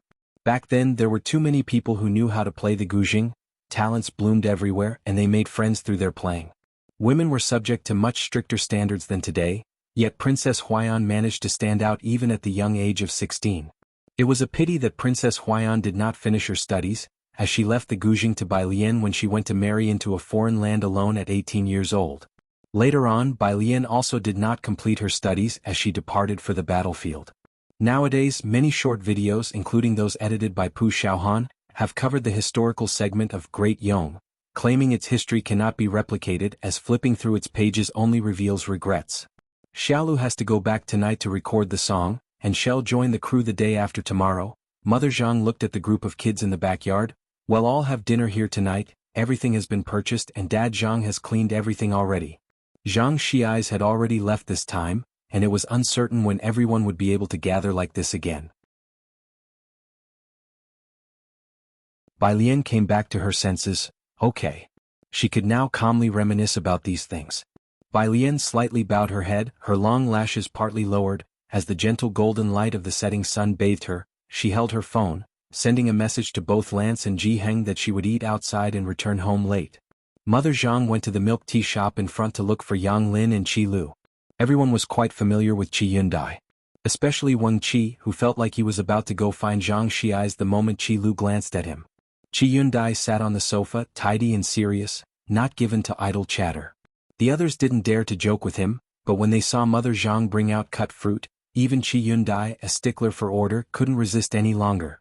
He stood up to go to the kitchen, shooing Father Zhang and Mother Zhang out. Chop, chop, a session of slicing. Father Zhang stood at the kitchen doorway with a knife, watching Qi Yundai meticulously shred cucumber, then hesitantly looked at Mother Zhang. Did you secretly hire a chef without telling me? Mother Zhang smacked Father Zhang on the head. How many times have I told you this is Master Qi Lu? Father Zhang, although Mother Zhang had told him countless times about the impressive deeds of Qi Yundai, but Father Zhang looked into the kitchen. Was this really a proper lawyer? After dinner, Sister Xan left with Yen Lu. They had to drive back to Beijing overnight to record the song. It wasn't until they were in the car that Sister Xn had the driver turn on the light in the back seat to look at the 2 pieces of paper Bai Lian had given her. The first piece of paper contained the music score, which she didn't understand very well since she hadn't learned music, so she flipped to the second sheet. The second was the complete lyrics of the song. Sister Xn read slowly from top to bottom, her expression turning from casual to astonished. To raise a cup again, a toast to the imperial family, and to the vast world beyond. Born rebellious by nature, what fear have I of legions and horses vast? If heaven and earth do not side with me, I'll tread them underfoot. It's nothing but chess, calligraphy, paintings, poetry, wine, and flowers in the next life as I mount my steed and take up my lance, clad in armor once again. Once Yen Lu's role was confirmed for Great Yong, they gave her the script. Sister Xn wasn't too familiar with this part of the history in Great Yong, but she had read the script. Bai Lian's lyrics truly encapsulated the character's life in all its details. The lyrics truly amazed Sister Xn. Yen Lu, take a look. Sister Xn directly showed her the lyrics. It's written by Miss Bai. Yen Lu took the lyrics, sat up straight and read from top to bottom. The music. After a long moment, Yen Lu let out a breath and immediately asked Sister Xn for the tune. She had learned music theory and could hum it roughly. Sister Xn passed her the other sheet. Bai Jian must be Miss Bai. It was the Jian that Sister Xn had not heard before. I've thought about it. If the composition and arrangement aren't too bad, you could use this song directly.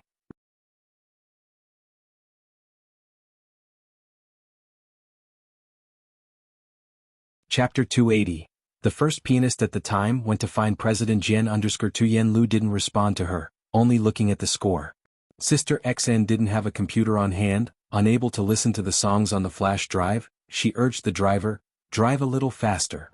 The sooner they reached Beijing, the sooner they could hear the overall style of the song. Yen Lu by her side, having roughly hummed the entire melody, was lost in thought for a long time. Sister Xn was thinking that as long as the composition and arrangement weren't too bad, it would be fine. After all, Bai Lian had warned her that it could be replaced if unsuitable. But how would she know that the person who wrote this piece was Miss Bai herself? Bai Lian may have felt inferior to the third princess, but she forgot who her teacher was, who could take her and the third princess as students at the same time. Does her talent even need to be mentioned? The next day, early Saturday morning, Bai Lian and Jiang Fulai went to give a lesson to Zhang Xi's. Seeing the two of them, Zhang Xi's was very moved, a snot-nosed tearful mess. Brother Jiang, after an hour-long lesson, Zhang Xi's asked in a low voice, "What do you think are my chances of getting into Jiangjing University of Political Science and Law now?"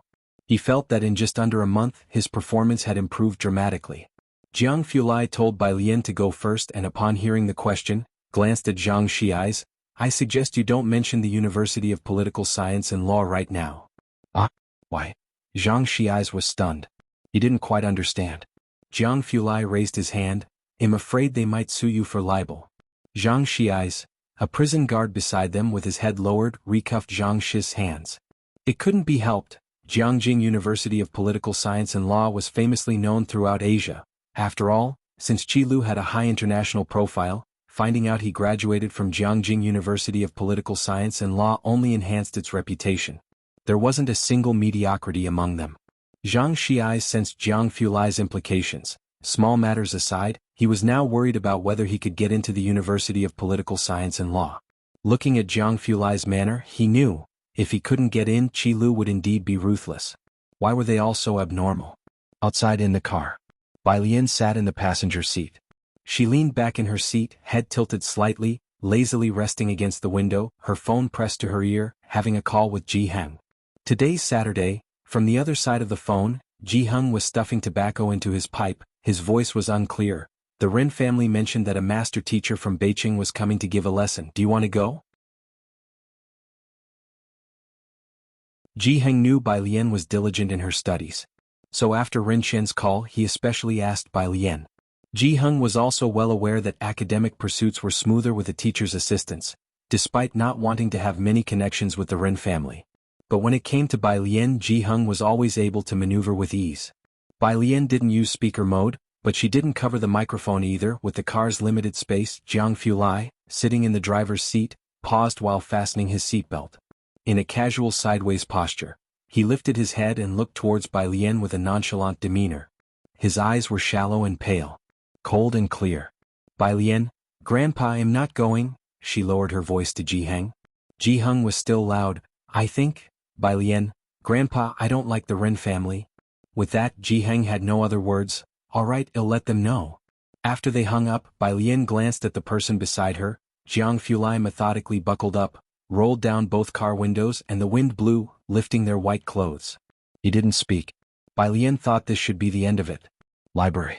Ning Xiao asked Jiang Fulai a question from the Jiangjing University's attached college question bank. Jiang Fulai put down the printed document in his hand and glanced over. "Do you know any famous teachers from Beijing?" Ning Xiao looked at the English document Jiang Fulai had set down, which he didn't quite understand, and averted his gaze. At Jiang Fulai's words, he blinked in slight surprise. "A teacher from Beijing? Very famous." Jiang Fulai slightly withdrew his gaze, his hand resting on the table, his pose somewhat casual, as if he was utterly nonchalant. Ning Xiao and Tang Ming took him seriously. Did a master teacher come to Xiangqing? Bai Lian beside them. It was preposterous. She reached out, grabbed Jiang Fulai's wrist, took the question bank from Ning Xiao, and handed it to him calmly. "Teacher Jiang, listen to me, you're the most famous." Jiang Fulai picked up the book, half convinced. Lunchtime. Having finished a bite, Jiang Fulai suddenly looked at Bai Lian. "So who is that teacher?" "All right." Bai Lian knew the matter wasn't over just yet. She'd remember the Ren family. After lunch, when Bai Lian took out her phone to memorize words, she stumbled upon Sister Zin's WeChat and asked her, "How is it, does it work?"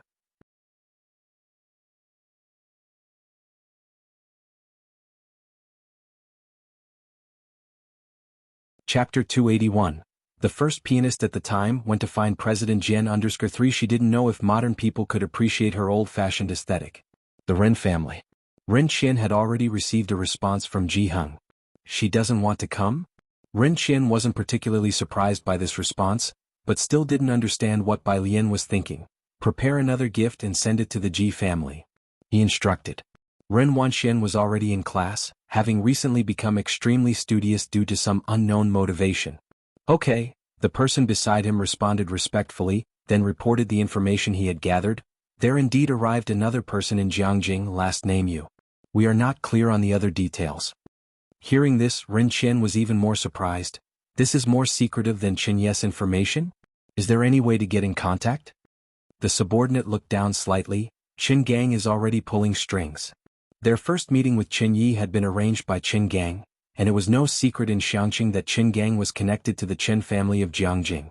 If they could arrange a meeting with Qin Yi, arranging one with another person shouldn't be difficult. It's good to have connections in high places. Ren Qian had envied the Qin family's network of contacts more than once. Contact Qin Gang for me. Ren Qian made a decisive decision, pondered for a moment and then said thoughtfully, "Do you think Su En knows about this?" The subordinate was uncertain. He should know, right? If they had received the information, Su En, who was more in the know, would definitely be aware. Beijing Recording Studio.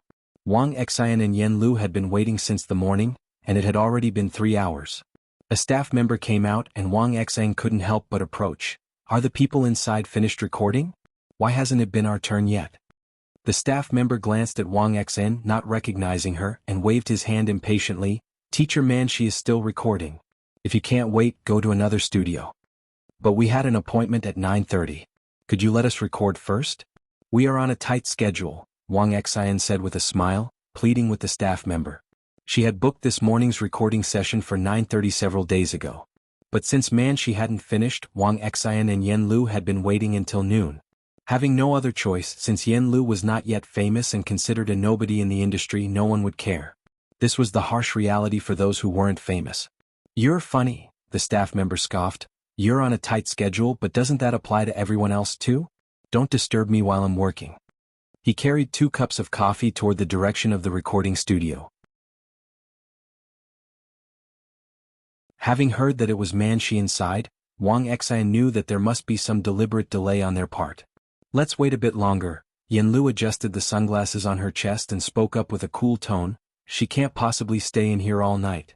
Wang Xian thought to herself that staying all night was unlikely. This was the best recording studio in Beijing, always fully booked, and Wang Xian had also made a reservation long in advance. They would probably not be able to find another available studio at this short notice. Her phone pinged with a message. It was from Bai Lian. Wang Xian stood up promptly, and even though Bai Lian wasn't there, she replied to the message with respectful haste. She described the situation briefly.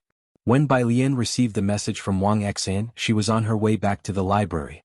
Her fingertips tapping on the phone screen, she directly called Wang Xian. "Miss Bai." Wang Xian walked into a corner. Bai Lian paused at the bottom of the library stairs, leaning against a pillar. "Then do you want to switch to a different studio?" "We would like to change," Wang Xian sighed, "but you have to book recording studios in advance.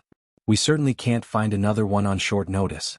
Hopefully they will be finished in the afternoon."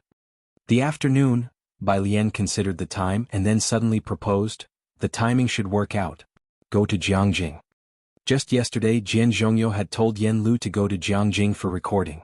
Bai Lian, seeing Yen Lu and company anxious, hadn't told them. Now, since they had to wait either way, it might be better to go to Jiangjing to record, especially since President Jian himself was personally handling the arrangement, and nobody knew it better than him. Jiangjing? Wang Xian was once again surprised by Bai Lian's suggestion. Yes, Bai Lian was decisive. Buy plane tickets now. After speaking with Wang Xian, Bai Lian brought up President Jian's WeChat. Their conversation was still on the topic of reduced musical scores. President Jian discovered that Bai Lian's research on reduced musical scores was even more extensive than his, and they had been discussing the restoration of a score that was missing half a page. President Jian! Exclamation point. President Jian! Send me the flight details, I'll arrange for someone to pick them up. At 4:45 p.m. Jiangjing Airport. Upon disembarking the plane, Yen Lu and Wang Xian saw a young man at the meeting point holding a sign for them. "Miss Yen Lu, I presume?" The young man was very polite to the 2 women. "Please follow us."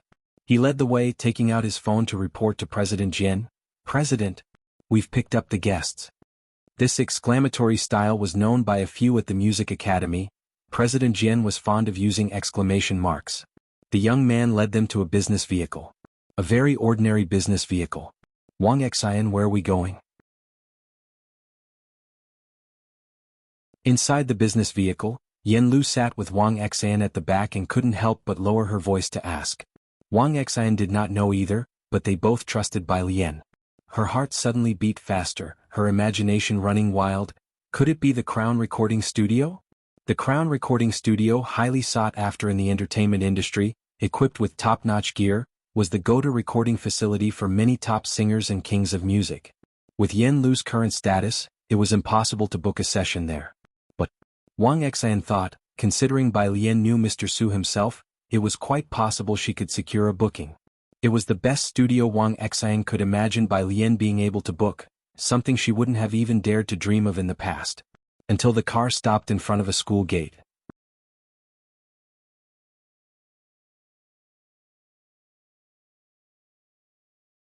Chapter 282, 107 Su En meets Director Chin, Part 2, _1 Xinjia. Yen Lu looked through the car window at the large characters on the school gate. The gate was very quaint, its archway having been renovated several times, yet the weight of history was still visible, topped by 6 gilded characters.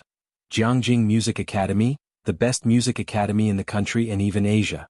But it was very strict in admitting students, and every year it would select students to go to the Royal Music Hall, with many nationally renowned teachers performing there. In the entertainment industry, 2 celebrities who graduated from Jiangjing Music Academy had already attracted onlookers even before their debut. The bright lights at the gate reflected a cold shine in Yen Lu's eyes. The lights were too glaring, making Yen Lu feel somewhat unreal in her daze. The driver's side window rolled down, and the boy picking them up greeted the gatekeeper with familiarity. "Yes, I'm from Dean Jian's office, mum by uncle." The gate opened. The boy drove the car in. Finally, it stopped in front of an office building, and the rear door opened automatically. Yen Lu and Xinjia stepped onto the ground, feeling light as if stepping on a cloud of cotton, the experience quite surreal. This was Jiangjing Music Academy, a place they could not enter even in their next lifetime. "Miss Yen Lu, he'll take you to the recording studio," the boy said with a smile to Yen Lu and the other, pressing the elevator button to take them to the 3rd floor. It was almost 6 o'clock. The recording studio on the 3rd floor had the lights on, with several people inside communicating. From a distance, the boy saw Jian Zhongyo, who had his back to them. "Dean Jian. They have arrived." Jian Zhongyo was instructing the recording of drumbeats and a section of pipa and flute music. As for the sound of the guzheng, he recorded it himself. Hearing the voice, he turned his head to look at Yen Lu and the other. "Hello, I'm Jian Zhongyo." After briefly introducing himself, he directly said to Yen Lu, "You listen first, we'll start recording in half an hour." He handed a recorder and a pair of headphones to Yen Lu. Then he picked up his phone and sent a message to Bai Lian. "They have arrived." Coming back to her senses, Yen Lu put on the headphones and started to listen intently. Xinjia stepped to the side as Jiangjing Music Academy was too different from her circle, and she didn't know Jian Zhongyo. She let out a breath and said to the boy who had picked them up, "I thought you were going to take us to Crown Recording Studio." Yes, once she knew the boy was a student at the Music Academy, she addressed him with respect. "Crown Recording Studio?" The boy was stunned and then remembered, "Oh, Dean Jian has high requirements, that place's equipment can't keep up." "Who is Dean Jian?" Xinjia asked humbly. "It's Dean Jian." The boy glanced at Xinjia, surprised that the person Dean Jian asked him to pick up didn't know him. "Dean Jian Zhongyo, if you go to our school's official website you'll know." Xinjia wouldn't dare to search Jiangjing Music Academy on normal days. The school was the Jiangjing University of the art students. Pulling out her phone and searching for the school's name, she clicked into the official website and saw the caption floating on top. "Dean Jian Zongyi's disciple acceptance ceremony comes to a close?" She scrolled downwards.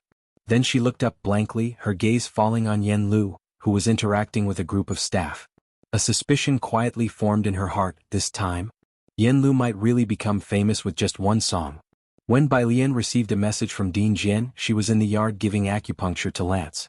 "Oh, it's truly miraculous," Lance exclaimed with a head full of silver needles while talking to Bai Lian. "I didn't wear glasses today, but I can see so much clearer than before." Bai Lian put away the extra silver needles.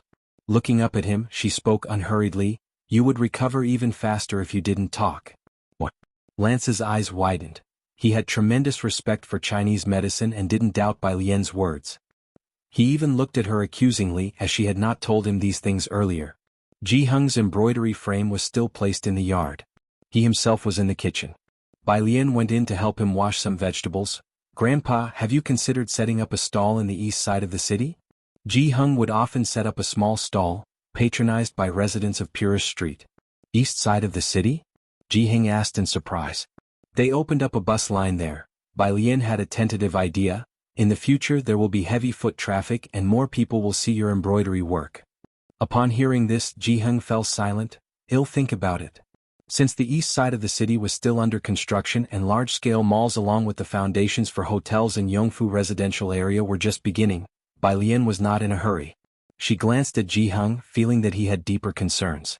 But she couldn't figure out what Ji-hung was worried about. Bai Lian looked toward the warehouse in the yard, which stored a collection of exquisite fabrics. Unable to understand, she returned to her room. She hadn't practiced her test papers today. Instead, she turned on the light and carefully looked at the image Dean Jian had sent her again. Jian Zhongyo had sent her an old yellowed score with missing parts, some only half recorded. She plucked the strings of the guzheng, trying to fill in what was missing. After completing the task, she wrote a new copy and sent it to Jian Zhongyo. She also replied to Xinji's message. Xinjie said that Yen Lu's recording went very smoothly.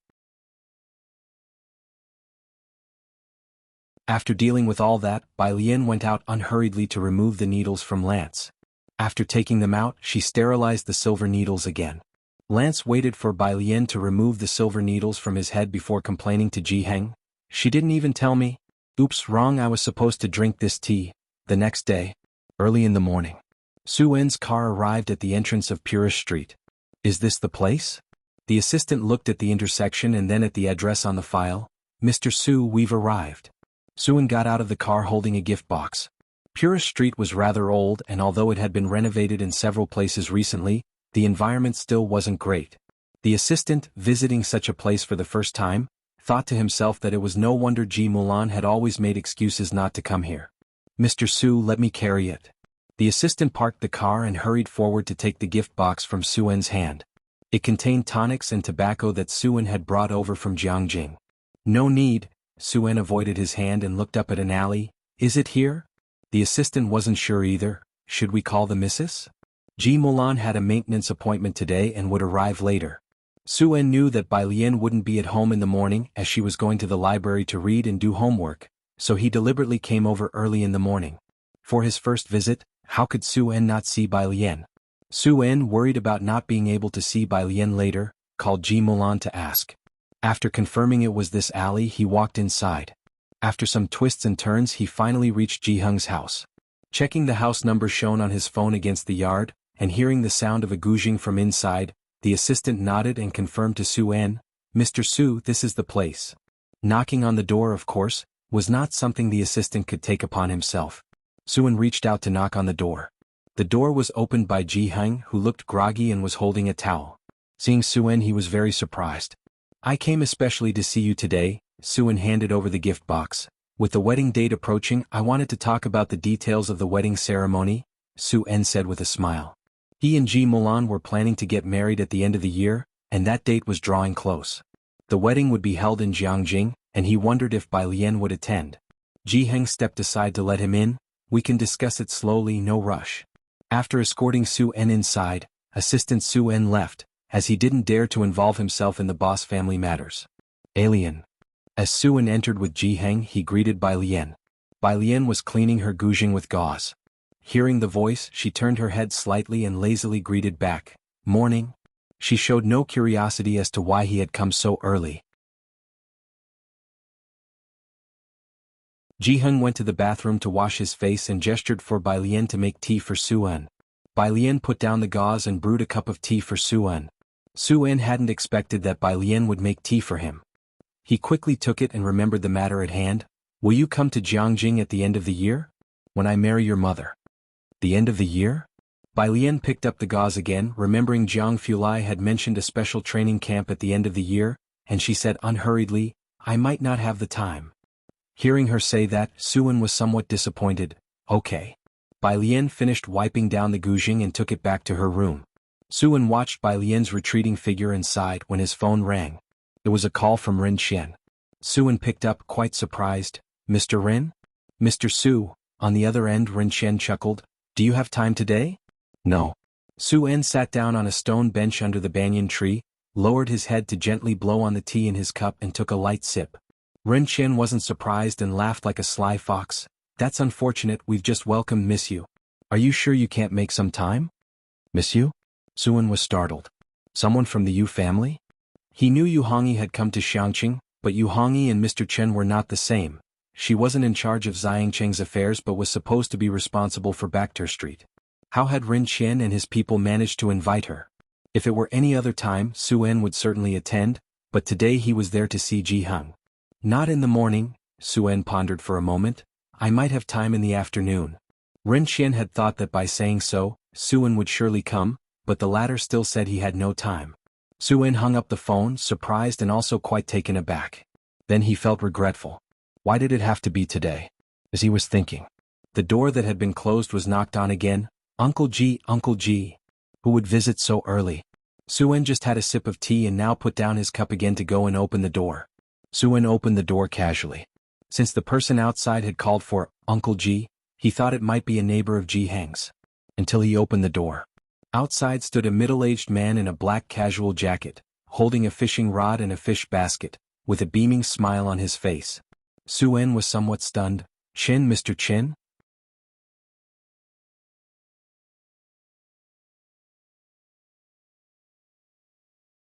Chapter 283. 108 What exactly does Ji family do?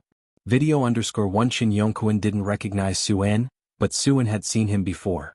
The major part of the reason he came to Xiangqing to develop his career was because he knew Chen Yongquan had been transferred here.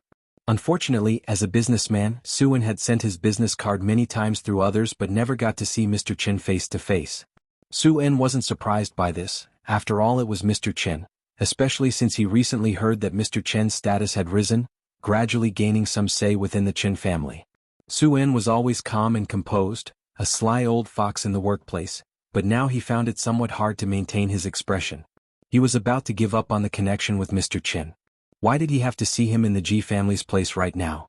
Director Chen had a smile on his face, and when he heard the words Mr. Chen, he raised his eyebrows slightly and greeted Su En cheerfully. Hello, I am Chen Yongquan. He humbly and modestly introduced himself. Then he shifted the fishing rod to his hand holding the fish basket and shook hands with Su En. Xiaochen, Ji Heng called out from inside the courtyard, having finished washing his face. You're too early. Have you eaten yet? Director Chen smiled at Su En and turned to slip through a gap to get inside. Uncle, not yet. We hurried to get here early for a good spot. There's a lot of people on Sundays. Ji Heng took out some egg pancakes and fried dough sticks and casually said, Alien just bought these, have some and wait for me for a while. Hearing this, Director Chen quickly put down the fishing rod. He sat at the stone table, didn't start eating but took out his phone from his pocket, snapped a photo and posted it to his circle of friends. Photo: breakfast bought by Miss Bai. Xiaoqi liked the post. Ming Dongheng liked the post. Jilu liked the post. Jiang He? Ji Heng was clearly very familiar with Director Chen. When Su En arrived, Ji Heng only exchanged some polite words, but he was very natural with Director Chen, and Su En saw this clearly. Uncle, that is? Director Chen took a bite of the egg pancake and turned to look at Su En, who was closing the gate. After finishing a cup of tea, Ji Heng introduced Su En. It was brief. Director Chen came back to his senses. He smiled at Su En. So it's Mr. Su. Hello. Su En was somewhat reserved, but he had seen many big events, and didn't bring his business mannerisms here. He hid his inner shock and started to chat with Director Chen. Both of them had broad knowledge and were articulate. If they wanted to be familiar with someone, it would take just a few words. When Bai Lian came out after changing clothes, Director Chen was still eating breakfast. Seeing Bai Lian, Director Chen quickly put down his egg pancake. He stood up, his tone not as casual as when he was talking to Ji Heng. Miss Bai, are you leaving already? Bai Lian was a bit late today because of violin maintenance. Casually glancing with 2 fingers hooked on the canvas bag embroidered by Ji Heng, she looked toward Director Chen. Yes. Shall I drive you? Director Chen took keys out of his pocket. Bai Lian pulled open the courtyard gate. No need. All right then. Director Chen sounded a bit disappointed. He stood up, escorted Bai Lian to the gate, and after she turned a corner and disappeared from his sight, Director Chen closed the gate. Behind him, Su En noted the way Director Chen acted towards Bai Lian. His expression was calm, but inwardly he felt a storm brewing. Is it not? What is the situation exactly? What does the Ji family actually do? Are you coming fishing with us? Director Chen turned around and warmly invited Su En. The fishing crew was about to get bigger. At the intersection of Purist Street, Ming Dongheng had been waiting for Bai Lian with Jiang He for a while. In the passenger seat was Qin Jingyu, who knew who Ming Dongheng was waiting for as soon as he saw the slender figure at the crossroad. He opened his mouth but didn't feel the same incomprehension as the last time. Just wrinkled his brow looking at the slim Bai Lian, her posture casual and soft, her achievements also mediocre, so why? Qin Jingyu couldn't figure it out. While Bai Lian was getting into the car, Ming Dongheng was speaking to Qin Jingyu in a cool tone. It starts at 10, we have time, but why does Mr. Bai only give out 10 signed photos every time? Who can actually get one of those? Bai Lian, just seated, slowly lifted her head. Raising her hand, she hesitatingly asked, Mr. Bai's signed photos? It's Mr. Bai Baixin's, Ming Dongheng explained respectfully as he drove onto the main road, referring to Bai Lian. Bai Lian, amulet? Ming Dongheng earnestly said, Miss Bai, Mr. Bai has high achievements in martial arts. Dongwu appraised him as a rare talent that appears once in a century, and Dongwu directly invited him to become a senior club member. You can tell from how he rose to an O1 in just 2 months. After that battle, Mr. Bai Beixin became a sensation in the national martial arts scene.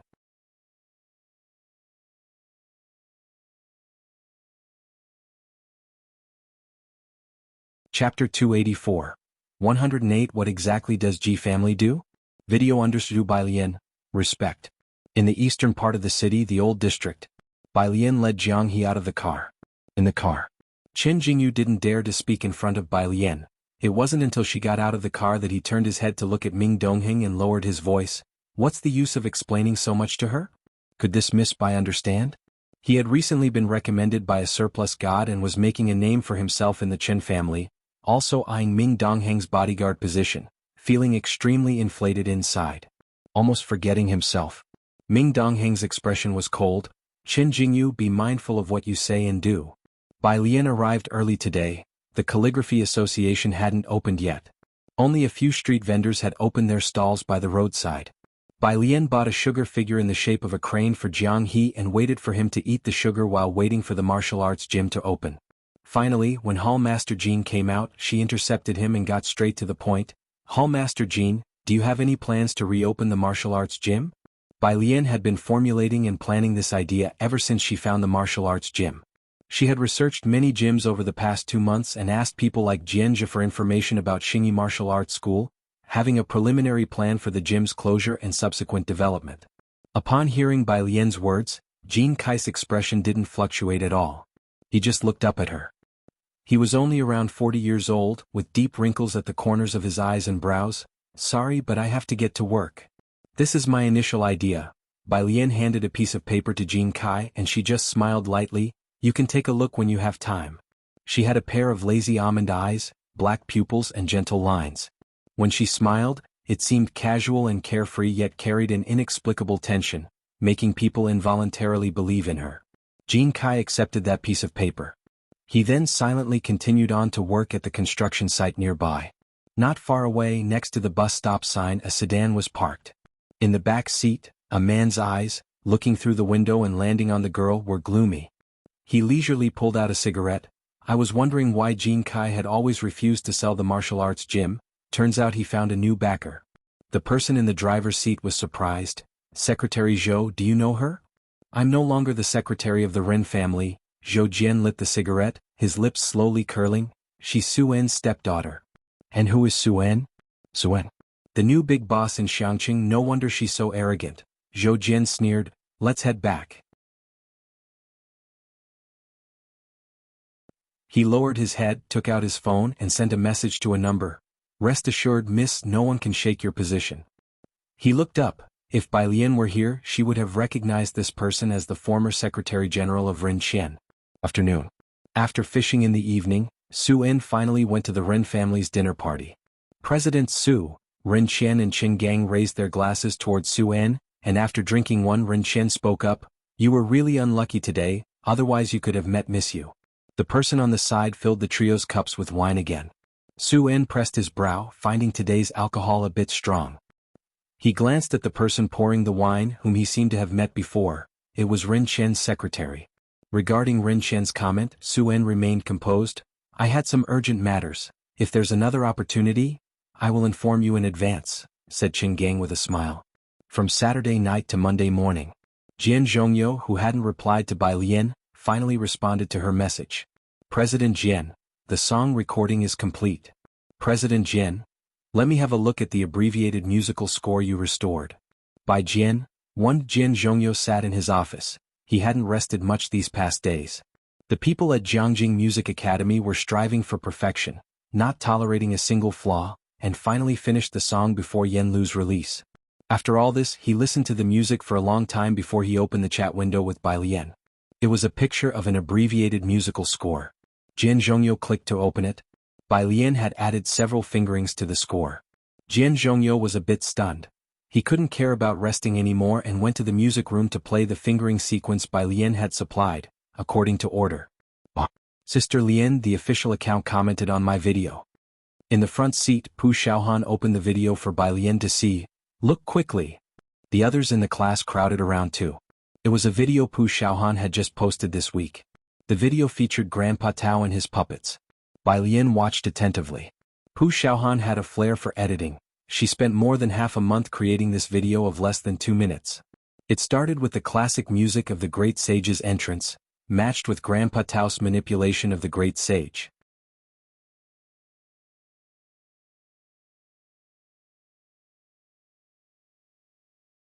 Chapter 285.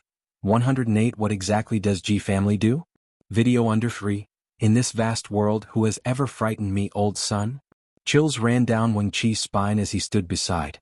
From the enthusiastic son Wukong to the scholarly top scholar, to Grandpa Tao's humble little cabin, and ultimately ending with a black screen as well as Grandpa Tao's words, "Will anyone really like this?"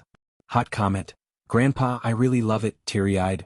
With such great craftsmanship, why does Grandpa seem to live so poorly? Because he can't make a living, sigh. I'm in Xiangqing, I'll come to see you during the holiday, Grandpa. The top hot comment was that official one mentioned by Pu Xiaohan. A high-quality, meaningful video. 2,587,441 likes soon. The trending topic, official comment and a big bowl of eat, was slowly climbing up. The followers of Eat and a Big Bowl skyrocketed from 5.6 million to over 9 million. Wang Qi clapped Pu Xiaohan on the shoulder and said earnestly, "Don't forget each other in wealth. Share the spoils if you witness it, share the spoils if you witness it." Pu Xiaohan escaped from the crowd and then bit her finger as she looked at Bai Lian. Bai Lian nonchalantly took out a book. On hearing this, she raised her eyebrows slightly. Speak. Pu Xiaohan made an "oh" sound and then said seriously, "I want to film you doing that, dancing with the long sword. And also your grandfather, I want to shoot an episode about his needlework." She had seen Bai Lian demonstrate the long sword to Yen Lu. She hadn't seen much, only twice. Only after seeing it with her own eyes did she understand why Bai Lian said she was average with the long sword. For compared to her long sword, it really could be called average. Pu Xiaohan couldn't stop thinking about it. Bai Lian crossed her legs and wrote a neat chemical formula in her notebook, her tone as unhurried as ever. "Next time, get Yen Lu to shoot it for you. As for my grandpa, I'll go ask him." She wasn't sure if Ji Heng would be willing to be filmed. "You won't do it?"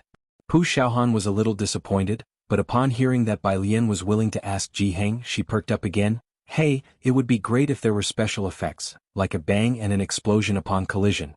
Grandpa Tao's video lacked special effects, otherwise it would have been perfect. Her video's transitions, cuts and music were all perfect. It was just missing some live-action special effects. Collision effects? Bai Lian paused, her head lifting thoughtfully. She then took out her phone. The reply from the young master Jiang was always swift. Question mark. By student, can I borrow your lab? Jiang teacher. Oh. Jiang teacher. Is that all? By student. 1. The reply was cold and emotionless, and just in time for class she put her phone away. Early in the morning, just after a group meeting at the CRFS Dark Matter Research Institute, Jiang Fulai put away his documents. His pale fingers tapped the screen irritably at that one, and pressed several times. I patted by student on the shoulder and spoke of building socialism. Jiang young master. Back to Yen Lu. She didn't wait for the full song to come out. The shooting ceremony was on Monday morning. She flew back to Beijing, then took a long car ride to rejoin the crew in Xiangqing. It was already Monday morning. The main cast of Great Yong had all arrived on set. After getting her makeup and costume done, Yen Lu held a stick of incense and bowed to the altar with a group of people. Although she had secured a leading role this time, her popularity was lower than the other actors, so she stood at the edge. Once director Wuxia finished his worship, he found her, expressing some concern. The microblog for joining the production should be posted at 9 o'clock along with the public. And have you not used the character song we previously found for you? Yenlu took out her phone. Exiled had just sent a message. Video, Exiled. The song wasn't released in time, just post the video on Weibo first. Thank you, director. A friend of mine wrote one for me, I'll post the video directly later. Yenlu saved the video to her phone. Wuxia was shocked by Yenlu. You haven't released this song yet? The character songs of the other actors had been released a week ago. Yenlu had been so calm for the whole week that he had thought she found a well-known composer. But it was just a friend of hers? He held his forehead, took out his phone, and walked to the side to call the publicity team for the program. When Yenlu posts her Weibo later, pay attention to controlling the comments, Wuxia said. He genuinely appreciated Yenlu's interpretation of the role. If he had known earlier that Enchi would back out at the last minute, he would never have sought him out. He didn't want the leading actress to get bashed before they even started recording the TV series. Being criticized in the entertainment industry is commonplace, and Wuxia had been through it as well, but he didn't want Yenlu to be affected by the negative comments while filming. In Beijing. Before the recording of the variety show, Perfect. Enchi Manchi, have you heard? A singer who had finished recording the variety show chuckled as he slung his arm over Enchi, lowering his voice. Enchi's former rumored flame is looking all over for someone to write a song for her. Has she not come to you? Manzai's variety show had specially invited the popular singer Enchi. Their CP fans would surge after this episode. The circle was more informed than the outside world. Previously, Yenlu was banned by the Liu family, but she struck lucky as the Liu family was later found to have tax and financial issues, and now most of their shareholders were detained for investigation. Enchi, with a cool demeanor, said, "No. Then she's going to be ripped apart by netizens today," the man shrugged. "Maybe she found a good team," Manchi smiled. Someone else joined the conversation. "Ha! Oh, maybe she found someone even better than Enchi?" Of course, everyone knew that was impossible. Standing to the side, Manzai's eyes held a touch of mockery when she looked down. Whether Yenlu had even finished recording a song was unknown. The group headed to the makeup room. Enchi's manager also gave him a look and pulled him aside to caution in a low voice, "Even if Yenlu approaches you, don't give her that song. You're going to Jiangjing Music Academy for further studies. You can't be associated with any scandals." Enchi had been tied to Yenlu in the past, but compared to her, who had a pretty face with no acting skills, no prospects for development and a myriad of scandals, Enchi's team naturally favored Manchi. This opportunity was given to Enchi by Time Entertainment. Enchi was only going to attend a couple of classes at Jiangjing Music Academy, but the outside world would be informed that he was there for further studies. How could the fans tell the difference? "I understand," Enchi nodded. 9 o'clock. The official Great Yong account mentioned all the actors, announcing the start of production. Yenlu. "Thank you everyone, thank you to the production team. I will give my all in portraying this character and will not let anyone down." Attached is the character song video. The Weibo world was a stormy place. The character songs of the other main actors had already been released, but there was no news from Yenlu. Now that production had started, like scattered stars in a dark sky, there were fans who followed Yenlu. They saw that she hadn't even released her character song, just a video. Forget it, let's just bite the bullet. A few despairing fans thought to themselves. Until they looked at the comment section. Jiangjing Music Academy retweeted and commented, "Congratulations to Miss Yenlu."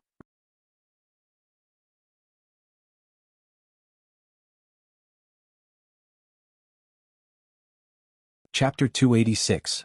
109 composed the divine piece, reviewing the long spear, second update, _1 under this comment, it wasn't long before the haters arrived, Manzai's diehard fan, Miss Yenlu? Which miss? Please return Manzai's resources to Yenlu. Yenlu still has fans? Which company's water army are you from?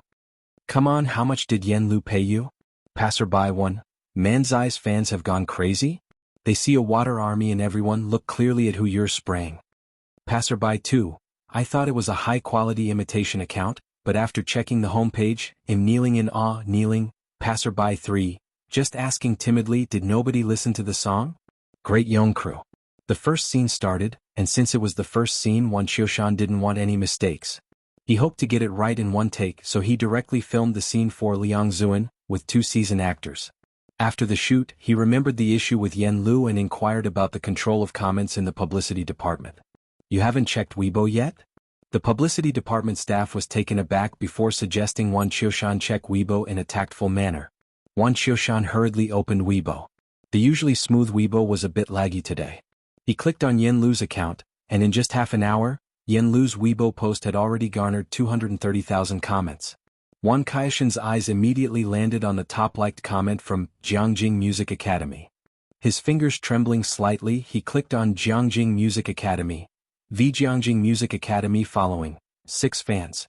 9.87 million. Through the microphone, the publicity department staff continued to speak, but he suppressed his excitement. It's Jiangjing Music Academy's official account.